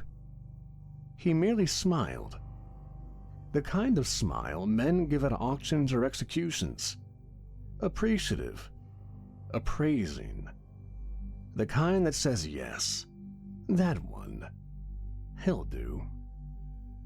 The wind tugged at his white coat, stitched subtly with red thread. His bone-white cane tapped once against a rock, and he turned, descending the hill with the easy grace of a man who had never truly stumbled. Back in town, the Gilded Mare was quiet. Most of the regulars had gone to bed. The barkeep was wiping down glasses that didn't need wiping when the door creaked open. Jubilee stepped in like a man born to doorways. Tall, clean, immaculate white suit that caught the lantern light just enough to draw the eye, but not enough to alarm it. He smiled soft and warm, as though he were greeting an old friend. "Evening," he said, voice like aged bourbon. "A bit late, I know, but I was hoping for company. That girl, Jennifer, was it? Think she's still awake, barkeep?" The barkeep looked him over and hesitated. Something in him tugged sideways, but Jubilee's smile deepened just enough. "Paid double last time. I can again," he added, setting 2 silver coins on the counter. That did it. The barkeep gave a small nod. "Upstairs, last door on the left." Jennifer stirred at the sound of the latch turning. She sat up quickly, blanket falling off of one shoulder. "Elijah?" she murmured, voice hoarse from sleep. The figure in the doorway stepped in, and something twisted in her gut. It wasn't him. Too tall, too smooth, too still. "Who the hell?" she started, reaching for the knife she kept beneath the pillow. But he raised a hand, not fast, but gently, slowly, as though to calm a horse. "Shh," Jubilee said, and the sound of it scraped across her spine like sugar over rust. The room bent. The shadows deepened. Her legs stopped moving before her mind could tell them to. Her breath caught not from fear, but something more ancient. Primal. Unknowing. She reached again, slower this time, but it was too late. His smile vanished, and in its place came something vast and cold and utterly without mercy. He crossed the room in one step. Jennifer's scream never made it past his palm.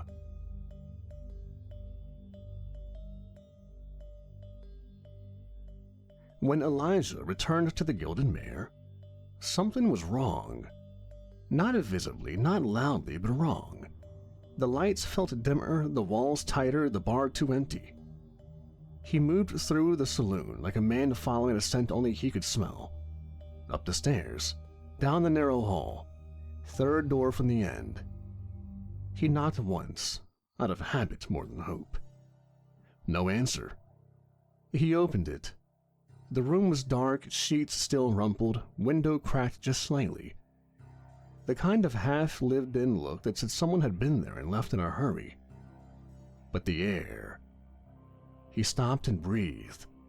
The stench wasn't strong, not to most noses, but Elijah's had known it before, far too many times. Burnt ozone, sulfur at the edge of sweetness, the faint static hum of air not quite right. A portal had opened here. Not some flashy spell or fairground illusion. Real magic. Infernal, violent, and exact. It always left the same calling card. Elijah stepped further in, knees bent slightly, hand near his coat but not drawn just yet. There'd be no fight here, the fight was already past. He touched the bed still warm. There, on the floor near the footpost, a smear of soot shaped like fingers dragged briefly across the wood. No signs of struggle, no blood, just absence. He stood there for a long time, unmoving, listening to something only he could hear. Then, slowly, deliberately, he sat on the edge of the bed, took off his hat and laid it beside him. The ring of flame pulsed once on his hand, hot and silent. He whispered to it, voice gravel rough. "Who took her?" It gave no answer, not in words, but the warmth shifted, directional, insistent, like a dog pulling at a lead. He closed his eyes, saw red cloth, heard music wrong and slow. The carnival. Elijah stood, tightened the strap on his coat, slid Saint Breaker into the holster with a sound like stone meeting steel. There would be blood, and it would not be his. The air bit colder now. Elijah moved through the outskirts of town like a shadow cast before judgment. Left Luther behind. No need to bring a witness. The carnival still stood, but it wasn't the thing he'd seen before. It wore the same face, red and white tents, garish banners, rust-choked rides. But everything about it felt wrong. The colors had bled. The ankles bent just slightly too far. Tents that once looked cheerful now loomed like waiting mouths. And the lights.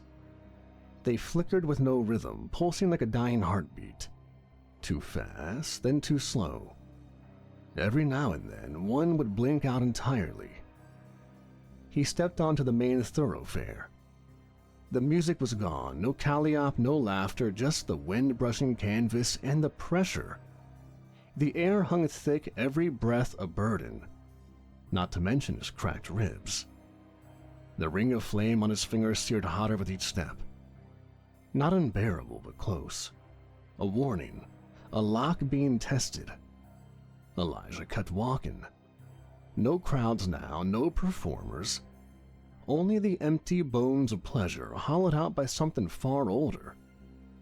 He passed the game stalls, now unmanned. Stuffed animals with glass eyes stared at him from shadowed shelves.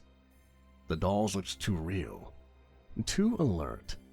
A few had mouths and moved, almost imperceptibly. The Ferris wheel turned once on its own, then stopped. Elijah didn't blink. He reached the central tent, the one that had never been opened before. Its entrance stood wide now, black beyond the red stripes.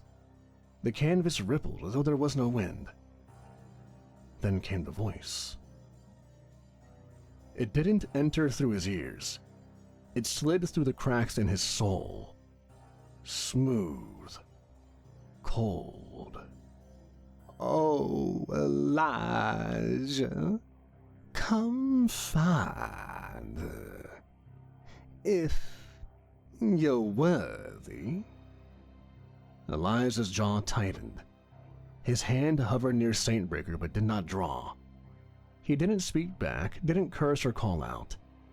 Just stood there, listening as the voice curled through him like smoke through lungs. It chuckled low and distant. Then silence. And then the carnival lit up again. Not in yellow, not in white, but blood red. Every bulb along every wire surged with a hellish glow. Shadows danced too fast beneath the light. The tents pulsed like organs. The ring of flame burned white hot, and Elijah didn't flinch. He stepped toward the open mouth of the tent, ready. But the tent wasn't there before. At the far edge of the carnival, past the warped Ferris wheel and the hollow carousel, stood a striped monstrosity Elijah hadn't seen in daylight. Crimson and bone white. The canvas seemed to ripple even without wind. It breathed almost, a slow rhythmic pulse. The flap hung open, just enough to show darkness behind it.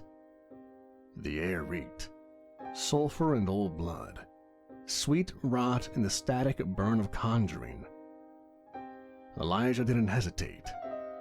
He crossed the distance and stepped through. The noise of the carnival vanished behind him like a door slamming shut. Inside, silence. One light overhead. A single unnatural spotlight illuminated a trapdoor in the center of the black floor. No signs, no carvings, just old warped wood slick at the edges. Then came the voice. Not behind him, not ahead, but inside. "If you want her, man of God, come get her." No threat, no bluster, just a cruel, cold promise. Elijah stepped forward, opened the trapdoor, and a rush of heat rolled up to meet him. Beneath, stone steps spiraling downward. They gleamed wet in the light, slick with moisture, soot, and something thicker. Blood, maybe. He descended. The door closed above him with a loud thump. The stairs narrowed the deeper he went. The air grew thick and warm. Breathing became work. He kept one hand near Saintbreaker, the other gripped the psalm blade tight. The walls were pulsing. Not quite stone anymore, more like skin, veined and shivering. Elijah kept going, and he didn't look back. At the bottom of the stairs, open space. The cavern yawned wide, bigger than it should have been. A twisted amphitheater carved from living rock. Jagged stalactites dripped rust-colored ichor. Tattered banners hung like flayed skin, stitched with glyphs too ancient to name. The arena floor was packed dirt soaked with dried blood. Cracked bones lie on the edges in patterns too deliberate to be random. Elijah stepped into the light, alone. A low chuckle echoed from the dark. Jubilee's voice, everywhere and nowhere. "I made them myself, from the best I ever took." Elijah didn't respond. He just loosened the blade and waited. The ground began to tremble.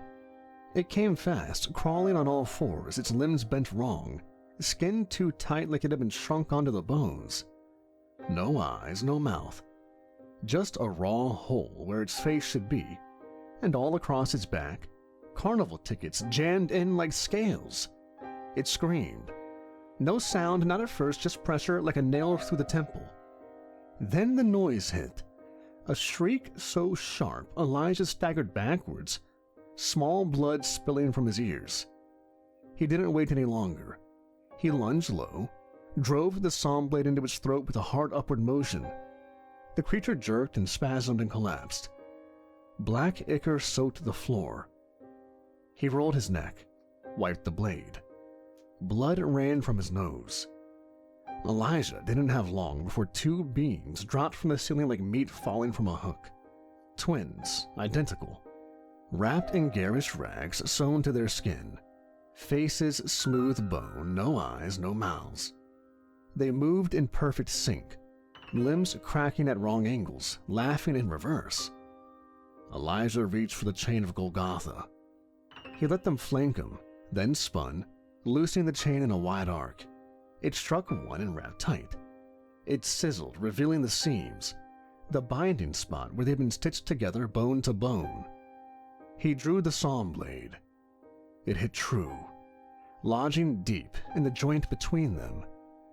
The twins howled in tandem, sharp, screeching, disharmony. He fired once from the Saintbreaker point blank. The twins came apart like rotten fruit. Moments later, he heard a sound not far off, a low guttural growl. It would appear Elijah would be given no respite. The thing stepped from the far tunnel slowly, dragging one foot hunched and massive. This one had once been a man. Now, it was something else. Flesh distended, warped by too many prizes. A carousel horse jaw encasing its ribcage, glass marbles embedded in its spine, teddy bears fused to its arms, their mouths open and torn silent screams. Its hands were claws of broken game pieces and metal. It spoke as it moved. One for praise be. She was given the prize. Elijah aimed, fired. The bullet dug deep into the creature's chest, but it didn't stop. It charged. Elijah hit the ground hard, ribs screaming, blood in his mouth. He rolled, came up with the saw blade, but it caught him with the backhand that flung him 10 feet. He slammed into a pillar and the world tilted. The ring on his hand flared. His breath hitched. One bullet left in the chamber. The creature stumbled forward, still speaking. Won it. God said I could. Please, let me. Elijah fired. The round tore through the jaw of the carousel horse into whatever was left of the thing's heart. It stopped, then dropped. Elijah stayed down for a moment, breathing hard. Blood soaked his shirt. His coat was in tatters. But he got up. Because he had to. He moved through the far tunnel slowly, one hand pressed to his ribs. The corridor narrowed. Lanterns lined the walls, made from melted crucifixes, their waxy glow casting long, bending shadows. Each one seemed to weep something dark. Elijah limped forward. The silence was worse than the screams. At the far end a stair. This one rose, and at the top music. Off-key, sour, like a lullaby being strangled. He climbed one step at a time, every limb burning, the ring a cold coal now.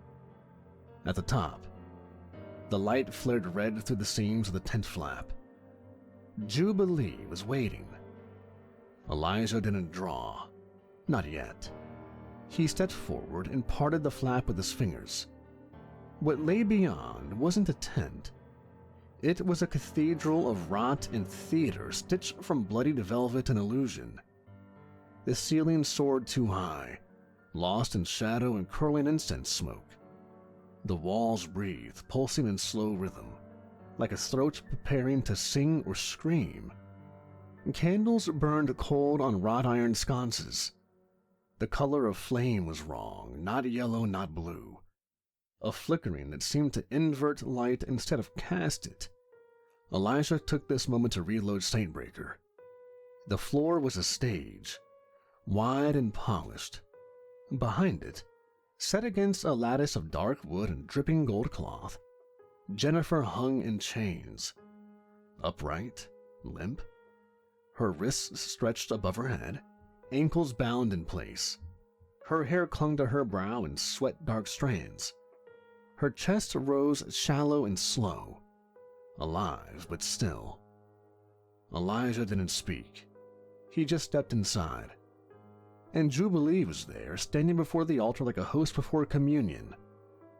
Gone was the mock ringmaster's coat and smiling disguise. All of it, all of his charm and silk, had melted away like wax over flame. Now he stood in his true shape, not monstrous in the obvious way, but in the kind that refused definition. He wore form like clothing, but it shimmered unfinished.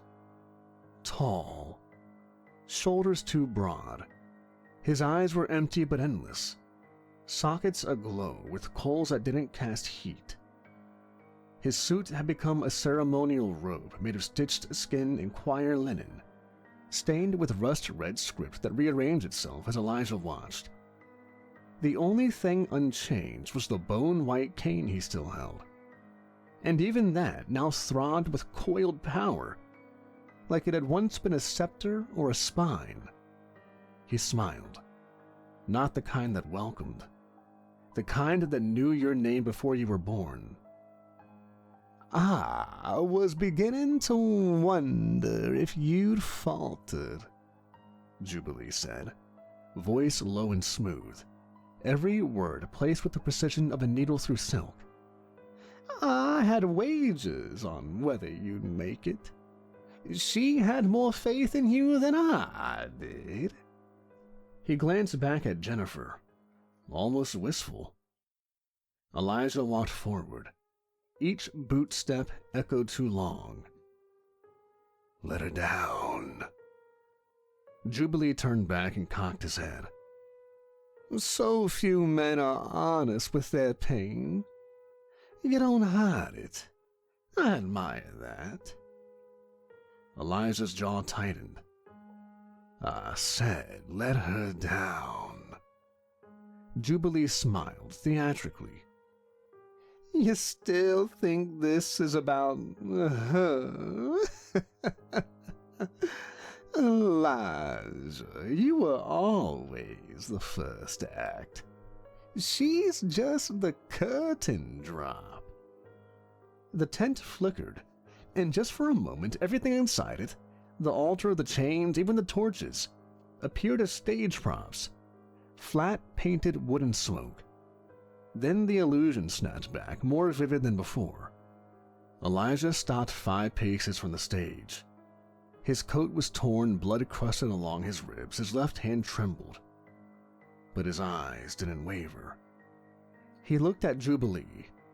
Truly looked. And something clicked. The ring on his finger began to glow, not in pain, but with something else. Recognition. He spoke quiet and low. You ain't a demon. Jubilee didn't answer. Elijah stepped closer. You're not a devil either. Another pace.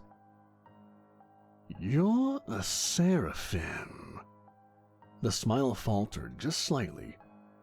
Elijah's voice didn't rise. He didn't curse, he just asked, how? Jubilee stared for a moment. Then, as if struck by genuine emotion, he laughed, deep, real, and ancient.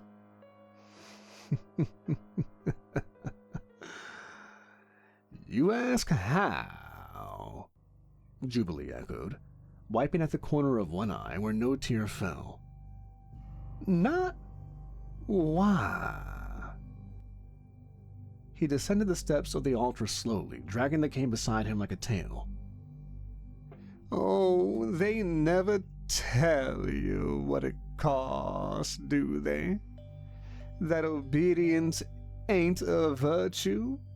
It's a currency. One day you wake up, Elijah, and realize you've paid in full.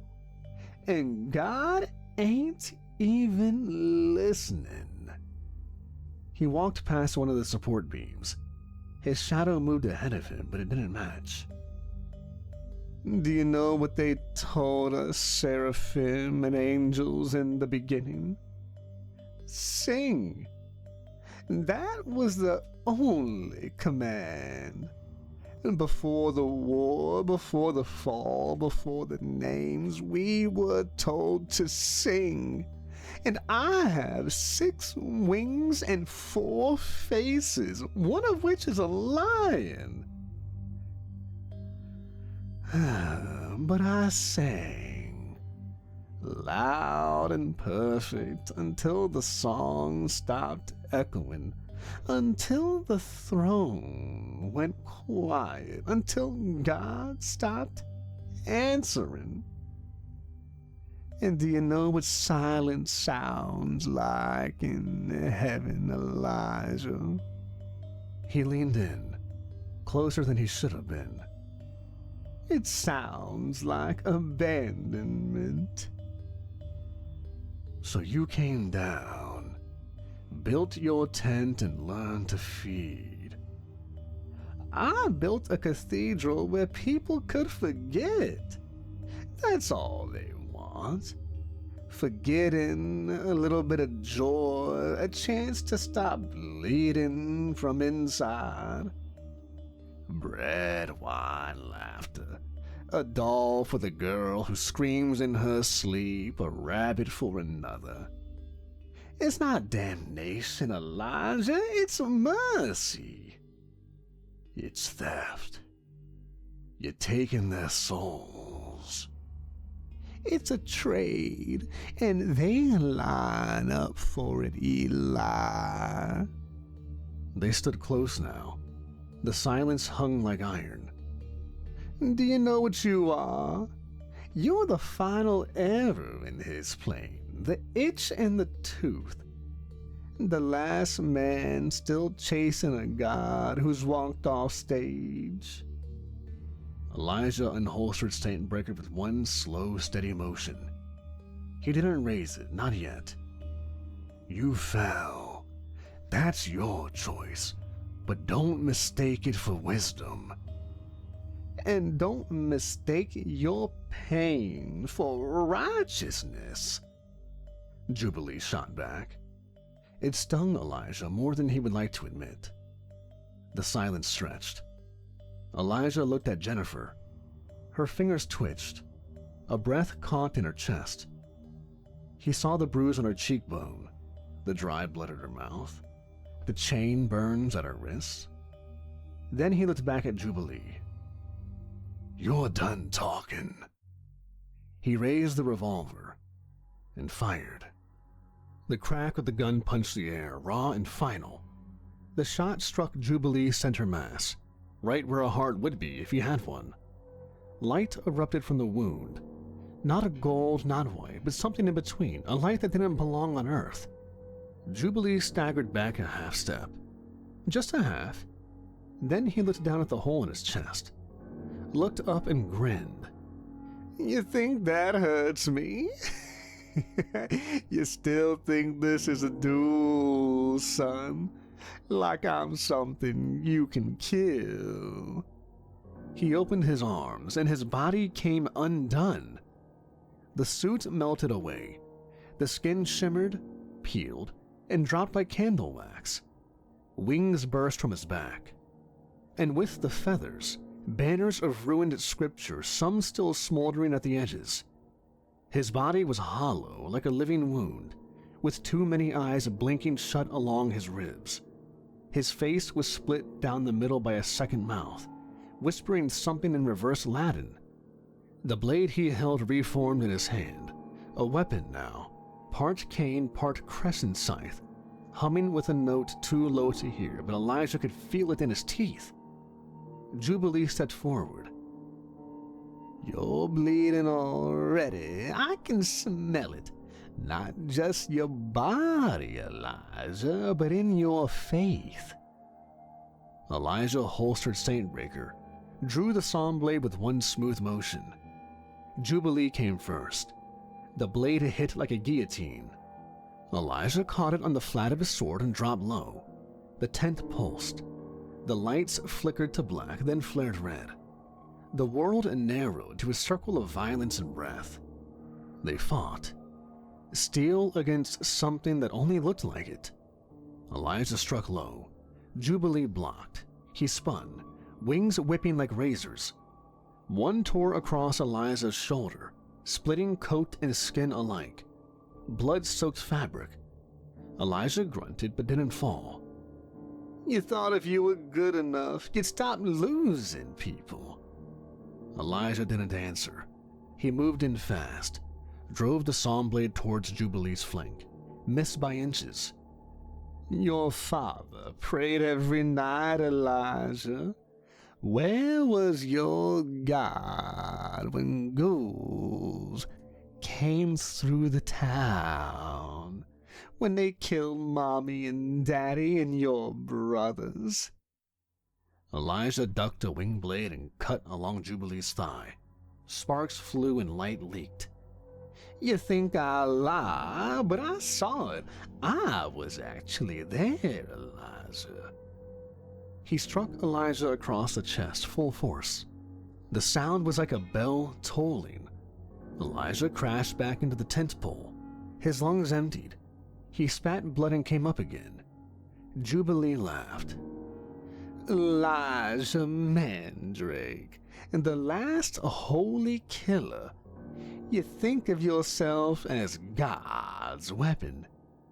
Tell me, do you think they'd be proud of you? All those corpses you've left in your wake, all those graves marked and unmarked, the ones you killed and the ones you couldn't save?" Elijah lunged, drove forward with the scream caught in his throat. He met Jubilee in the center of the arena. Their blades locked. "You don't even know if God's still listening, and worse, you're afraid he is." Elijah roared, headbutted him. The impact sent both stumbling. Blood ran down Elijah's forehead. His ribs ached. Jubilee growled, more animal now than angel. "You never learned the lesson. God doesn't save. He watches." Then he charged. Elijah barely had time to brace. Jubilee slammed into him with the weight of something twice his size and none of the humanity. They went down hard, skidding across the broken floor, past ruined candles and torn banners.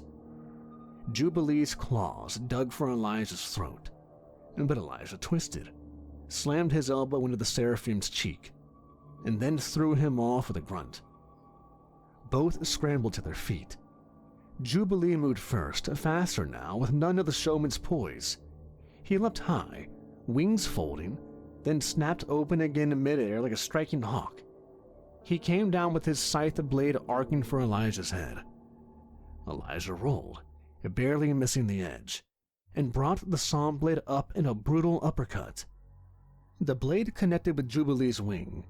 There was a screech of tearing flesh and scripture as one of the burnt feathers was severed at the root. Black light bled from the wound. Jubilee roared. "You're just a butcher with a Bible," he spat, turning his spin into a kick that caught Elijah in the side. The impact launched him across the tent, crashing into a support beam that splintered with the force. Elijah coughed, tasted copper, then forced himself back to his feet. His left side screamed with every breath, but he didn't break the stance. "You still believe," Jubilee said, advancing, dragging his weapon behind him in a lazy arc that carved glowing gashes into the dirt.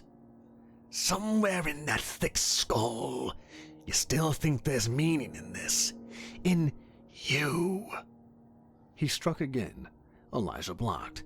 Steel rang against whatever hell-forged alloy Jubilee's blade was made from. Sparks flew. They exchanged a flurry of blows, quick, vicious, and ugly. A hook from Elijah broke one of Jubilee's many teeth. A counterswipe tore a gash down Elijah's back. Neither gave ground. Elijah caught a moment, ducked beneath a wide swing, and buried his shoulder into Jubilee's gut, lifting him off his feet. He drove the angelic monster backward in one of the cracked altar stones. It shattered.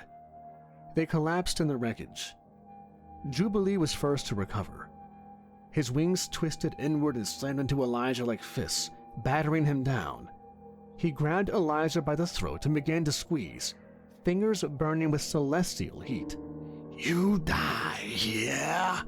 You die knowing nothing you did mattered, just like your father." Elijah's vision narrowed. The heat was blistering. but his hand slid behind his back toward the chain. Jubilee's grip tightened. Elijah's fingers found steel. He surged forward and bit down hard on Jubilee's cheek. The seraphim screamed, loosed his grip for half a second, and that was enough. Elijah tore free, blood slicking his jaw, and slammed the pommel of the psalm blade into Jubilee's temple. The seraph staggered. Elijah kicked him square in the chest, knocking him flat. They were both a mess now, bloodied, staggering, and panting, but Elijah was still standing. Jubilee rose slowly, laughing through broken teeth. You ain't holy, Elijah. You're just stubborn. I'm close enough, Elijah rasped. Elijah dropped to a knee, blood in his mouth, pain everywhere. His vision swam, but his hand found something else. The chain still. The chain of Golgotha. He gripped it and waited. Jubilee raised his weapon for the killing blow. Elijah rolled and lashed out. The chain snapped out like a whip and wrapped around Jubilee's forearm. The seraph screamed. The air lit with holy fire as the chain burned its way into his skin, carving ancient language and script Elijah didn't even understand. Jubilee's true name, revealed and seared in smoke. Jubilee buckled. Elijah dragged himself up, teeth clenched, saint breaker in one hand, chain in the other. The seraph flailed, wings shattering the tent supports. The canvas began to fall inward like a collapsing lung. You think this redeems ya? Jubilee hissed. His eyes were blazing now, pure white fire and loss. This doesn't make you a savior, just another weapon no one asked for. I don't need to be a savior, Elijah said. He let go of the chain. He drew the psalm blade. I just need you dead. Jubilee tried to rise, but the name kept burning. Jennifer stirred on the altar, her fingers flexed, her lips moved barely audible. She called out Elijah's name. He looked at her, long enough to see that she was alive. Then he stepped back toward the seraphim. Jubilee coughed light. You think he spared you out of love? He spared you to watch. You're not a chosen son. You're a test case. Elijah stood above him. The psalm blade gleamed with divine light choked in blood. Jubilee's wings spasmed. You don't even know if there's anything waiting at the end. You don't know if the light ever comes. Elijah knelt, pressed a hand to Jubilee's chest. Then I'll walk into the dark anyway. And Elijah drove the blade in, deep, through bone and through spirit. As it sank, Elijah whispered the words, Oh, how you are fallen from heaven, O day star, son of dawn. How you are cut down to the ground, you who laid the nations low. Jubilee arched and screamed, a sound that didn't belong in this world. Not in any world. It was like heaven itself exhaling a name it had tried to forget. Light burst from his mouth, his eyes, the hollow beneath his ribs. The wings cracked. The flames turned inward. The markings on the chain pulsed once, twice, and then Jubilee died screaming. The body burned from the inside out, then imploded in silence. The light went out all at once. Jubilee's scream still echoed in the marrow of Elijah's bones, but there was no time to dwell in the silence it left behind. The cathedral of ruin that had masqueraded as a tent began to come apart the moment the seraph died, not torn by fire or wind, but folding inward. The seams in the red velvet walls came undone. One moment there was a ceiling overhead. The next there was only sky. And beneath that unraveling sky, Jennifer hung limp in her chains. Elijah staggered to her, knees weak, lungs raw. His coat was a ragged thing now, the color of old blood, and one eye swelled half shut. But his hands were steady as he unclasped the iron from her wrists. She stirred as he caught her. A breath, a shiver. Her body leaned into his, and she murmured something against his chest he couldn't quite catch. That was enough. She was alive. The air was thick with the smell of burnt copper and holy ash, like an altar too long neglected, reignited in one terrible blaze. Elijah didn't look back. He lifted her into his arms. His legs groaned in protest, but he carried her all the same. Behind them, the rest of the carnival collapsed without sound. One last breath, then nothing. By the time they crossed the charred threshold, there was no sign it had ever stood. Just a scorched ring of grass in the earth, and the lingering taste of something ancient, evil, undone at last. They walked. Back toward town, back toward the Gilded Mare. Elijah limped, every step a sermon of pain. Jennifer leaned into him as her strength returned by slow degrees, one breath at a time. Their shadows stretched ahead of them in the faintest glow of the coming dawn. The ring on Elijah's finger had cooled. The metal felt inert, weightless for the first time in months, like it had finally said all it needed to say. Jennifer broke the silence with a whisper.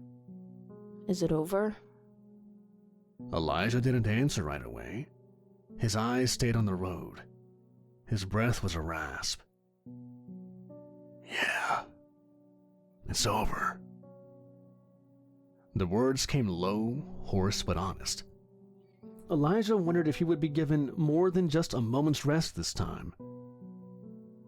They walked in silence for a while after that. Jennifer's fingers trembled slightly in his. The town looked different. Not in any obvious way, just quiet. A little girl stepped out from behind a barrel as they passed. Her nightgown was wrinkled, her eyes heavy. In her arms, she held a toy rabbit. She looked up at Elijah and Jennifer, blinked slowly, and then looked down at her carnival prize. She dropped it. It hit the ground with a thud that sounded hollow. Final. The girl rubbed her eyes and wandered back inside without a word. Elijah looked down at the doll. The ring did not burn. The toy just lay there empty. The weight of exhaustion hit him all at once. In his bones, in his soul. But Jennifer's fingers found his again, gently, and squeezed. They walked on. They reached the Gilded Mare just as the sky began to shift. That cold gray lull before the light broke through sunrise. The kind of morning meant for aftermath. The inn stood quiet in the hush of it, stripped of its glamour. No soft music, no perfume in the halls. No flicker of candlelight pretending warmth. Just wood, worn floors, and silence. Real silence. Elijah opened the door to his room and stepped inside. Jennifer followed without needing to be asked. She helped him out of what was left of his coat. The fabric was stiff with blood and soot. She folded it once and laid it over the back of her chair, her fingers tracing the burn marks along the collar. Then she turned and looked him over. Really looked. His tunic was half split, the front dark with dried blood, the seams torn from shoulder to waist. He didn't say a word, just stood there, eyes empty, chest rising slow. She didn't ask if he was all right. Instead, she went to the stove and began feeding kindling into the burner beneath the copper wash basin. The metal hissed. Water began to warm. When she returned, she helped him strip what was left of his shirt. Her fingers were careful in practice. She peeled the cloth away from raw wounds, bruised ribs, and flesh scored by scars, claws, and heat. He didn't flinch, but he didn't meet her eyes either. The bath first, She said quietly. before anything closes wrong. He gave a nod. She brought the basin over, now steaming, and stepped in without hesitation. Sank down to his knees, arms braced on the edge, face half shadowed in the rising steam.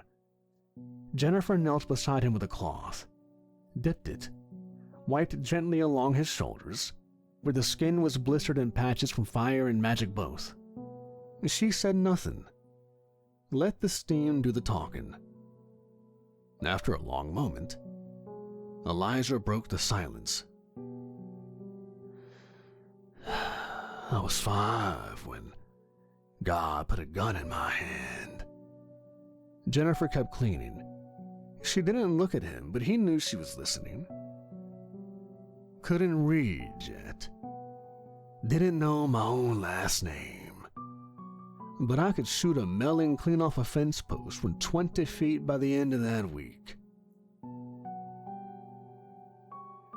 John said it had to be that way. Said there wasn't time for childhood. Jennifer dipped the cloth again, drew it gently across his collarbone. I trained every day, break of dawn to dark.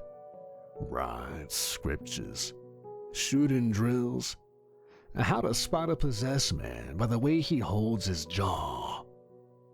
How to bury someone in holy ground even when there ain't none left. He paused. Steam coiled up around his neck. His eyes stayed down. When you break enough bones, they stop healing straight. That's why my shoulder sticks. Broke it on a Wendish rockhound when I was 13. John had me throwing knives with my left hand for a month after. Said the time would come in a fight that I'd lose it. Jennifer's hand slowed just for a moment. He was hard, but not cruel. He was preparing me. I fought things that you couldn't even imagine, that John himself couldn't imagine exists. I mean, a fucking seraphim. Unbelievable. Jennifer rinsed the cloth, wringed it out, her voice soft. For what? Elijah looked at his hand, the ring on his finger. To carry this. She stopped moving, looked down at the ring. The metal, once molten with holy fire it seemed, now sat cold and still, its glow gone dormant. So the ring... It ain't for love. Not that kind. He flexed his hand once, the joint stiff. When a man of the order lives long enough, and most don't, God offers him release. Not from service, but from solitude. What does that mean? It means if he's chosen, he's given a child. Not by blood, by fire. A successor. Someone to carry the burden. She was quiet. John was chosen. He didn't ask for it, didn't want it. But when the time came, when I was ready, the ring burned clean through his hand. Jennifer blinked. Burn the finger right off, bone and all. That's the sign. The ring has to take something. You don't pass the ring. It takes itself. What happened to the finger? Wrapped it in linen, burned and salted it that same day. It was later blessed by members of our order, then given to me as a relic. John, my trainer, and the closest thing I have to a father, is living the rest of his years with the others of our order high in the mountains. Jennifer didn't speak. The boy becomes the weapon. The man becomes the memory. The water was starting to cool. She helped him out of the basin and dried him carefully. The wounds were cleaner now, the blood thinned to pink. He sat on the edge of the bed while she stitched the worst of them. His side, his shoulder. Cracked ribs, the gash just above his knee, his eyes swollen shut. Her hands were steady. She didn't flinch and neither did he. When it was done, she helped him into clean linen, then pulled the covers back and eased him into the bed. Then, she lay beside him. The ceiling above them was wooden slats and cracked plaster. The kind of ceiling you never noticed until everything else was quiet. She stared at it. The ring was cold on his finger. Silent. And for the first time in a long time, Elijah Mandrake silently hoped it would stay that way. He didn't say it aloud, but Jennifer knew. She closed her eyes, and so did he.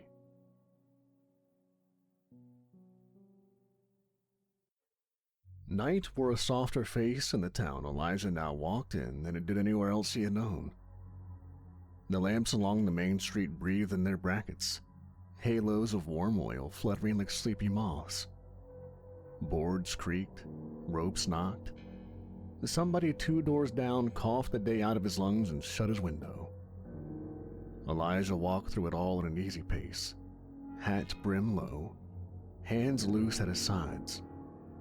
The ring on his finger was cool for once, cold even.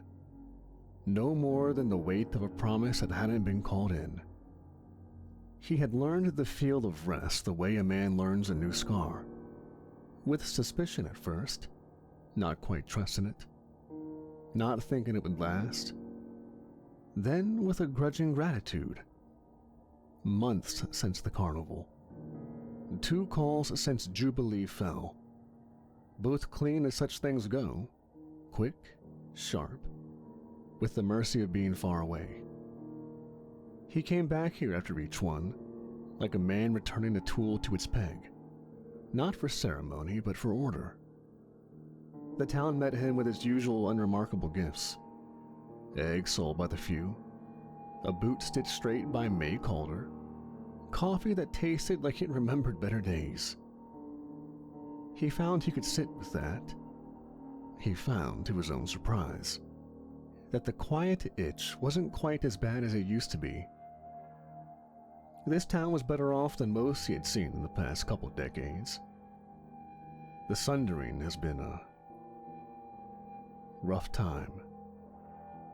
He had thoughts of Jennifer threaded through these days like a strong stream. Ordinary, almost plain thoughts, which was their power. The way she tied her hair when the heat got deep in the room. How she listened all the way to the end of a man's sentence, even when the sentence went on and on and on. The way her hands moved before her mouth did. He found that he was beginning to miss her presence when she wasn't around. A single bark brought him back to the street. Low, sure, not alarmed. He looked down. Candy paced him on his right, head high, tail low. The easy gait of a creature who understood both ground and man. Her coat was dark brown with black laid over it like smoke. The saddle on her back gleamed when the light took it. One ear was nicked. A narrow, bald stripe showed where stitches had once tugged skin back into shape. Elijah often wondered if she had been used by the depraved as a gambling tool in dogfights. Candy was what was once referred to before the Sundering as a German Shepherd, bred for their intelligence, obedience, and the herding and guarding of animals. She wore her rough history without complaint. His hand dropped almost on its own to scratch behind her ear. "There you are," she said. The words were a habit by now. She leaned her skull into his palm and breathed in that long, satisfied way of hers, then returned to scanning the street. He hadn't found her in any town he'd cared to name. A month ago, he'd heard a noise that was not human and loved all the same. The whimper came through dust. A house that had fallen down, destroyed by whatever evil roamed that town. He'd dug with a crowbar in his hands until his fingers bled, prying at doorboards, shouldering aside a broken stove, talking soft without meaning to. "There now, hush. There now." Not only did he want to save this animal's life, but a small, still voice inside him told him that he needed to. Above all things, right now at this moment, he was meant to save this animal. He found her wedged half under a chimney stone, back leg wrong, glass in the pads, one eye blind with the unmistakable glaze of a cataract, the other a pool of golden brown honey. She was still trying to lick someone's hand who wasn't there. He slid his coat under her and levered, slow. She didn't bite. She only watched his face with those mismatched eyes and trembled while he worked. He saddled her across Luther and rode out under a sky that hadn't made up its mind about dawn, and when he reached the door with clean rags and heat, he set about boiling water. Jennifer had been part of that. Quiet, competent, nothing extravagant. The two of them worked under lamplight until the oil ran low. Elijah cut bandages. Jennifer threaded a needle he could not make stay steady with his own fingers. He held the dog while the worst of the glass came out. He spoke psalms to keep his hands slow. After, he sat on the floor with his back to the wall and let Candy sleep with her head on his boot. In the morning, she followed him in 3 tight circles, testing the leg. When he tried to leave the room, she limped after him without a sound. He thought he shouldn't name her. He didn't know what to call her. Then, one afternoon, Jennifer called out to her, "Candy," and she had responded with a whine that signaled how she loved it and almost bowled Jennifer over in a leaping embrace of warmth and love. Candy had learned his hand signals faster than some men learned orders. A tap on his thigh sent her to heel. 2 fingers pointed out and she'd sweep her gaze to that quarter and hold, tail still, the lines of her body speaking a language he realized he didn't know. At night, those nights when Old Smoke pressed a knee into his chest and the past returned with teeth, she would nose his palm and whine, soft as prayer, until he climbed out of the ditch. She didn't drag him. She just reminded him which way was up. He tried to take this bond on the same terms he took work from God, without sentiment, without complaint. It failed him. He was sentimental with Candy and couldn't help it. He fed her before he fed himself more often than his old teacher John would have approved. He cut cheese in smaller squares so she'd think the portion was bigger. He kept an ox femur plated in his coat pocket because she associated the taste with the start of a road. And there was joy in the way she chewed that no sermon had managed to give him. They turned left at May's dark forge. A cat startled out from under a wagon and Candy watched without chasing. Elijah's boots knew the street by heart now. He passed the narrow alley where the boy with one eye smoked paper-wrapped tea and pretended it was a vice. He passed a window where a woman had always hung lavender until her husband was gone. He took each small, normal thing as if it were an oath sworn by the town to keep being itself. He was mid-step, thinking a thought he'd never allowed to finish. I could stay. When the ring warned. Not a warning at first, but a reminder. A penny of heat under the skin. Then the slow, steady tide that came when responsibility started walking toward him from the far side of night. He stopped because the ring had taught him to stop. It was the only courtesy the call ever paid. Candy sat without a word from him and looked up at his face. He rubbed his thumb across the obsidian band. It gave him nothing to read but heat. The old lesson rose. Rest is a loan, and loans come due. He breathed once through his nose and tasted dust and lamp oil and the faint iron of the ring's warmth. Not my will, he thought. Not loud enough for anyone but God to hear it. Not even my wants. Just my feet where you tell me. He didn't feel pious about saying it. He felt practical. If faith was anything, it was getting up again.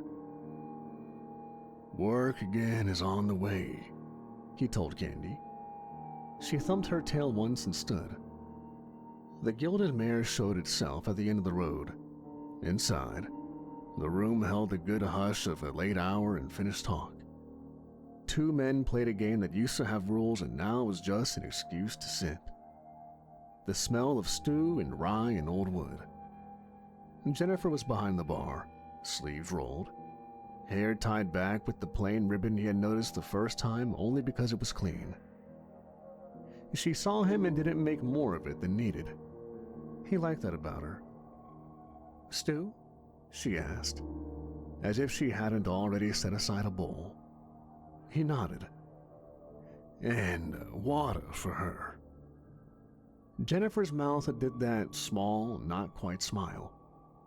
Approval disguised as neutrality. She set the dog's bowl down first, then his glass.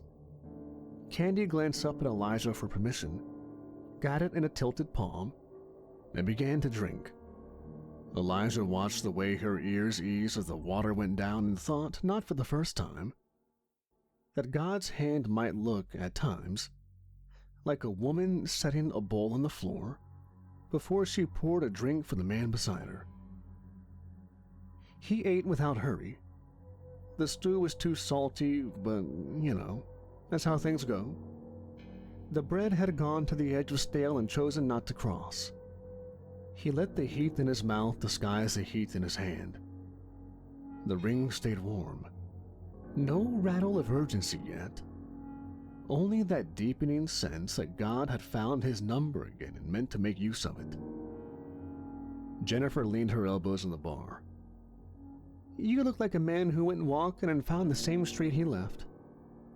That bad? That's good, she answered, and he had to look down. He passed her the emptied bowl. Thank you, he said, meaning the stew, but not only the stew. She tipped her head toward Candy. How's her leg in this cold? Better than mine, he said. And Candy, sensing they were speaking of her, snorted and put her chin on his boot. Jennifer knelt to scratch the good ear and murmured something too quiet for words. The trust in the dog's eyes made Elijah ache in a place that had nothing to do with ribs or bruises. He turned the glass in his hands and looked through it at the lamplight.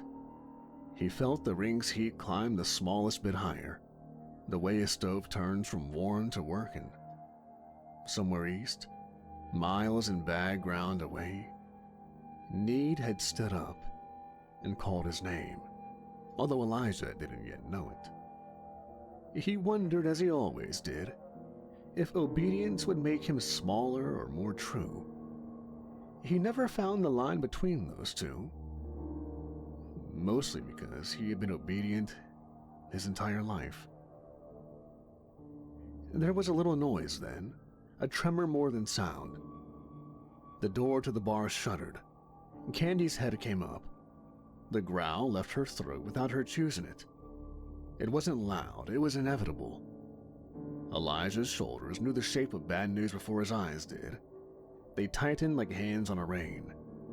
He set the glass down clean and careful. He pushed the empty bowl toward the center of the bar so it would not be in the way when something rushed. He found the ring with his thumb and felt it pulse once. Outside, boots scraped. A voice broke against the wood. "Help!" Elijah was already standing when the door banged open. They hit the door together and almost missed the room. 3 men stumbled into the Gilded Mare on a gust of cold and road dust. One held another around the ribs and the wrist. The third dragged a pack that clinked with tin and broken crockery. Their clothes were travel-worn and stiff with salt. One sleeve was soaked black from elbow to cuff where a bandage had failed. The smallest man shaped a word without making it. The middle one forced sound through a throat that didn't want it. "Giants!" The ring on Elijah's finger warmed in a steady climb. No flash, no voice.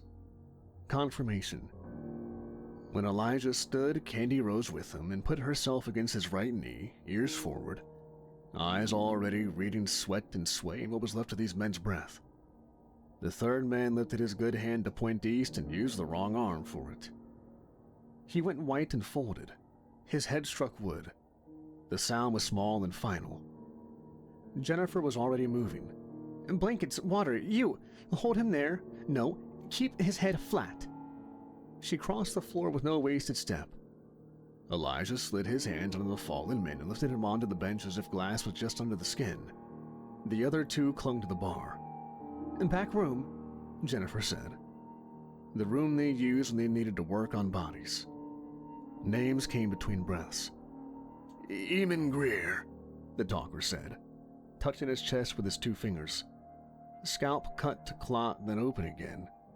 Mule driver by the worn pads under the first 2 fingers of his left hand. "Samson Pike," the other said, older. The 2 left the bar and were now following. The third was Cal Reeve. "Drink, then talk, slowly." She set a cup, held it to Iman's lip until he swallowed, then pressed a clean cloth firm above Cal's wound until the seep slowed. "Boulders," Iman said once his throat agreed to work. "Big as ovens off the ridge. Not dropped. Aimed. Pin smashed. We thought men. Then at the Willow Bend we saw the mud. Footprints big as a basin." "How many?" Elijah said. 3. Candy edged to the pack the men had carried. She put her nose to a roll of bandage and drew in slow. "Why Callamore?" Jennifer asked without looking up from Cal's arm. "There are nearer towns from here to yours." "People forget, or make a man foolish for telling it. Callamore believes. And him. Word has spread that the Lord's weapon has been staying here." His glance slid off Elijah's face and back to the cup. Elijah's thumb found the ring. The heat stayed. A pilot light under bone. "How many dead?" "Half the town at least. And I think the giants have some locked up too." He stopped speaking, his voice breaking. "To feast on later. We fought as hard as we could, but the giants destroyed anything in their way." Candy nosed closer to the bench. Cal's breath roughened and smooth. His eyes opened and tracked the ceiling crack. He found Jennifer's face and steadied there. "You're safe. Speak later." Jennifer looked to Elijah. "Nephilim," she said. The word made the room colder without touching the lamp. Jennifer moved past him and pressed 2 fingers to his wrist for a beat catching his pulse. The ring answered before his mouth did. He met her eyes. He didn't look away. He turned to the men. You did right to come. You'll sleep here tonight and rest up. At first light, you'll tell me everything you can about your town. To Jennifer, quieter. Provisions for a week. Jerky, salt. Whatever Doc will spare. Elijah rested his thumb on the ring. It pulsed once hard enough to settle him. Candy leaned into his boot and let out a breath he could feel through the leather. He blew out the nearest lamp. Enough light remained to move by. He had always preferred beginnings in half dark. Elijah left Jennifer to settle the men and walked the hall that led to the yard, the lamplight thinning until it was only a smear along the jamb. The stable gave him the kind of quiet that doesn't ask for anything back. Leather creak, horse breath, lantern tick. Clean straw where it should be. Luther raised his head and blew warm air across Elijah's sleeve as if to mark him. Elijah rubbed the thick neck, felt the animal's steadiness run into his palm. He laid the gear out on the rail, opened Saintbreaker and wiped until the chambers shone, the saw blade to the whetstone, a line of light along the edge that promised work and not glory. The chain of Golgotha pulled link by link, checked for burrs, coiled to fall clean. Fresh cartridges pressed into loops. Rope, hooks, pitch, lime. A double handful of spikes. Flint and oiled cloth. Spare water skin, poultice, and needle. The habit calmed the ring's heat without cooling it. He thanked God aloud for the rest he had been given. The words short and plain because anything longer wouldn't mark. Looks like it's you and me, he told Luther. The horse tossed once, answer enough. Soft pads on dirt. A whine kept behind the teeth. Candy slipped through the half door, tail beating once, twice, and then still. She put a paw to his thigh and held his eyes. He shook his head. Not this one. Too ugly. Stay with her. She did not blink. The bond between them was a cord he could not cut without cutting himself.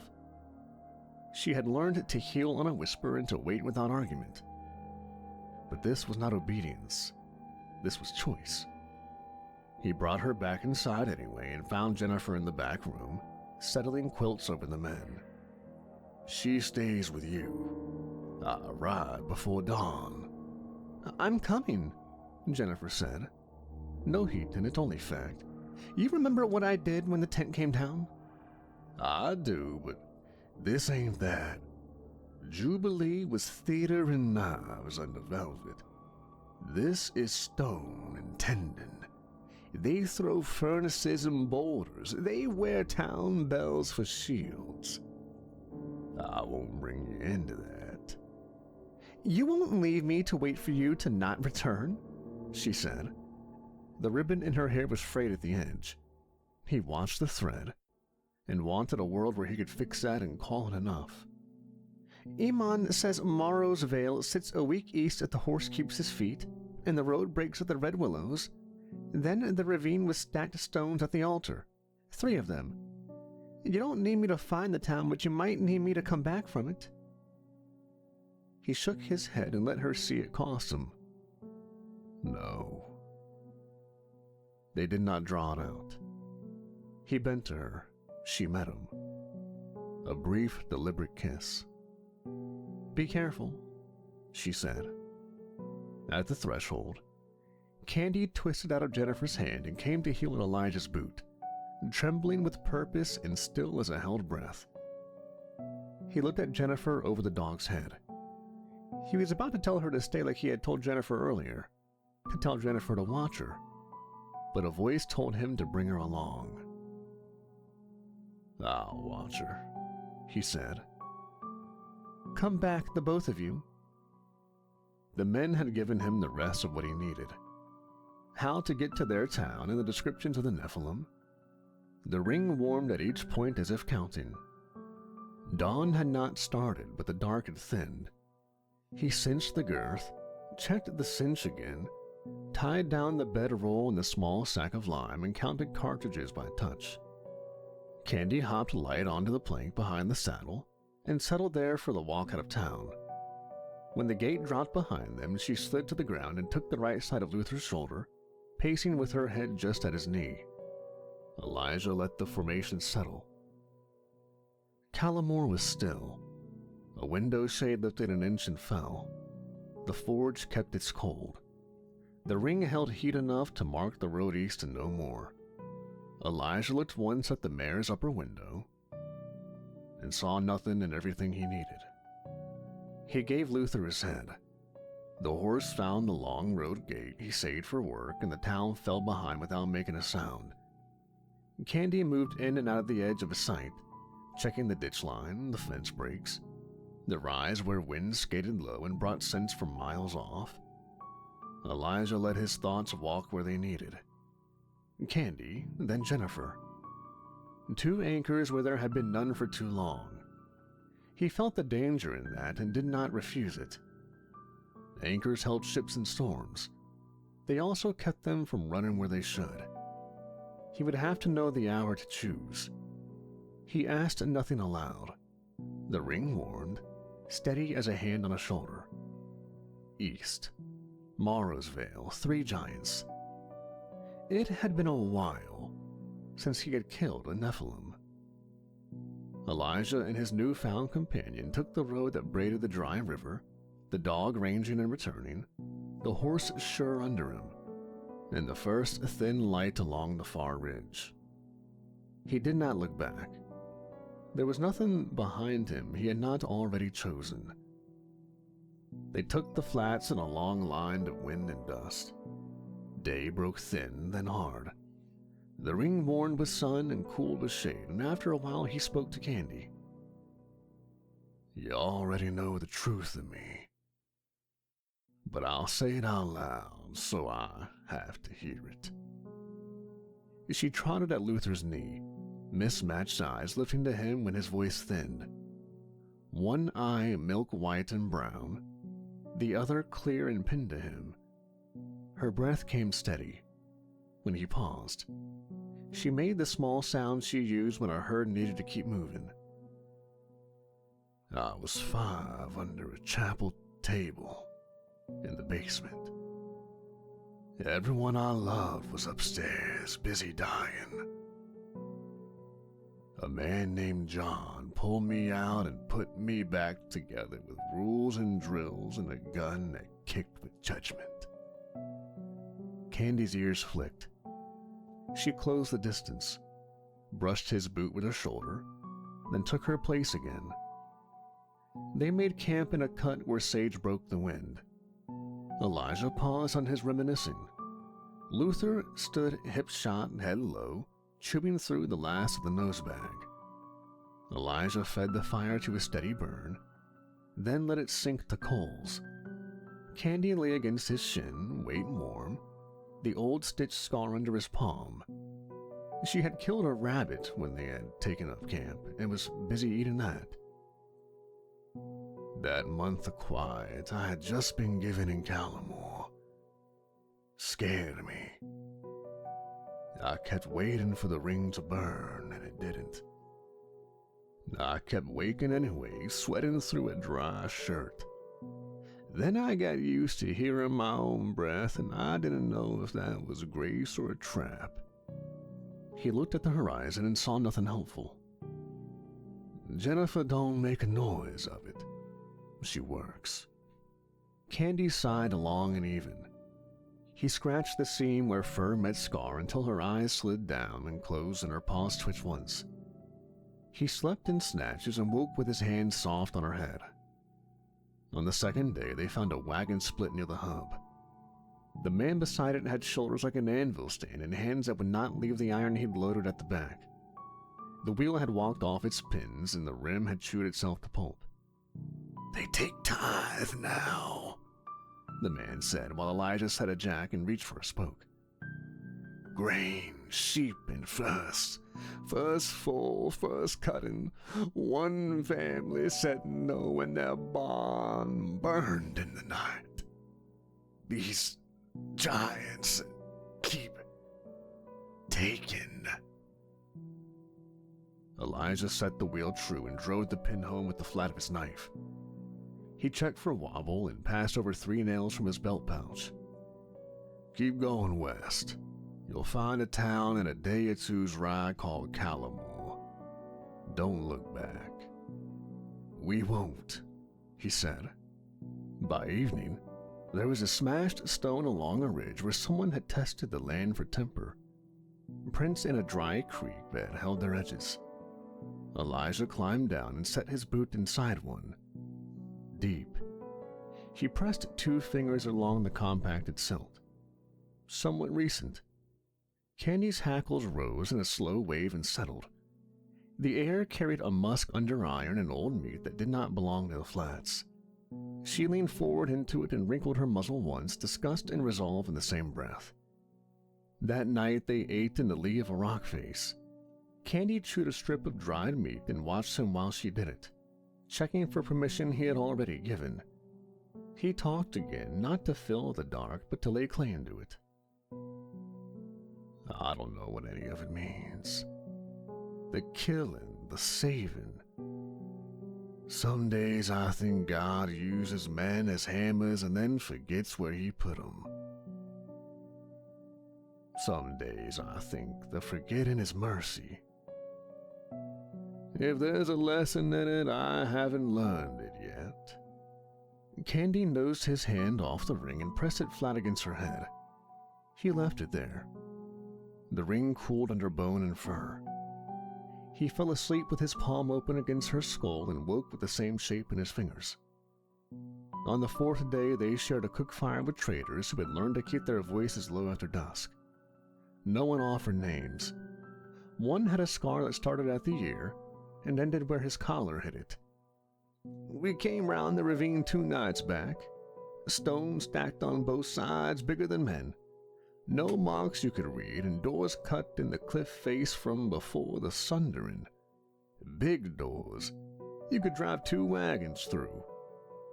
We heard nothing, but our teeth knew there was something breathing in there. Lights? Elijah asked. No songs, no drums, just the wind and that other thing. The scarred man spat into the dirt and swallowed whatever else wanted out. Chimes in the cottonwoods at the bend, bone and rope. Anyone alive inside? Don't know, didn't look and didn't stay. When the traders slept, Elijah moved coals with a stick and let the pattern settle. He set 3 lines in his notebook by the light. Count, divide, break the ground under them. He left the 4th line empty because he did not trust himself to write it.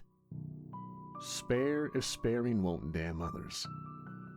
He closed the book and sat long until the fire lay down to red. On the 5th morning, the land shifted under them. Fewer birds and fewer tracks that belonged to anything small. Fences with posts burned to their rings and wire sagging. Candy ranged wider and returned faster, a new tension in her step. Luther snorted and shook his head against the smell that wanted to climb down his throat. Elijah let the ring guide the pace. It warmed steady. He did the work that keeps a man from thinking too hard in the wrong direction. Checked his cartridges again, counted the lashes that held the bedroll, felt for burrs in the chain and found none.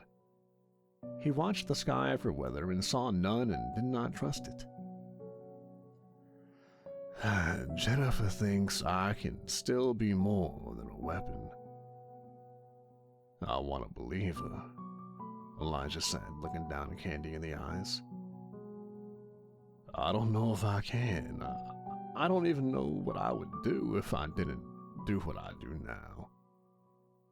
But you and she... He let the sentence end there. Candy looked up and held him in her one clear eye, and made a small sound he had come to understand as assent. They climbed a low rise and saw the valley beyond.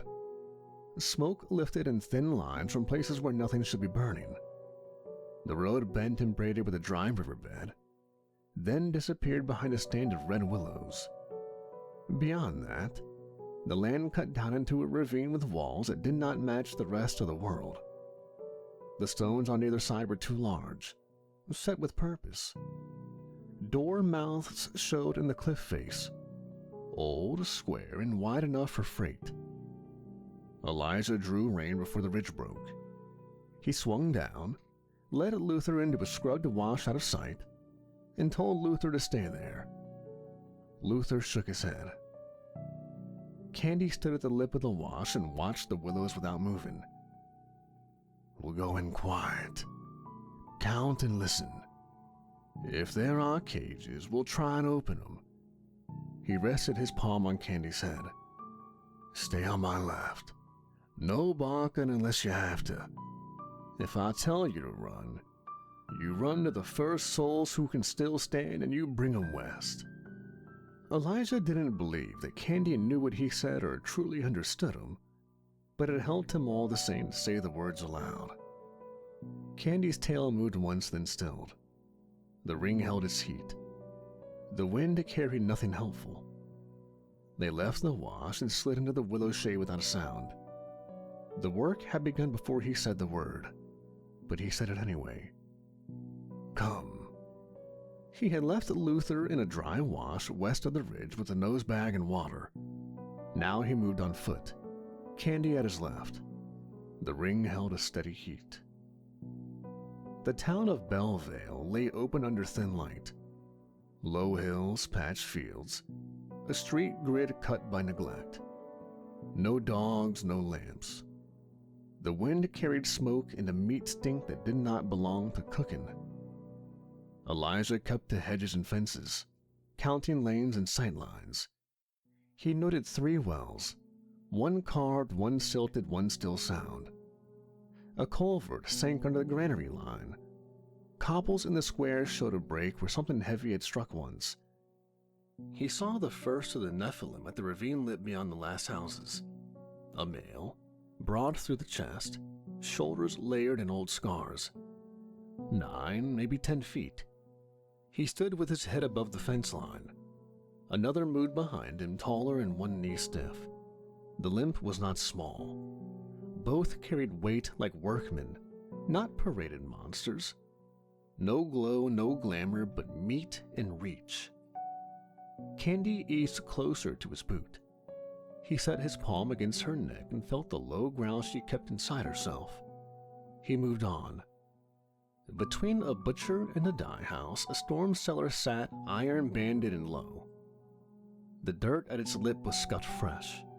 A rope had been looped there and pulled more than once. He pressed his ear to the wood. Air from below was damp and held the human stink of fear, waste, and too many bodies in a tight space. He slid the bar, lifted an inch, and let the smell confirm what the ring had already told him. He saw metal in the dark. Cage ribs, wagon iron, and smith scrap riveted together. A whisper rose and died.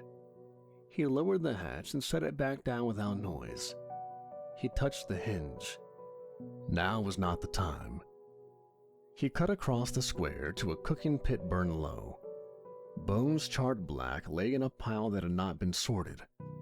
Ash crushed under his heel. He stepped out of it and kept moving. He saw the third in the square proper, taller than the others, leaner, the head narrow, hair caught back in a tight braid stiff with wire ribbon. The mother. She tested the square with her feet, pressing down as if listening through the stone. She carried no crafted weapon. A beam lay near her hand and the remains of a wagon axle near the well. She didn't need them to be dangerous. Her eye line took in door heights and roof pitch. She turned once toward the same cellar Elijah had tested, then looked away. She already knew it lay there. He waited for her to move and studied her gait.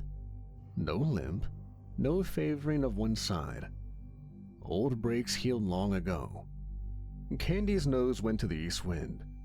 She sneezed out the stink and flattened herself across a shadow swung across the lane. The limping son passed within 4 doors, dragging a lidded crate with one hand. The wood left a gouge in the dirt. He set the crate down, opened it, and took out a salted haunch, and ate standing where he was. Fat ran to his wrist. He wiped it on a shutter and moved on. Elijah counted the time between their passes from different points. The mother made a wide circuit and returned to the square every quarter hour.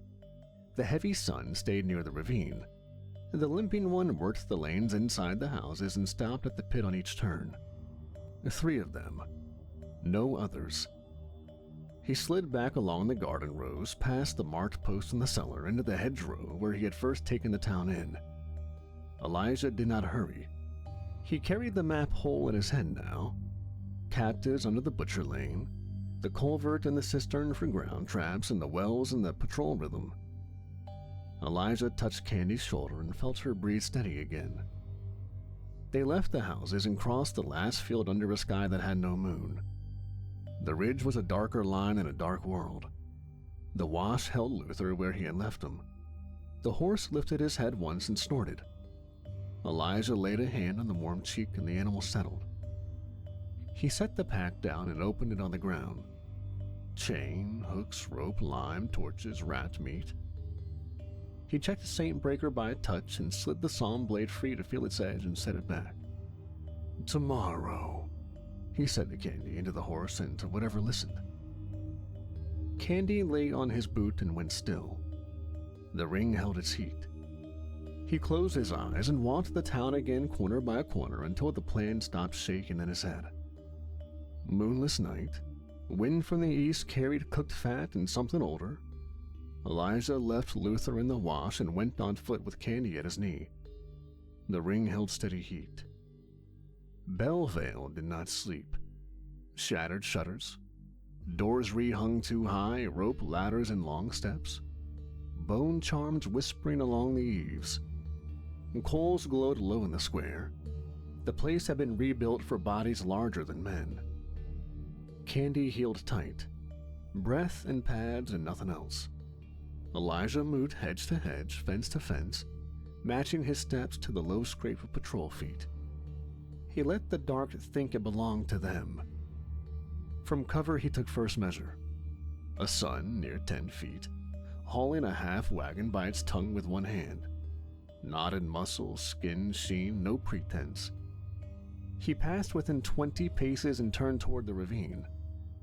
The ring warmed and held steady.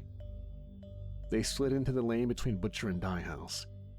Candy let out one small sound and put her paw on the iron-banded storm door. Elijah whispered her down. She pawed again, looked up and waited. He levered the hatch an inch.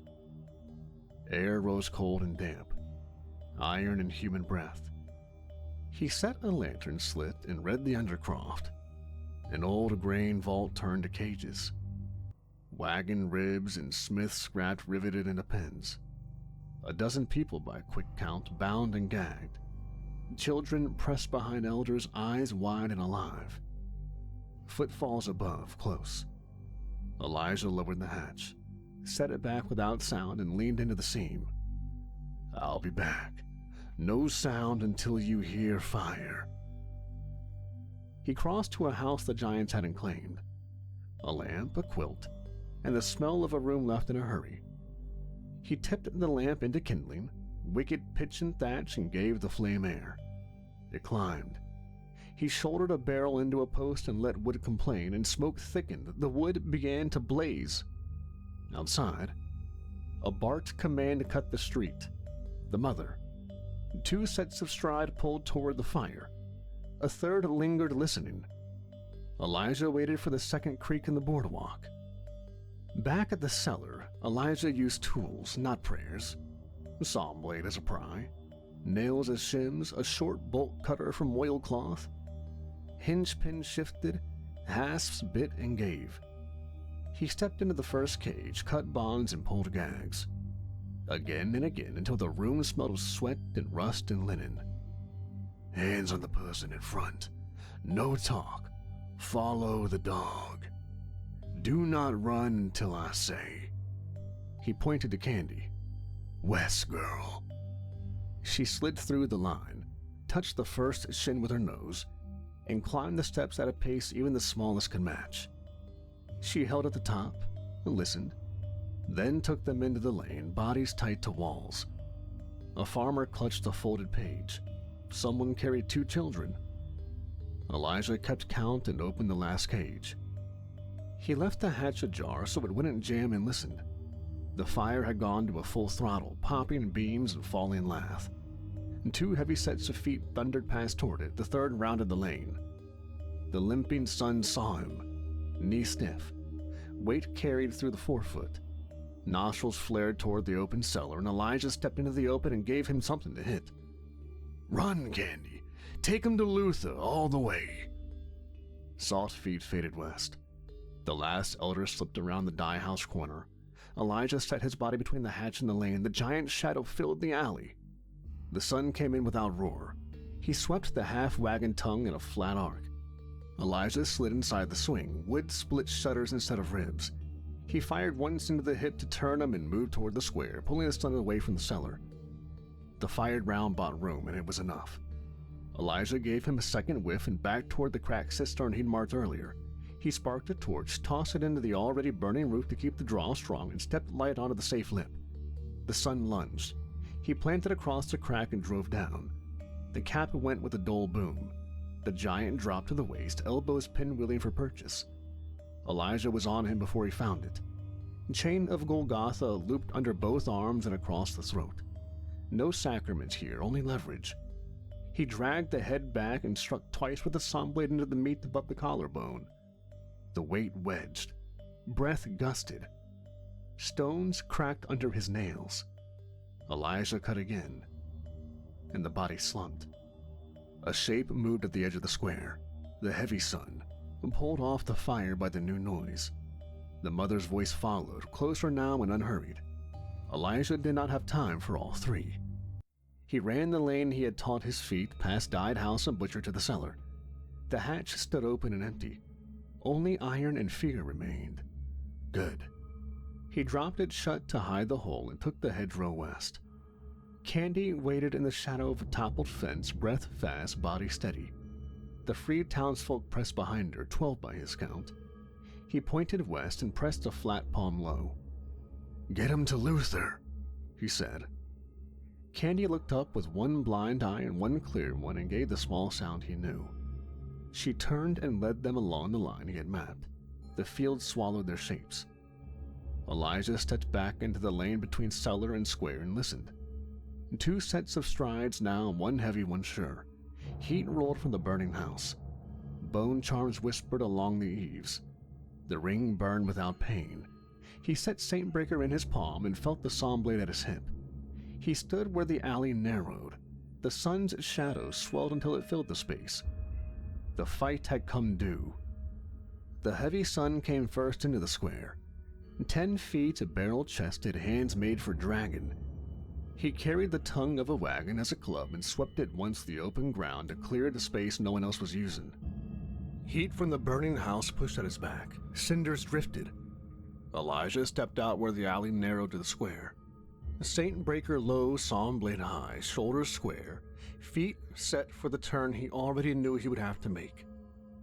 The ring burned steady. No voice. Work only. The club came flat and fast. Elijah baited the swing, then dropped under it.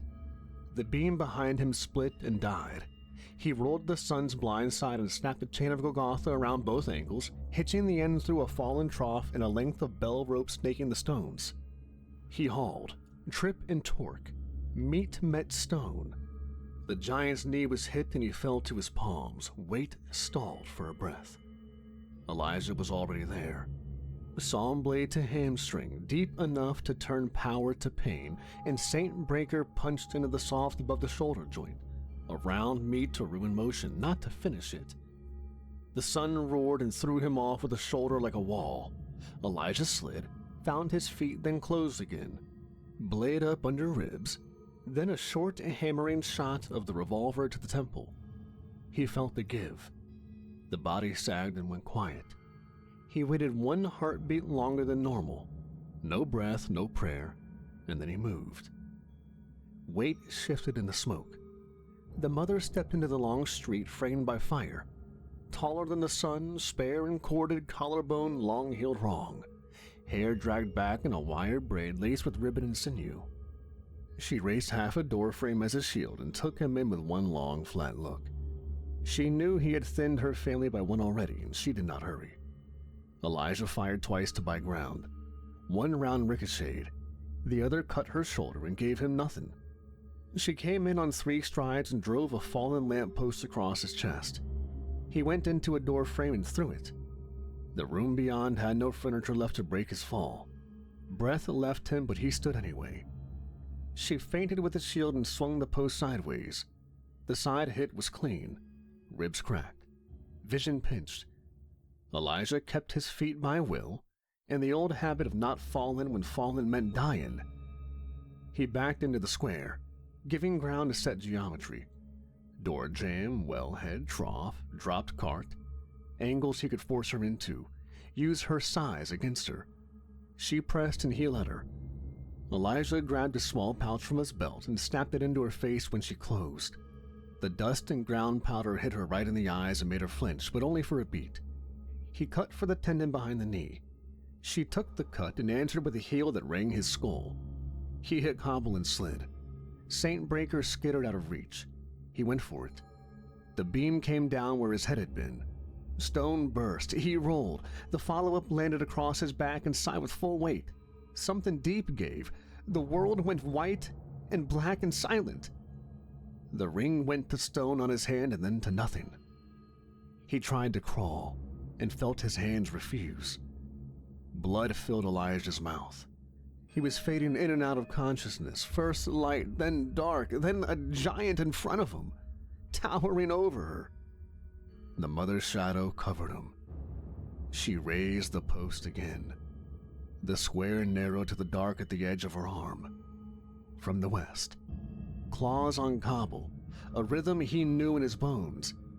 Candy had taken the Frid into the hedges, held at Luther until the smallest were mounted and the rest were moving, then turned at the shot and the scream.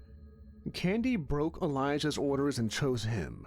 She came low and fast, from the lane that led back to the fields. She left the ground and hit the mother high, shoulders to face, claws and teeth diving for purchase. She found the eye and tore. The mother staggered, blind on one side, off balance for the first time since she had stepped into view. The mother grabbed Candy with one hand and ripped her free. She threw her into the stone wall. The sound was dull. Candy crumpled and did not move. Elijah pushed up on a gut full of knives. The world doubled and swam. He crawled for Saint Breaker by memory of where it had slid. His hands closed on it. The cylinder was open. One round. He snapped it shut by feel, something he could only do because of all the tiring, relentless drills drilled into him by John. He turned on his knees as a mother stepped in to crush him and end his life. Elijah set the front sight where her head was and let air out of his chest. No words, only intent. Elijah fired. The shot hit her above the brow and drove light and bow and back into what passed for thought. Her head snapped. She folded to her knees as if someone had cut the ropes that were tethering her. She fell forward, and the ground took all of her. The square went quiet except for the hiss of coals and the ticking of heat and metal. Elijah did not look at her. He crawled to Candy.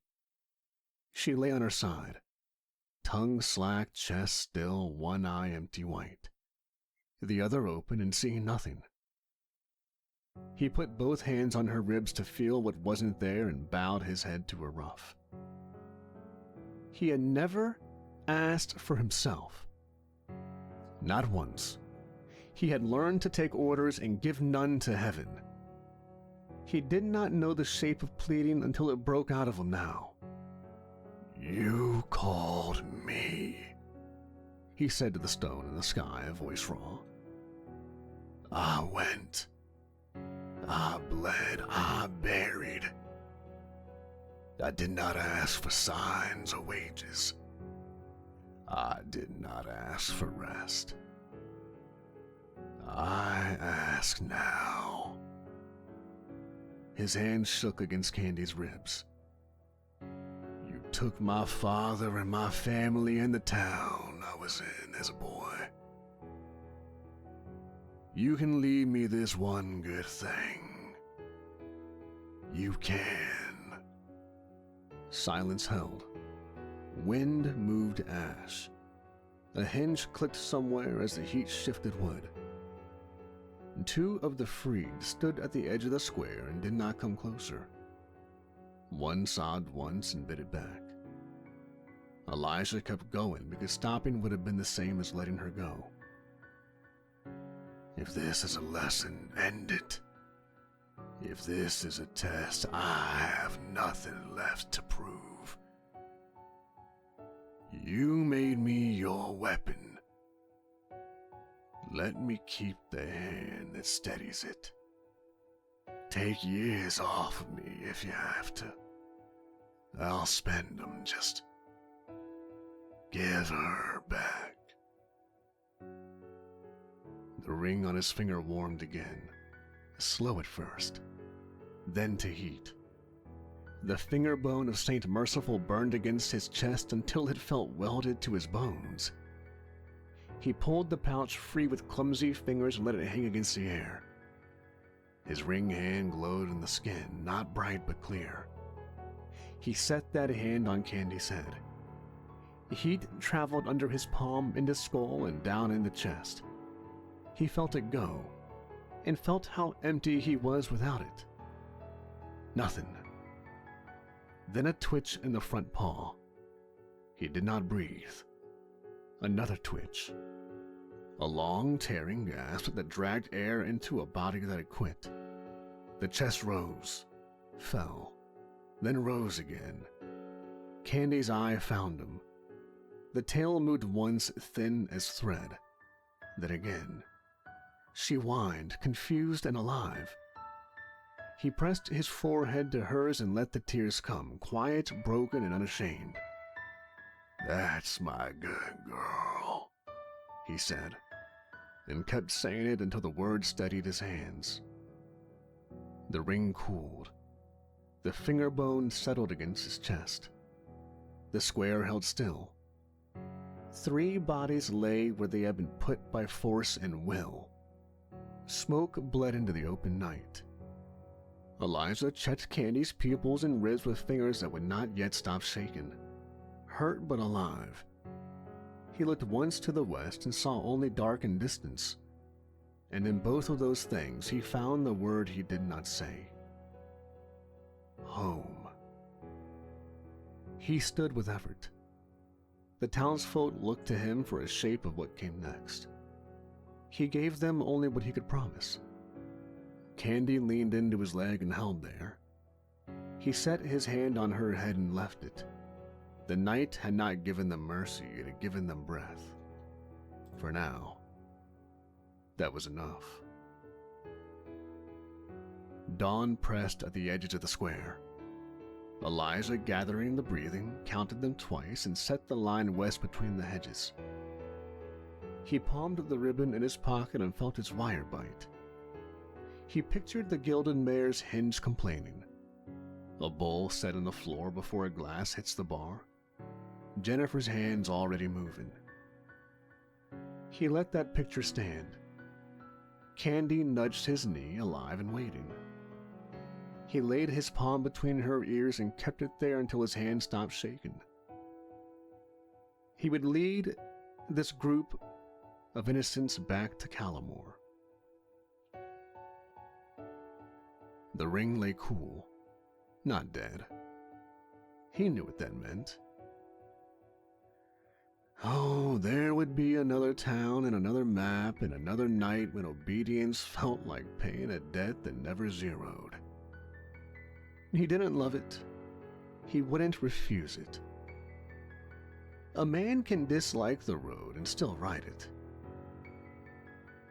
But he had been given a choice to choose his anchors.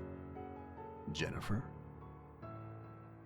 this beautiful dog and companion Candy, and he would carry them as far as God allowed. Elijah shouldered the pack, whistled once, and started west. Candy took to the left. The freed from the cellar fell in behind, and the bodies they had left on the stones did not move. Elijah did not look back. Callamore waited. So did the work. So did home.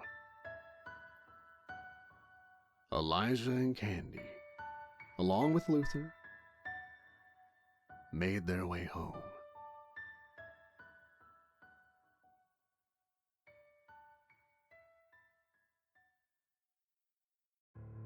Night in Callamore didn't test him anymore. For 6 months, the town had stayed intact. Shutters mended, fences upright, watchmen sober. Elijah's work had been small. He burned a lesser demon out of a grieving man 2 towns over.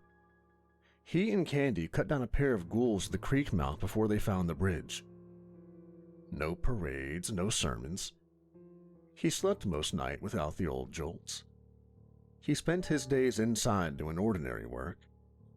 He fixed a door that wouldn't close. He spliced a line for the laundry yard. He set a broken hinge on May's back gate and didn't take payment.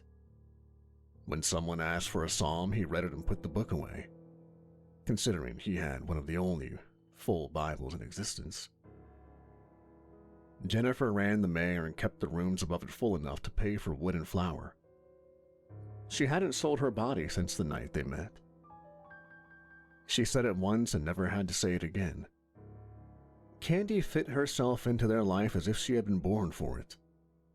Under the bar when the room filled, at Elijah's heel in the yard, in the doorway after the lamps blew out. He had never carried this kind of belonging with him, and he carried it carefully. The ring stayed cool. Some evenings he even forgot about it, which felt wrong and good at the same time. He would sit at the bar with a cup and watch Jennifer wipe the boards in long, even strokes.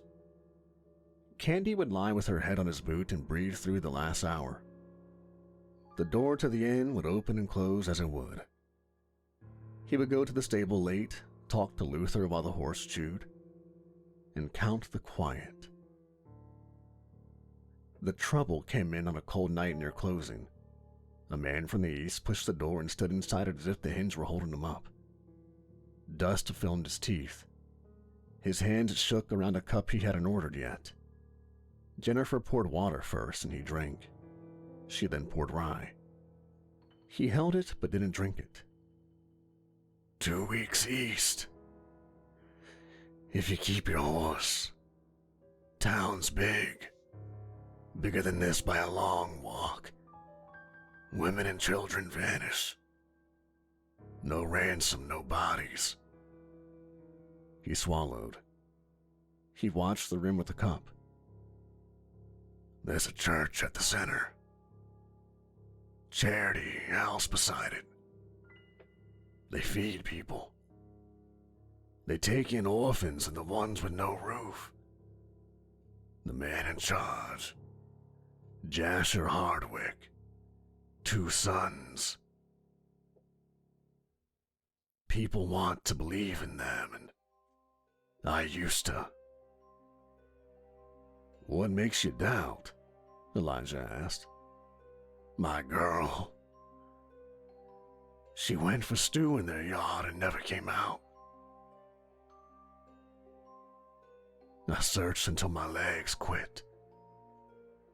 I slept an hour in the dirt and got up and kept looking. If you go east, you look there. I've heard you're a man that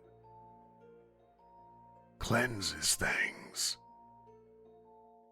The ring warned. Not a flare, but a steady rise that meant the hour had been chosen. Elijah pressed his thumb along the bend and felt the heat answer him. Candy came out from under the bar and stood at his knee. Jennifer wiped the same clean place twice and said nothing until the room settled. "How many missing?" Elijah asked. "Dozens. More this last month than all summer." Elijah nodded. The ring kept its slow burn. He stood without scraping the stool. Candy rose with him. Jennifer's eyes went to his hand, then to the door, then back to him. "Room upstairs. You'll take it," she told the traveler. The man tried to protest. He failed. He climbed the narrow stair, holding the rail with both hands. When the room was theirs again, Jennifer reached for Elijah's strap and checked the stitching she had checked last week. "You have to go, don't you?" she asked. He laid his bag out and she socked it. Bread and jerky wrapped tight, cartridges counted into loops. The needle threaded and set in cork, flint oiled, spare linen rolled. She slipped a small bolt cutter into the bottom of the pack and did not look at him when she did it. He checked St. Breaker's cylinder by touch. He drew saw blade and ran the edge once along the leather and let it rest in the sheath.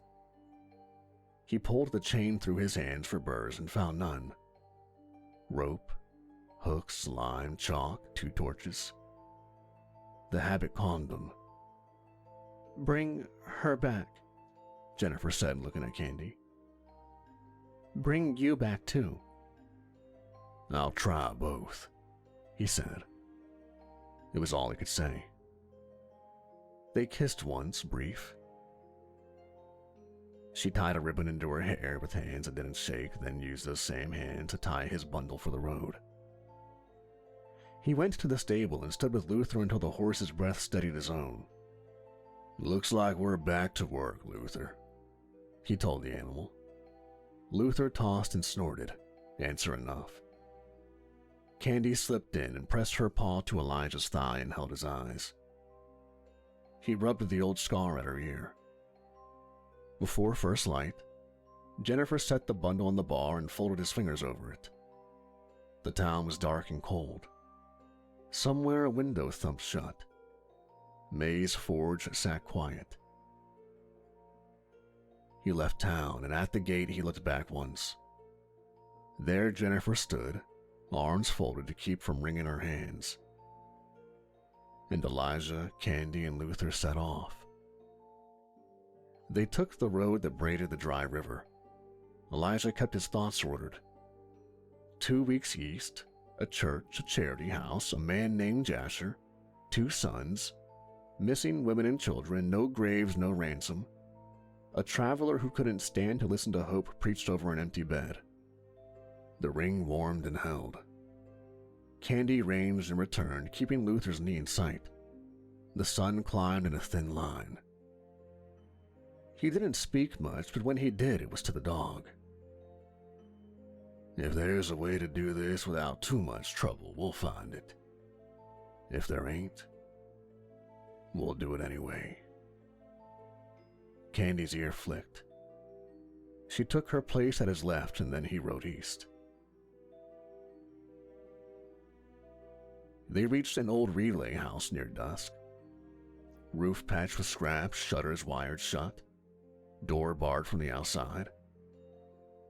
The place shook every few breaths. Not wind. Boards tapped in sequence, then stopped, then started again. Elijah lifted the bar and stepped in. Cold air, sour straw, a table braced with torn hymn pages. Under a joist, a charm hung from the twine.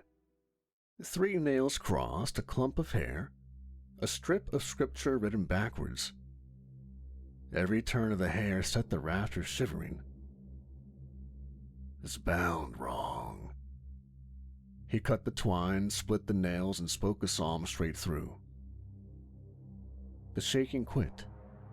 Dust settled. The air didn't feel holy, but it didn't feel as wrong as it had before. A spirit was stuck here, and Elijah sent it on its way. On the 4th day of travel, a mule screamed at the ford and went quiet. Elijah ran the bank. 2 ghouls in the shadows worked the carcass like butchers. The farmer stood in the far stones with a fence post over his head, too far to use it and too close to run. Elijah put a round through the first one's eye. The second lifted fast, spine bent, hands open for his throat. Psalm blade met it in the water. It still clawed, and Candy hit the neck and held it until the twitch of the body left. The river carried the blood until the current thinned and the stones showed again. The farmer lowered the post and shook all over. "I didn't see you the second. Thank you, girl." He looked at Candy. He looked at Elijah's blade and holster. "And thank you." They hauled the mule to the bank so it wouldn't foul the crossing. Elijah checked the culvert for more. Empty. That night, the farmer fed them stew and set a blanket by the stove for Candy. He pointed to Elijah, to the clean corner of the barn, and brought another blanket without being asked. No prayer over the food, just tired gratitude. In the morning, Elijah helped him hang a new gate and set it true. He took no payment, and they shook hands and parted. On the 9th day, Elijah came across a pump house that had long since become a chapel. The pump was gone, and the stone shell remained. One woman kept the keys in the shelves. She studied Elijah, then Candy, then the ring. She unlocked the door and let them in. "You're headed east."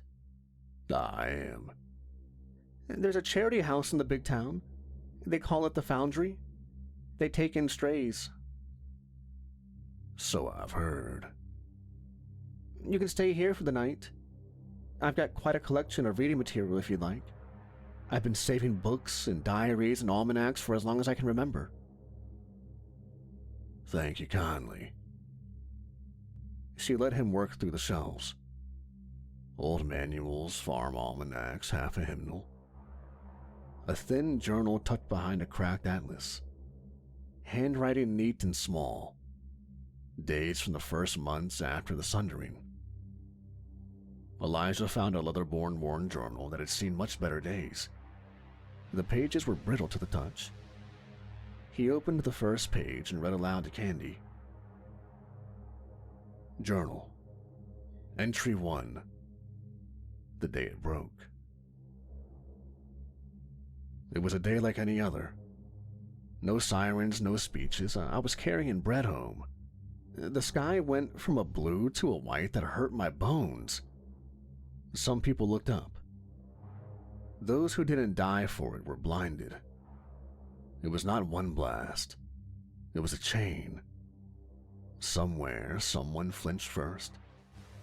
And then every other hand on the key turned. Because no one knew how to stop and no one knew where the first explosion came from. The ground shook in waves. Glass fell in a rain that didn't cool. We saw a horizon that kept moving toward us and then away again because even the very air currents couldn't seem to figure out where to go. Men said it was war. 2 hours later, there weren't enough men left to argue the word. After the grid died, not all at once, but like a string of lamps falling down a street. Some swore they heard a voice. Some swore they heard nothing at all. By nightfall, those of us who could still see led those who couldn't downstairs, and we counted our water, we learned the names of our neighbors, and we waited for help that didn't come. In the days that followed, the rumors started. Angels over the river, fire without smoke, cities that burned under clear rain. I don't know what any of it meant. I only know that the sky is not to be trusted and that the ground can open without warning. If there is a God, I hope he is kinder than what men have in their heads. Elijah turned the pages with his thumb, counting dated headings. Candy shifted, pressing her weight to his boot. He stopped at a thin entry halfway through marked Entry 15, Year 3 in the same tight hand. We're still here, which feels less like mercy and more like a punishment. I've kept my wife and boy alive, but I don't know the price yet. We boil water that tastes of rust and ash.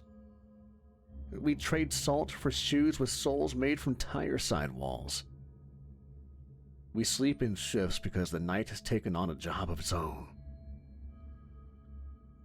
The neighbors are different people now. We hide what we have and hate ourselves for it. I killed a man at the pump last month. He had a knife. I have a son. This is the math now. I don't write his name. If I write it, I'll have to remember his mother's face when we pulled him off the grate.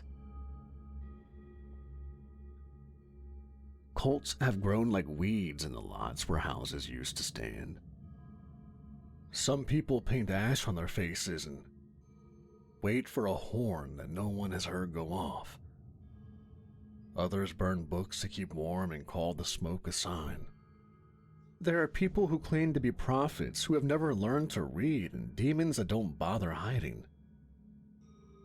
I have seen a woman climb a wall like a spider, and I have seen a man speak with a voice that was not his. I have also seen men hang a thief from a bent street light and call it justice because they were hungry and scared. God feels far away from this place. If he is here, he isn't answering the knock. Maybe he's tired of us. Maybe he's watching us to see what we become when no one is watching us. If that's the test, we're failing it most days. I keep a ledger of what we trade and what we owe. My boy asked me yesterday if the sun will ever be the old color again. I told him yes. Because a father should give a child one thing to carry that isn't heavy. I don't know if it's a lie. We don't speak the word future in this house. We speak morning, noon, and night. We speak water, bread, and wood. I write this so I'll remember that we were people before we were survivors. And so that someday, my boy will know we tried to stay human even when the world told us it wasn't worth the work. Elijah thumbed ahead 20, 30 pages. The paper felt thinner where hands had worried the corners. New handwriting took over, same tight lines but heavier strokes. Entry 39, Year 7. My name is Thomas. My father won't write again. He died this morning in a raid or push at the East Alley. 3 men with pipes, one with a rusted pistol that still worked well enough. My father went. He put himself in the door and bought us the minutes we needed to get to the back room. He took 2 in the chest and stayed standing long enough to swing the shovel handle into the one with the pistol. I dragged him inside and barred the door with the table. He bled out with his cheek against the floorboards, and I could never get the scrub mark out.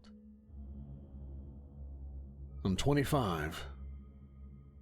I thought I was a man last winter when I took a deer with a single shot and brought the meat home without losing any to the dogs. I was wrong. Today made me a man, and I hate what it took to do it.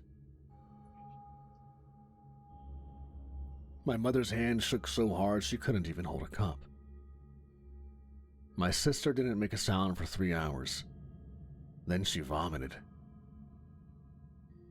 I wrapped my father in the canvas he cut for storms.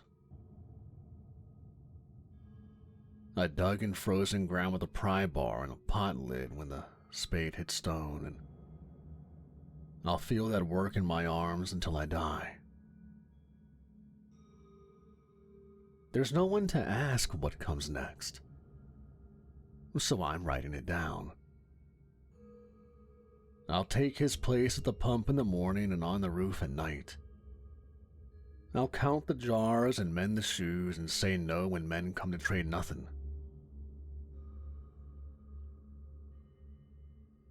I will not let my mother see me cry again after tonight, or my sister.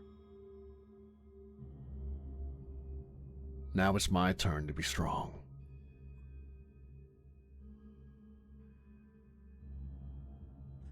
My dad taught me to keep records because a man should be able to look back and know what he did with his days.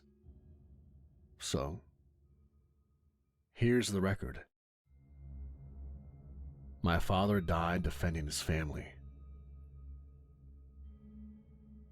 He died facing the door. He died with my name in his mouth. He died in this godforsaken world.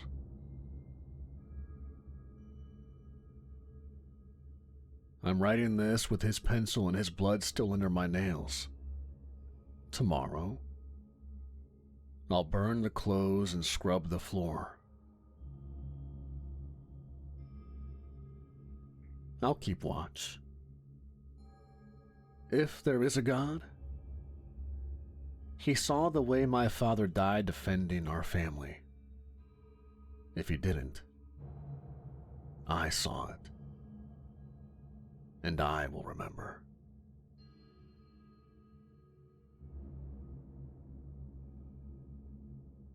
Elijah felt his emotions stirring reading these pages.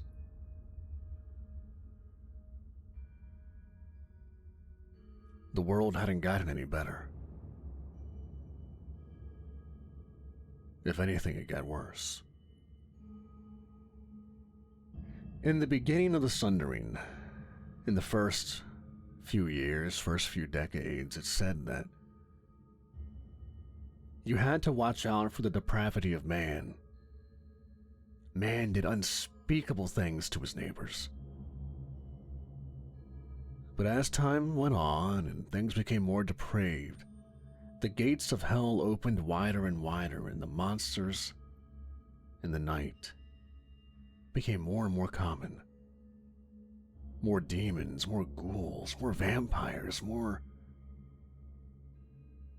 evil, not just of man.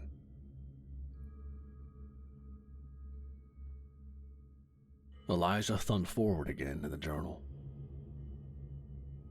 Year 10.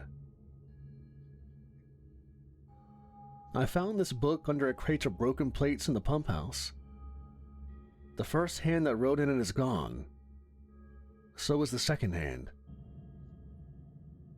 Maybe he moved on, maybe he didn't, I don't know. I'll add my story. We were in a town that had managed a kind of order. Not peace, but order. We had a watch, a bell rope, a ration board chalked fresh each week. Folks mended fences together and kept an extra chair by the stove. My wife kept the key to the dry store. My boy fed the goats, and my girl learned to read by tracing words we found in old manuals. It was thin, that life, but it held on. An evil man rode in near sundown. He came alone, but it felt like he brought a crowd with him, the kind you don't see, the kind you just feel. He told us we'd been stealing what was his. Said the road we used was his. The water we drew was his. The right to judge was his. He picked a woman out of the line at the well. She had done nothing but fill a bucket and carry it. He dragged her to the square. We argued, we begged, we offered grain. He didn't want grain. He wanted to show us what kind of world this is. He took her there in front of us, had his way with her, did what he wanted. There's nothing we could do. The man was armed. We had no guns here.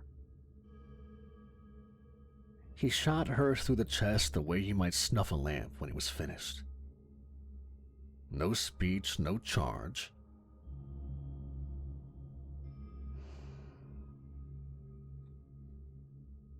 He stood over her and laughed. I thought that was the worst of it, but it wasn't. His body began to change in front of us. His skin pulled tight like a drum. Then it opened. Flesh parting like doors pushed from the inside.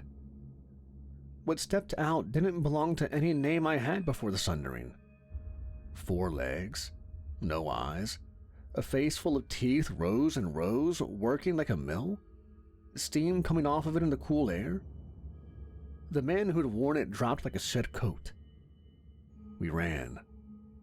The square emptied in a scramble. I got my family into our house and threw the lock. My boy cried. My girl held the dog and shook. My wife looked at me like I had something better than wood between that thing and us, but I didn't. The demon came down the street slow, like it knew there was nowhere for us to go. It tested doors with a push of its head. When it reached ours, it set its weight and drove. The wood bowed. On the 3rd hit, I felt the nails tear in the jamb. I prayed, and I'm not even a praying man. I said whatever I had fast and low. I told God if he was listening, this would be a good time. Hoofbeats cut through the street. 1 horse hard run. The demon paused at the sound and turned its teeth toward it. A man rode into the square. Coat, hat, dust all over him. He didn't slow much.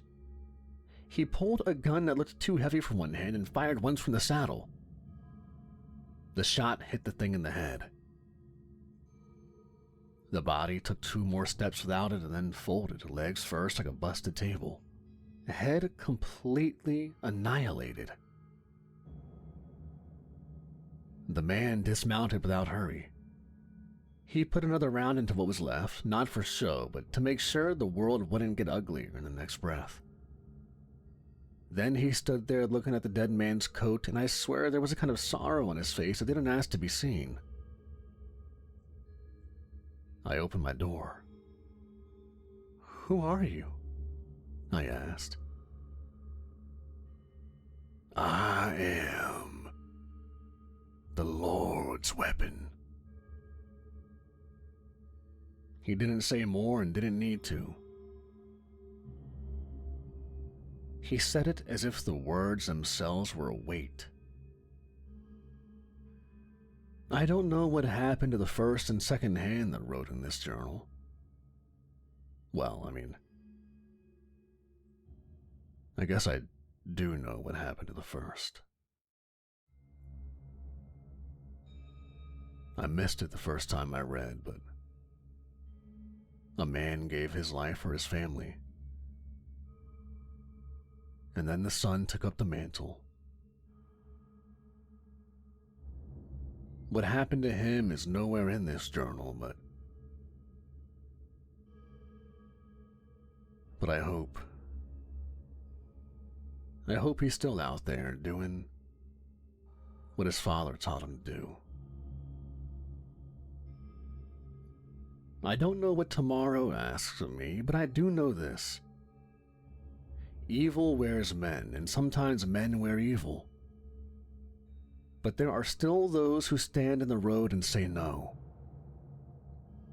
If you find this book, all I ask is that you keep going. Elijah closed the journal and held it a moment. The ring was warm on his finger. He didn't speak. Candy exhaled and put her chin on his boot. He slid the book onto his pack, stood, and nodded to the woman at the door. "I'll bring it back," he said. Then he stepped into the dark. Elijah saw the city from a mile out. Smoke, lines of roofs, a scatter of towers that had once been part of something larger. Wind carried kitchen ash and tannery bite. The road widened and split around a dead oak the size of a wagon. People flowed past it both ways, eyes on their feet. He slowed Luther at the gate. A plank arch with a board guard and a toll bowl. Elijah dropped 2 coins and asked for a decent stable and water. The man pointed without lifting his head. "Copper's Yard, 2 streets in, left of the broken statue. Don't stay after dark." Elijah nodded once and rolled on. Candy paced to his knee, close and ready. The ring warmed steady, a coal held in cloth. He'd had it on his hand long enough to know the difference between alarm and instruction. This was the latter. It meant watch. Cooper's yard was crowded, but clean enough. Trough scrubbed, hay stacked dry. A boy with a twisted hand met Elijah's range with the competence of someone who had learned to do one thing well and who liked doing it right. Elijah rubbed Luther's neck. "He gets 2 buckets and an extra nose bag. Check is all fond of. The stone bruise is near mended, but he'll favor it." The boy nodded. Elijah slid him a 3rd coin he hadn't asked for. "And keep people away from that hoof or they'll find themselves in the dirt." "Yes, sir." "She bite?" His eyes cut to Candy and softened. "Only what needs biting." Candy flicked an ear and leaned into the boy's hand for one brief second. Permission granted. Elijah checked the trough with his own eyes, tasted the water, smelled the grain, watched the boy carry Luther's shoulder with good pressure and clean strokes. Satisfied, he strapped his kit tighter and stepped back onto the street with Candy at heel. The main road ran like a river between buildings that had been patched with whatever was at hand. Tin sheets, wagon boards, old signs. Posts at every corner were covered in paper. Notices layered over notices. Names, ages, descriptions. Small drawings made by rough hands who had seen a face and were trying not to forget it. He read a few. 12, 9, 28, 3. He stopped at one posted low, at a child's eye level. Marta, age 6, last seen in a blue shawl near Bray Street Well. He touched the edge of the paper with his thumb, then let it go. People gave him looks. Some recognized the badge turned upside down on his coat and turned away. Others glanced at his hands and then at the dog. They came upon a cracked fountain in a broad square, water running slow around a basin lined with worn stone. A group of women worked there with buckets and cloth, faces set with the patience of permanent labor. Children lay on their bellies and fished sticks through the shallow flow, trying to catch leaves, pretending it was a game and not a way to keep out of the way. Candy's pace changed before Elijah said a word. She angled toward the children, tail low, body loose. Elijah clicked his tongue once to say yes. She lifted her head, walked in, and sat. The smallest boy in the group reached out like he was expecting teeth but found velvet.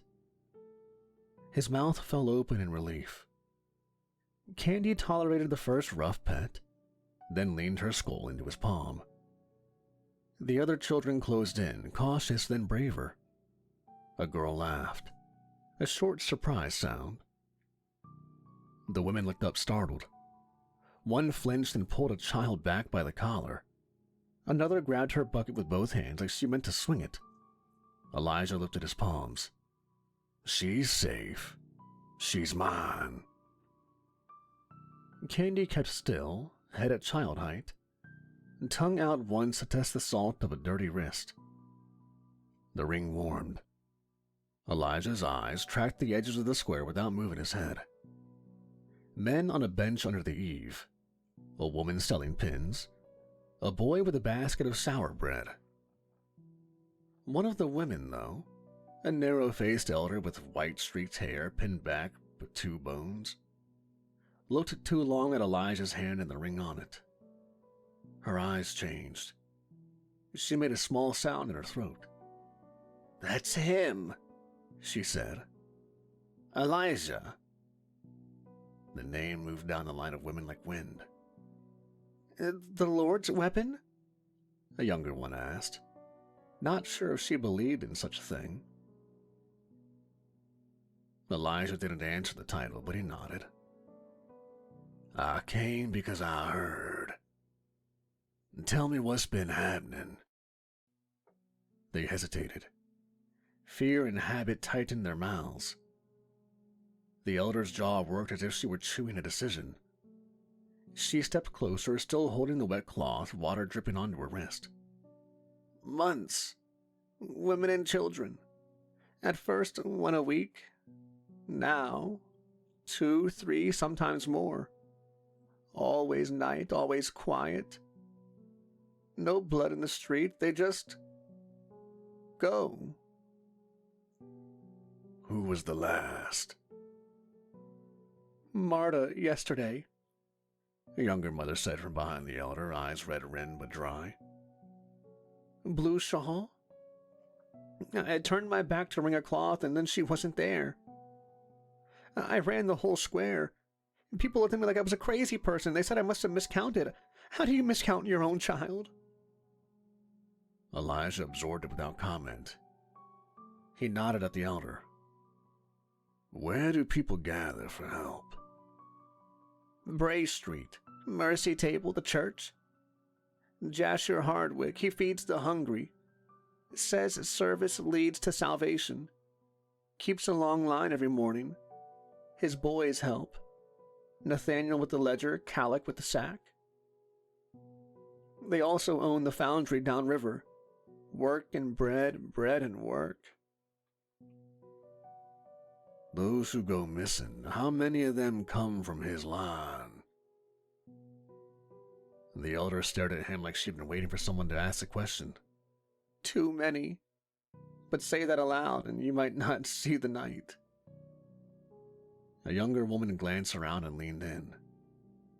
"If you go to the Mercy Table, don't go alone. Don't go in the yard. They funnel you through the sides. We don't see many come back out." Another added, "Sometimes we see the same faces from the line for a day or 2 and then never again. Jasher says they've been set up with work, but we don't see them working." Elijah looked at the children at the fountain. Candy's body had gone even looser. There weren't many children in Grey Ditch, otherwise known as Callamore. Elijah's throat tightened. He put a hand on Candy's back. "Come," he said.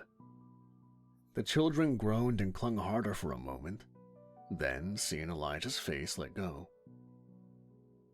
One little girl with a scar along her lip put both hands on Candy's cheeks and whispered something into her fur. Candy flicked an ear and gave the girl a lick, then pulled away. "To be safe, y'all need to pair up after dark. 3 if you can. No one on errands alone. Keep your doors barred. If you hear a knock with no words behind it, don't open." Elijah and Candy made their way across the town. Elijah getting the timing right, understanding what happened when in this town and who it happened with. After all was said and done, him and Candy went back to Luther for a last pat and a quiet word at the stable. Then walked out on the east road to the scrub hollow where he'd chosen when he'd arrived. He liked to sleep on dirt the first night in a place. It told him if the ground meant to give him up or to hold him. He made a low fire and smothered it to coals. He tore bread and fed Candy pieces between his own. She ate, then set her head on his thigh and watched the dark with him. He took out his pocketbook and wrote. He wrote what he saw today, what he reconned. Bray Street, Mercy Table, Jasher H., Sons Nathaniel, who keeps the ledger, Calic, who keeps the alms, Foundry behind, Catwalk to church, side door takes 6 at a time. Jasher Hardwick preaches a gospel of works. Give to others and more will be given to you. Work for the Lord, do good, earn your salvation. He closed the book. The ring pulsed once. He looked up into the night and spoke without sound. Is this yours or only ours? The only answer was the small noises of a city getting ready to sleep and the far cry of someone calling a name that didn't answer. He slept in his coat with his hand on the dog. When he woke before dawn, he could still feel the ring's warmth through the fabric like a coal in the seam. He rubbed Candy's ear once. We're gonna see to the back of it, he said. She wagged her tail once against the dirt. He stood, checked Saint Breaker and the psalm blade, coiled the chain with care, and moved toward the city while the sky still thought about light. He didn't go to the front this time. He cut around to the alley behind Mercy Table and crouched in the stink of old rain and sour waste. Candy lay flat at his feet, calm as river stone. He watched the porter door and the ladder's shadow in the places where a hand had scuffed the wall too many times. He waited until the first line formed and the sermon started. He waited until he could move and not be seen moving. Then he was gone into the hedge and the gap along the service wall. He had what he needed. The times, the faces, the habits. Daylight had given him enough. Night would do the rest. He touched the ring once with his thumb, not for luck, only to acknowledge who owned his own feet. Candy flicked him a glance that said she was ready. He breathed and stored the breath. The city went on talking to itself, and he listened. Late evening laid a thin crust of dark over Bray Street. Elijah and Candy came back to the church where the yard had been emptied and the last handout bowls were stacked by the door. No voices in the nave, no hymnal. Only a faint glow behind the apse. The ring on his finger held steady heat. They circled once. The charity house hung off the nave like an extra limb. Kitchen windows black, yard raked smooth. At the apse, the flagstones told more than the door did. On the inner wall, a line of scuffed footprints walked to blank plaster and ended. No door. A draft brushed his knuckles where the mortar should have sealed it. He slipped inside. The nave smelled of soap and lye over old wood. Benches straight, floor scrubbed. Candy ghosted down the center aisle with her nose low, checked the pews one by one, then stalked behind the pulpit screen. She stared at a crate of hymnals, breathed once and lifted a paw. One short scrape on the boards, a look up at him and back to the seam. Elijah put a hand on the crate and eased it aside. The boards below didn't match their neighbors. New grain, different nails. Near one corner, an iron ring set flush into the wood. He worked the psalm blade under the seam, shoulders quiet, and leaned. The board gave without a sound and rolled back on a hidden hinge. Black mouth under the pulpit. Cold air up the throat of it. He pinched a tallow stub to a thin slit of frame and started down. The stair was narrow timber, steps shallow and mean, built for a body to carry weight into the ground without notice. Candy came behind, feet careful, head low. The air changed by the fifth step. Damp wood, iron, stale breath that had nowhere to go. Linen rot, and under it all, the faint thread of weeping that had hung too long. Thinned to a kind of leaking sound. The ring stayed warm against his skin. The stairs flattened into a chalk corridor tall enough for him to keep his head low. Whitewash on the walls caught the little light and threw it back a dull smear. No painted symbols, no words. Doors appeared at intervals on his right. Heavy planks, iron hasps turned outward, locks squared to the hall. Control from the outside. He held the wick low and glanced through the first hatch slit. Dark stacked on dark. A sound like someone holding breath too long. He didn't speak. He cut a small cross into the jam with a knife tip and moved on. Second door, same hasp, same lock. The smell here was worse. Piss, fear, wool left too wet too long. Something shifted just out of the slit and went still. He marked it and walked. He listened between steps. The place had a rhythm to it. Breath, a cough crushed back, a scrape. Then a sound from deeper in. The kind of cry people make when they run out of voice. Halfway down the hall, a shallow recess opened on the left. Coils of chain, spare cuffs. A bucket with a dark lime dried around the lip. A keyboard with no keys, just wire hooks waiting. He kept going. The corridor bent left. The air grew warmer. Candy pressed closer to his leg, ears forward and silent. Another bend. The corridor turned and light thickened. Candles sat on the floor in a rough ring, their stubs guttering. Heat wavered low. The room opened. Bare walls, packed dirt, iron sunk into the center. A woman lay chained there. Wrists and ankles shackled to an iron plate set a hand's breadth into the floor. Her skin was cut in long bands, some fresh, some scabbed. She didn't cry. Her breath came in short pulls and stalled, then started again.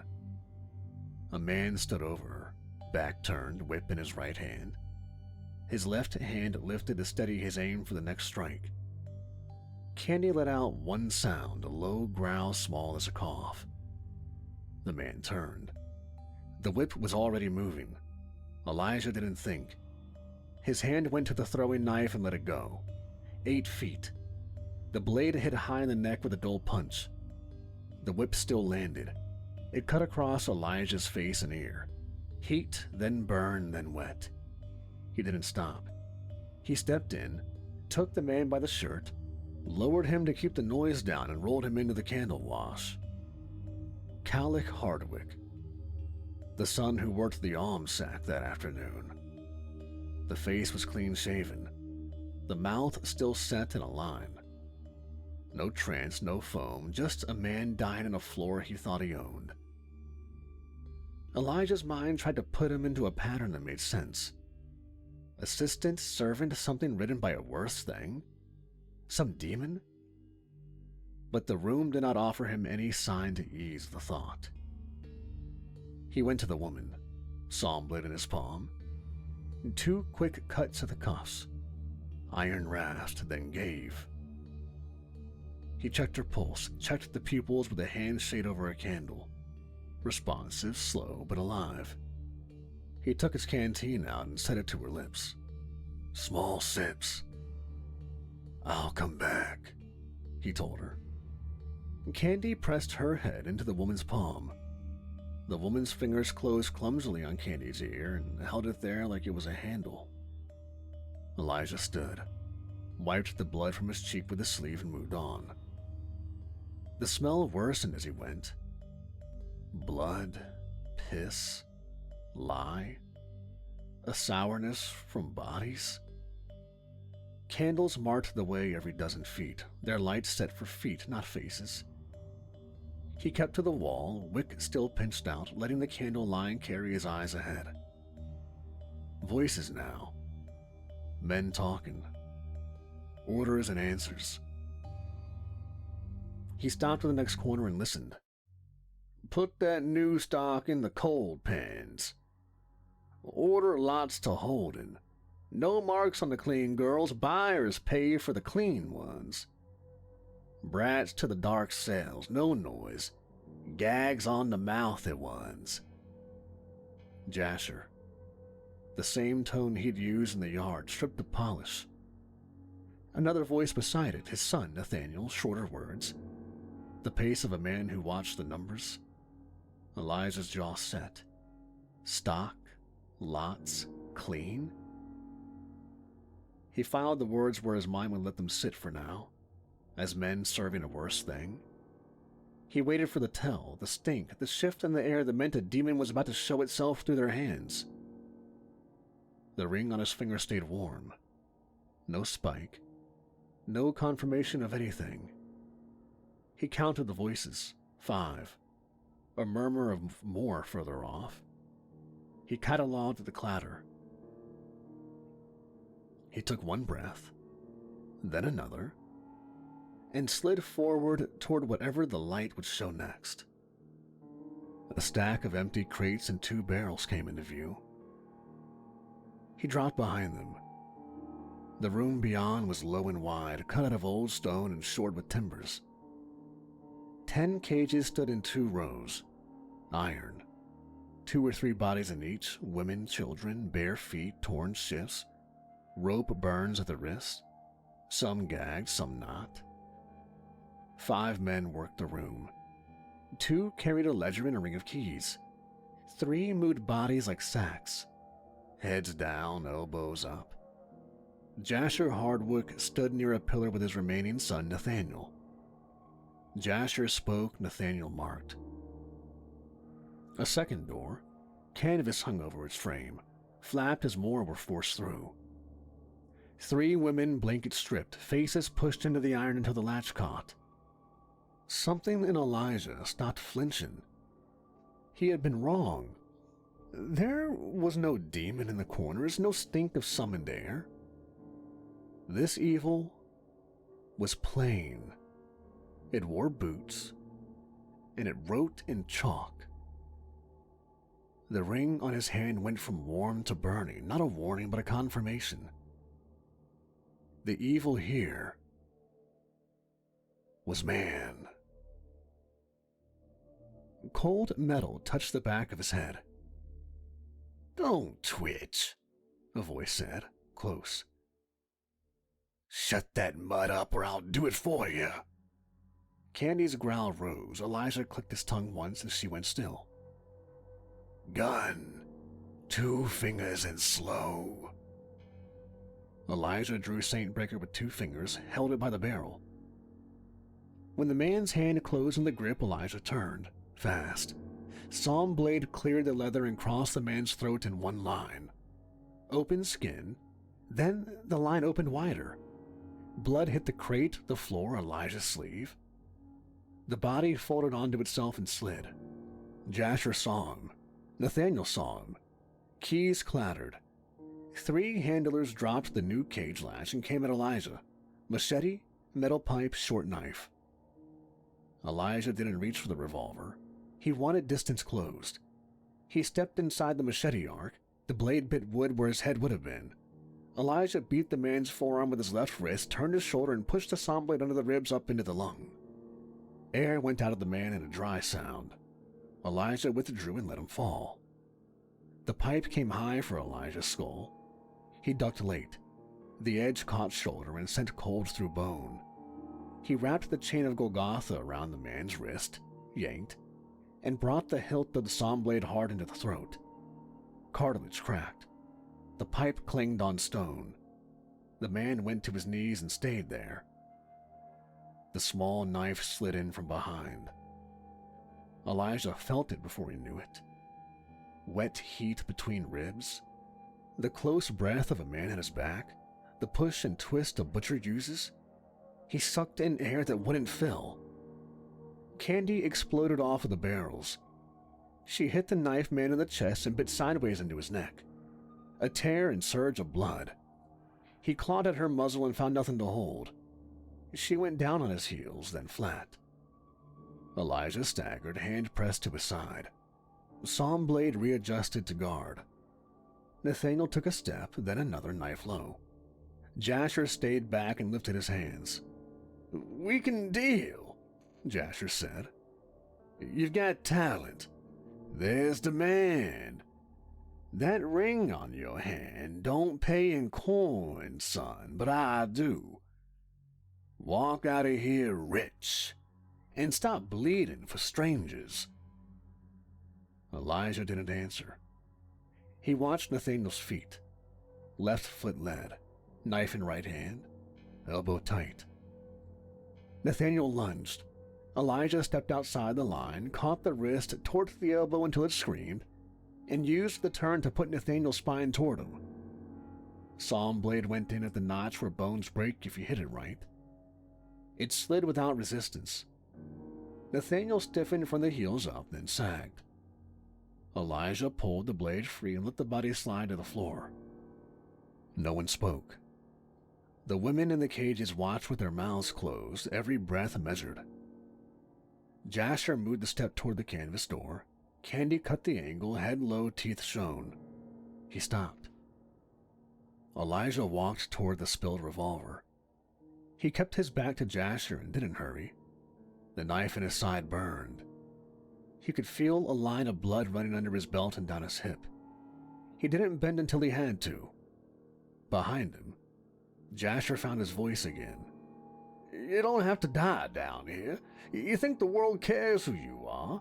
You do this forever, and for what? I can use a man like you. You can use me. There's no sin the coin won't cover." Elijah didn't answer. He crouched, picked up Saintbreaker, and rolled the cylinder with his thumb. He kept the gun low. "I killed one son in the other room," he said, still not turning. His voice was raw but steady. "I just killed the other in front of you." "What else can you take from me? You don't have anything left to threaten." Elijah looked at the cages. Watching was part of it. "The rest of your torment you'll learn soon enough." "Who are you?" Elijah turned. He raised the Saintbreaker and sighted center chest. "I am the Lord's weapon." He fired once. The sound filled the room and shook dust from the joists. Jasher took the shot like a man who'd never been hit. He looked surprised. He folded. Nathaniel kept a ledger of all the women they'd taken, and it dropped from his dead hand and popped open onto the floor. The echo died.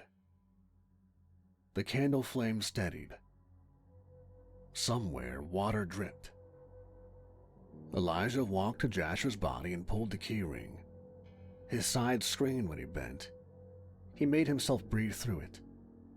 He went to the nearest cage and fit the key to lock. The third key turned. The bar lifted. He set it aside and swung the door. The woman inside did not move until he stepped back. Out. Slow. Help each other. He went to the next cage. Keys again. 12, 15, 20 people and more? Candy moved among them, letting small hands touch her head, bumping a knee here and there to keep bodies moving. Murmurs rose, no sobbing, not yet.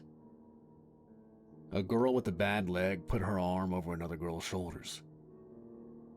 He found the cage with the 3 new arrivals, their wrists still bound. He cut rope and set them outside the bars. He moved to the last 2 cages. 30 people, maybe more. He glanced at Candy.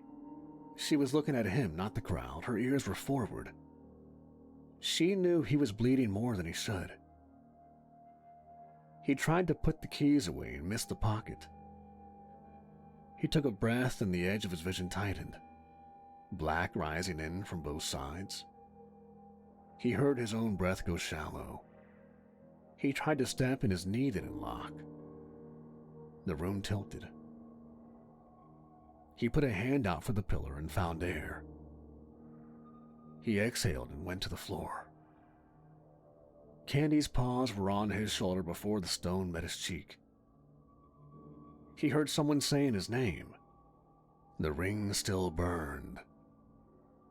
Then everything dimmed to a colorless quiet and he was gone.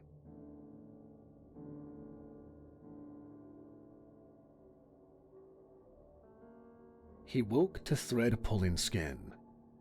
Heat from a few candles pressed against the walls. The room was small, low ceiling, smelling of boiled linen and iron. Hands worked across his back. When the needle bit deep, he grunted. "Quiet," a woman said, flat and certain. "If you tear, I sew twice." Another voice at his shoulder. "Water."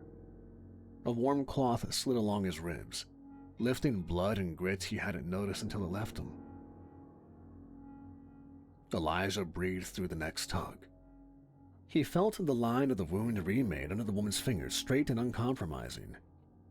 The needle went out. A knot cinched. Palms pressed salve. "Done," the stitcher said, stepping back.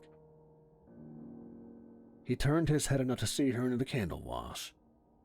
The older laundress from the fountain, sleeves rolled, jaw set. "I see you found my niece. Her name is Vivian." The younger woman, one of the freed, held the bucket and cloth. He knew her face from the cage door. Elijah pushed up on his forearms. The room swayed and steadied. "How'd I get here? Where's my gear? Where am I?" Candy thumped her tail once from the floor, then pressed a cold nose into his palm. He let his fingers rest between her ears. His hand stopped shaking. "Most ran. We didn't. Your dog wouldn't leave you, so we didn't either. We rolled you on a tarp and dragged you out the church side. No one left to stop us. My house is 2 streets over, safer here than under that godless roof." The older woman made a sound and nudged the chair with her foot.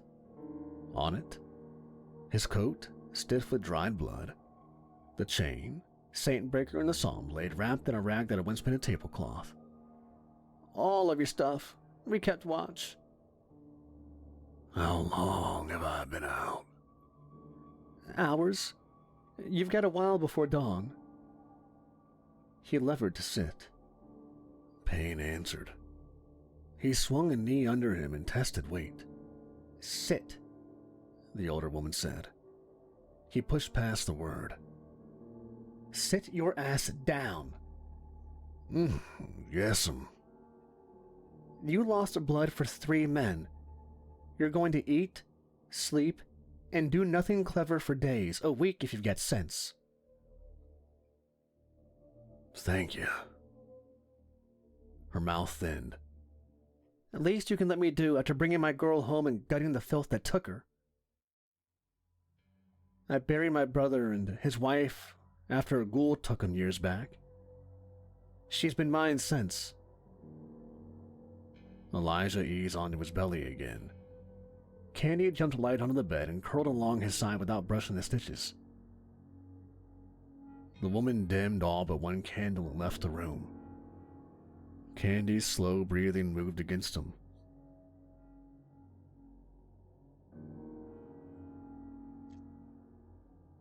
Days passed. He ate what the older woman put in front of him and didn't argue. Broth, then bread, then meat that made his hands steady again. Water until the ache in his head loosened. Small walks across the room. Stitches pulled and held. The younger woman came and went with quiet steps. She swapped bandages, watched the wound for heat, and asked short questions that had answers. When he could sit solid without graying out, she asked for stories. He gave her the parts that didn't put knives back into her sleep. The road east with Candy. The way a house can be haunted by a wrong prayer, the creek where ghouls like to work the shade. He told them what lay under the church. Only pieces at first. He didn't go into specifics. Elijah and the younger woman talked quite a bit over the past week. On the 7th day, he put on his belt, tested the draw, and didn't wobble. He thanked them each day, and each day they waved it off. When he was lacing his boots to leave, the younger woman was there with the water skin and a packet of clean cloth. "Take these, change the dressing at night." "I will." Take me with you. I can sew, cook, keep a wound clean.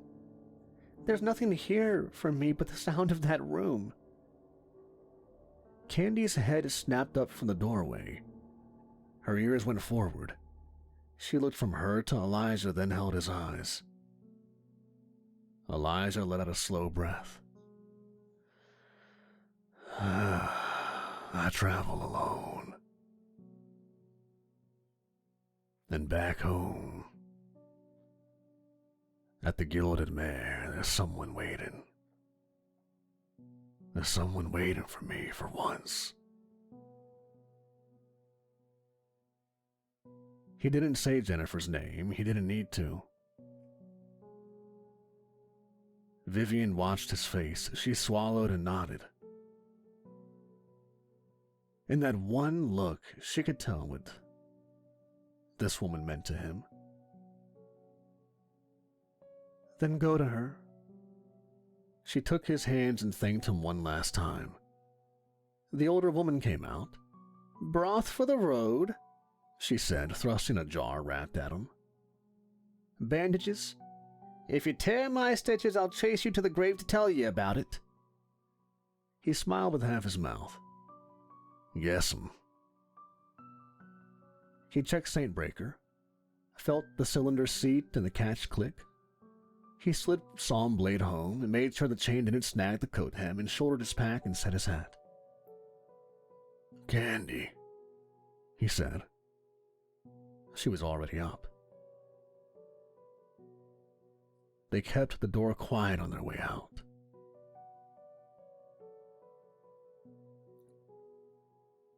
Luther lifted his head and blew softly when they reached the small shed behind the next street.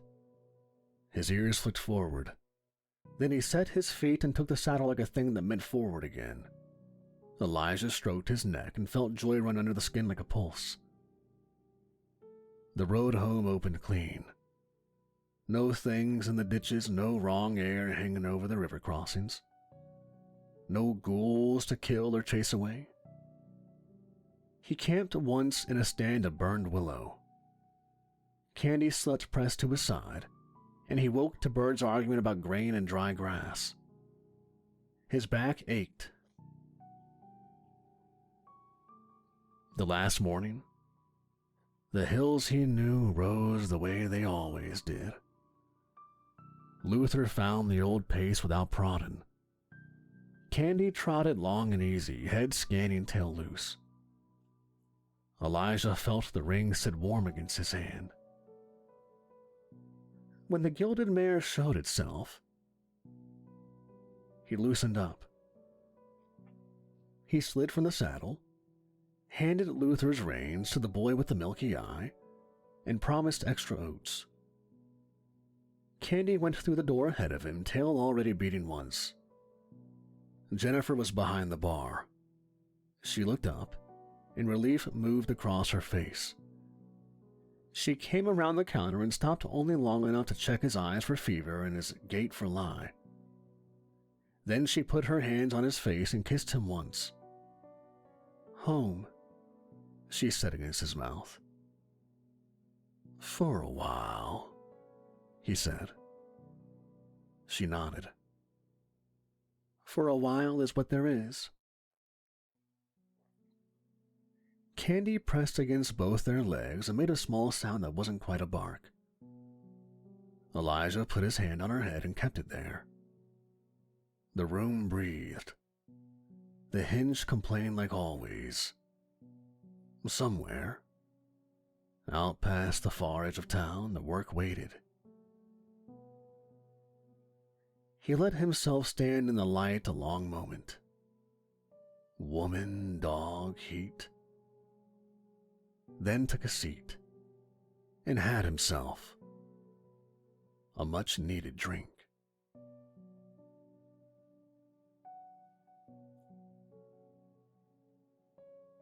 Hey everybody, Kevin here from Nightmares Nightly. Let me know in the comments what you think down below. And tell me, what kind of person would you be after the sundering? Would you be like the man in the Notebook? The one who clung desperately to his humanity? Or one of the depraved,